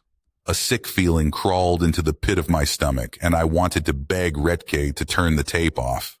Instead, I just sat there, eyes glued to the screen.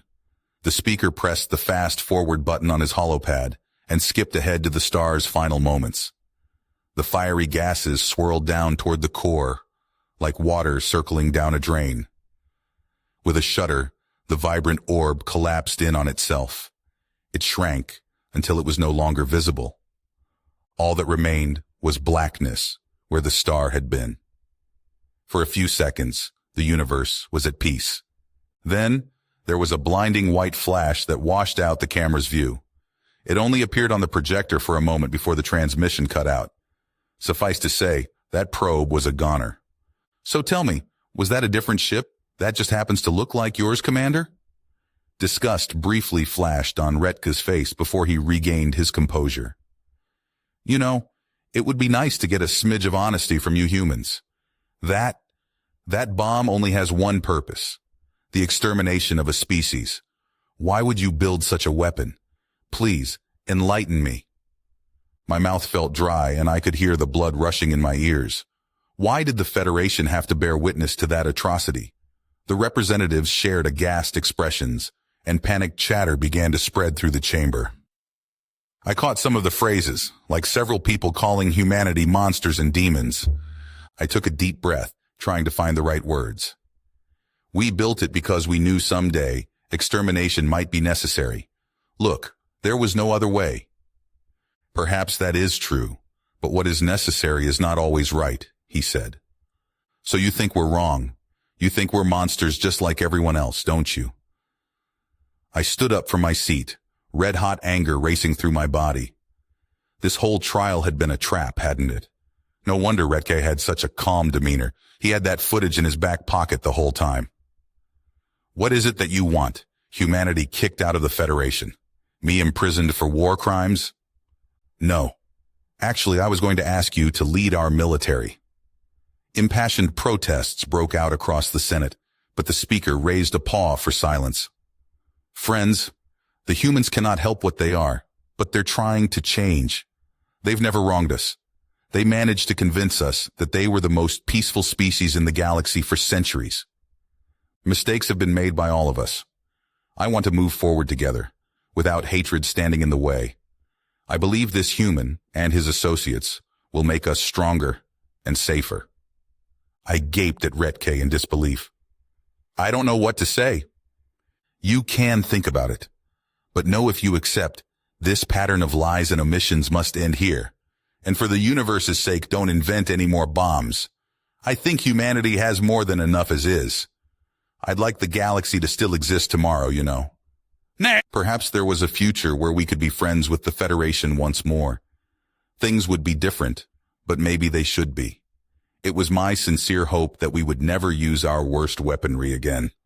I wanted the galaxy to still exist tomorrow, too. Ula POV. Were the humans actually getting a reward for the genocide of an entire species?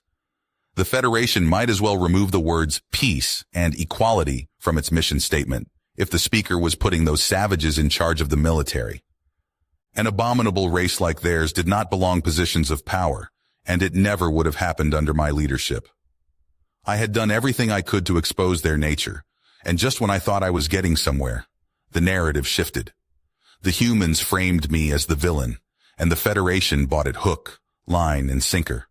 One moment, I was their beloved speaker, champion of democracy, protector of the innocent.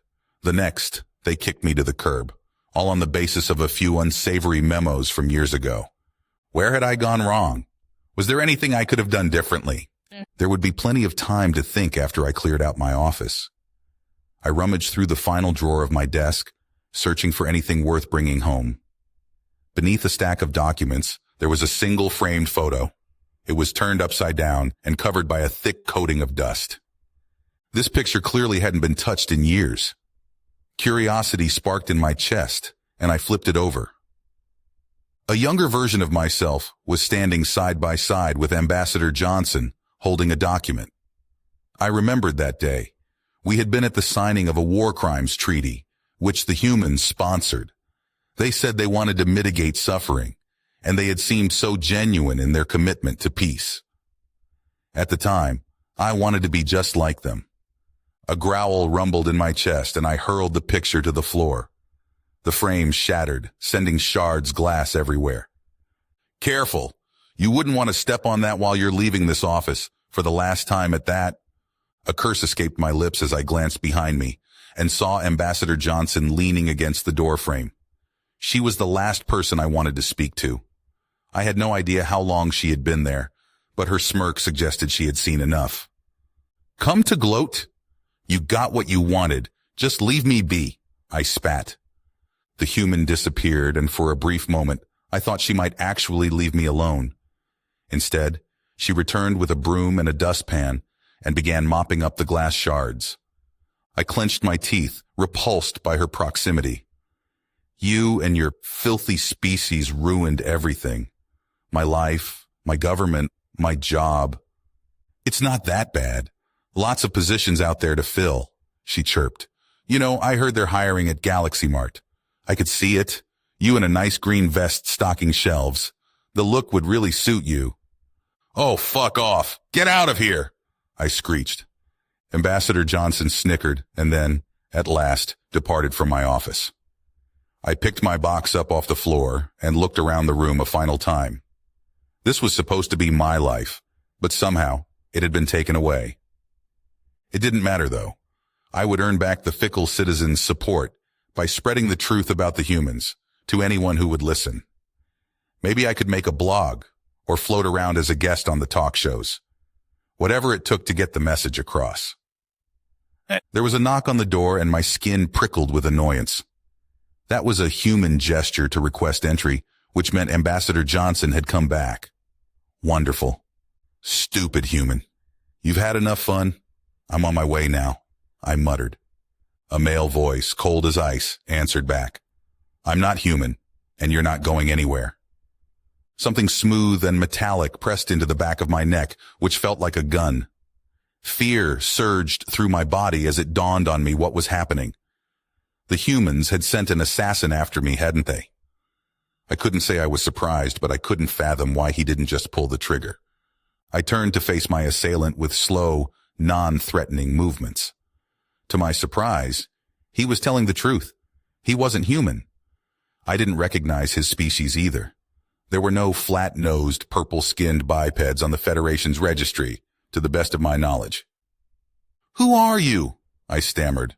The strange man nodded toward my desk chair. Why don't you take a seat? I inched back, following his instructions. We should talk about this. Whatever the humans paid you, I can give you more. Double even. The humans have nothing to do with this. I'm here because everything I've ever known, everyone I've ever cared about is gone. You have no idea what true pain is. Look, if you're depressed, there are ways to get help. You don't have to hurt me. You don't have to hurt anyone, okay? That's where you're wrong. I'm the last survivor of my species. Someone has to pay for that. Something clicked in my head, although it sounded ludicrous. How could anyone have survived a supernova? You're a devourer, I whispered. His facial muscles twitched. I don't like that word. My name is Byam. Okay then, Byam, listen to me. The humans were set on genocide from the beginning. There was nothing I could do. I forced a sympathetic expression onto my face. It was difficult to think with a gun pointed at my head, but I knew I needed to redirect his anger. Commander Rykov is the one you want. He is here, in the building. He killed your people, not me. No. I needed to understand why this had happened, and it all leads back to you. Rykov tried to rescue us, but you sabotaged the stealth ships. In fact, with your sabotage, you tried to force the humans to kill us, he said, voice shaking with anger. They could have finished evacuating my planet if they didn't need a detour to deal with you, if you didn't start a civil war, and if they didn't need to repair their ship after. Ultimately, you are responsible. It wasn't like that. You don't understand. I needed them to slip up so the entire universe could see their true face in all of its ugliness. The humans have been conning the galaxy for centuries, while they plot and build up an arsenal to kill us all. It was a calculated risk, to save the Federation from an evil you can't fathom. A calculated risk? Is a planetary extinction event some minor sacrifice to you? You are the evil one. You don't deserve the nitrogen you breathe. Say goodbye to your miserable existence. It seemed that talking Byam down was out of the question. The devourer had a crazed look on his face. His veins were about ready to pop out of his neck. His finger was hovering over the trigger as he tried to hold the gun steady. I wanted to call for help, but he would take me out as soon as I reached for my holopad. Barring a miracle, this seemed like it would be the end. The door swung open, and Ambassador Johnson waltzed in, looking at a piece of paper.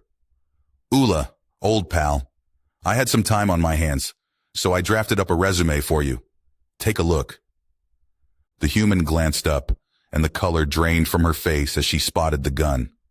I wasn't sure whether to beg her for help or to talk Byam into shooting her instead. "Leave, now. This has nothing to do with you," he hissed. Johnson raised her hands in a placating gesture. "I've read about you in the mission reports. Byam, right? Put the gun down. You don't want to do this." "Yes, I do. I want this vermin dead." A tear rolled down his cheek, and he quickly wiped it away. "I tried to save my people, and I failed. Vengeance is all that's left." "It's not your fault. Please don't let your pain and your hatred define you, Byam. You're better than that. Revenge won't help in the long run." "I don't care if it helps. Why should she live when millions will never see another day because of her? How is that fair?" "It's not. People like Ula are terrible. Believe me, I agree with you. But if we stoop to their level, they win, and I'm too petty to let them win." "That's where we differ, human. I'm more than happy to let Ula have her victory." The devourer checked the sights a final time, grinning at me. Byam was about to dampen the trigger when Ambassador Johnson lunged at him, grabbing his dominant arm. She tugged it down as the gun went off, blasting a hole in the floor. The duo tumbled to the ground, wrestling for control of the firearm. My mind was reeling as I stared at the skirmish. Why was the ambassador trying to help? This was her chance to get rid of me without any blood on the hands of the Terran government. Humans were supposed to enjoy carnage anyways. There was no reason for her to put herself in the line of fire for a sworn enemy. Ambassador Johnson twisted at his wrist, trying to loosen his grip on the gun. Byam reached out with his free arm and picked up a stray shard of glass from the floor. With a swift motion, he jabbed it into her thigh. The human yelped in pain, and her lapse in concentration allowed the devourer to break free. He shrugged off her grasp and began crawling away. The thought occurred me to run or to join in the fray, but I was paralyzed. Something in my brain had shut off, and I couldn't flip it back on. Byam struggled to his feet, using the desk for support. He leveled the gun at Ambassador Johnson, who was nursing her wounded leg. Crimson blood had soaked through her navy blue pants, turning them purple. I didn't know much about human anatomy, but she must have been hit in some sort of blood vessel. "Stay down. I don't want to hurt you," he pleaded. The gun swiveled back toward me, and I steeled myself for the inevitable. There was no sense in begging for forgiveness from either of them, because I wasn't sorry. Sure, my methods hadn't been perfect, but I was the only one brave enough to stand up against those human wretches, to make sacrifices for the well-being of the Federation. There was a sharp, searing pain in my forehead. I crumpled in my seat, watching as the world became fuzzy. It was all so grainy, so out of focus. I was dimly aware, in the recesses of my consciousness, of Byam running from the scene of the crime. My ears registered the words of Ambassador Johnson, calling for help on her holopad. But I was too far gone to process anything but the cold sensation washing over my body. Nothingness overtook my senses, and I sank into the arms of the void. Keelan POV. Terran Command had reluctantly furnished a new vessel for us, after determining that the flagship was damaged beyond repair. This one had nicer accommodations, since its primary function was in a diplomatic capacity. Its maiden voyage would be tonight, as the humans were hosting an ensemble of Federation dignitaries and officers. The plan was to give a brief overview of Earth's military history, as well as its current arsenal. The new speaker was making a genuine effort to smooth things over, but I knew it would be difficult. Many of the representatives still struggled with the truth, and Ula's death had raised new suspicions, especially since Ambassador Johnson had been in the room when she was killed. While security footage of the assassination showed Byam pulling the trigger, that hadn't stopped conspiracy theorists from claiming the Terrans orchestrated the whole thing, that the altercation between the ambassador and the devourer was staged. To be honest, I wasn't convinced they were wrong. Not that it would bother me if the humans were behind it. What nagged at me was witnessing my own funeral on television. I felt like a traitor to the Jatari, and that thought made me sick to my stomach. All I wanted was to return home, to reclaim my old life, to stand behind the helm of my own ship one last time. Keelan, you look unwell. I lifted my head, spotting Rykov at the entrance to my quarters. He must have just returned from the capital in advance of tonight's conference.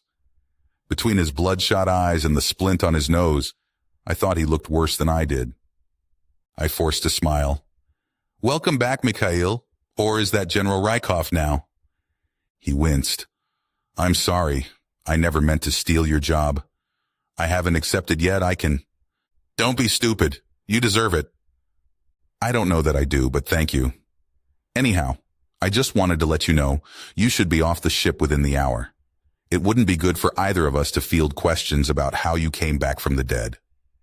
I figured as much. Good. There's a shuttle waiting for you in the hangar bay. I've made arrangements for you to spend a couple days planetside. Might help you adjust to human culture, and at worst, it's paid time off. Anything beats dealing with politicians. You have fun with that. At least these ones aren't, shouldn't speak ill of the dead. The mention of Ula piqued my curiosity, but I figured I should refrain from asking about her. If the Terrans did arrange her assassination, then it wasn't a subject they wanted to discuss. Learning their secrets never ended well at any rate. It was how I got stuck here in the first place. When it came to the humans, some questions were best left unanswered. I stared at the floor, trying to quell the resentment brewing in my mind. We probably shouldn't speak about her at all. Rykov must have read something in my expression because his eyes narrowed. You want to know if we killed Ula, don't you? As far as I know, we weren't directly involved. That implies you were indirectly involved, I pointed out. Well, I feel sorry for BM. A remorseful expression crossed his face, and his voice became subdued. I sensed something was off last time he was here, after the refugee camp was destroyed. But I never thought this would be the result. Nobody could have expected that. I mean, how did he even get a gun into the hall in the first place? That's the crazy part. He tagged along with the press and slipped the gun into a sound engineer's bag. Security barely gives the media a second glance. Once he got past the metal detectors, he just pickpocketed it back. Clever bastard. Perhaps he has a chance on the run. Maybe. For what it's worth, I hope we never find him. Something tells me you won't look that hard. I think I've already said too much, Keelan. I fought back the scathing reply in my head, which was that it didn't matter. There was no love lost between Ula and the Terrans. Of course, they wouldn't be chomping at the bit to bring her killer to justice. Who was I going to tell that wasn't human anyways? Right then. Well, I suppose this is goodbye, I said. For now. Take care of yourself, all right? With that, Rykov waved farewell and disappeared down the corridor. As solitude presided once more, my longing to reach out to my people grew insatiable. In the name of friendship, could I watch the Terran military, at best, render my species obsolete? Was preserving my image really more important than ensuring the survival of my race? The humans slumbered now, but their history showed what they were capable of under the right circumstances. It seemed unlikely that they would set off a supernova in the middle of the night. But the problem was that they could. The only way to counter such a possibility was to catch up to their technology, like how Earth had superweapons tucked away, just in case. If the worst came to fruition, the Jatari deserved a fighting chance. Risks be damned, this was my final service to my planet. I fetched a razor from my go bag and sliced it across the palm of my hand. Then, my fingers uncorked an empty water bottle, and I allowed my blood to drip into the container. The nanites sealed off the wound with haste, but not before a usable sample had seeped to the bottom. I pried a piece of paper from my notepad and laid it out on my desk. As I fished out a pen, the words seemed to flow from my hand of their own volition. The new arms race is upon us. The entire Federation is scrambling to imitate human technology. But with this blood sample, we can be the first. This is just a taste of their classified genetic engineering project. Research in this field should stay our little secret. Building an arsenal should be the primary focus. But as you can see, there are civilian uses for the nanites as well. Medicine, construction, Just don't let the humans see we've caught up. They wouldn't react well to us leveling the playing field. Hell, it might incentivize them to build something worse. Trust me, keep this one off the books. A friend. I folded the note, then attached it to the bottle with a rubber band. A glance at my holopad confirmed the route to the guest chambers. As a newly minted Terran officer, I had clearance to review tonight's guest list as well. Jatari Ambassador Palom was booked for room C14, which therefore was my destination. The mission was quite simple. Drop off the parcel, then head to the hangar bay for a well-deserved vacation. All I knew as I set off from my quarters was that this felt right. Several humans crossed my path, but they were of no concern. As long as I acted normal, I knew they wouldn't give me a second glance. My detour to room C14 was brief anyways, in and out, before any onlookers could develop suspicions. It took only a few seconds to slip the package beneath Palom's pillow, and then I carried on to the hangar bay as planned. With any luck, the Jatari ambassador would notice my correspondence when he retired to his chambers. Would Commander Rykov understand if what I had done ever came to light? If our roles were reversed, I doubted he would abandon Earth. Perhaps in my position, he would have taken similar actions. It was too much to ask of a soldier to turn his back on those he swore to protect. The potential consequences of my decision were not to be understated. I knew that. We were dealing with the humans' warfare, the kind without honor and without winners. This breach not only risked incurring the Terrans' anger, but also elevated the chance of galactic destruction. The more parties that possessed nanite weapons, the more likely it was that someone would use them. But those dangers could be dealt with at a later date. It didn't matter that we were living in a tinderbox unless someone created a spark. I was going to put the terrible things I had witnessed out of my mind in the hopes that one day they would be truly forgotten. Today it was my intention to live it up and hope the humans stayed friends for a little while longer. If you finished this story, please subscribe and like the video. Then leave a comment that says, "I liked the story," and I will heart every single one of them. It really helps me. Thank you for your time.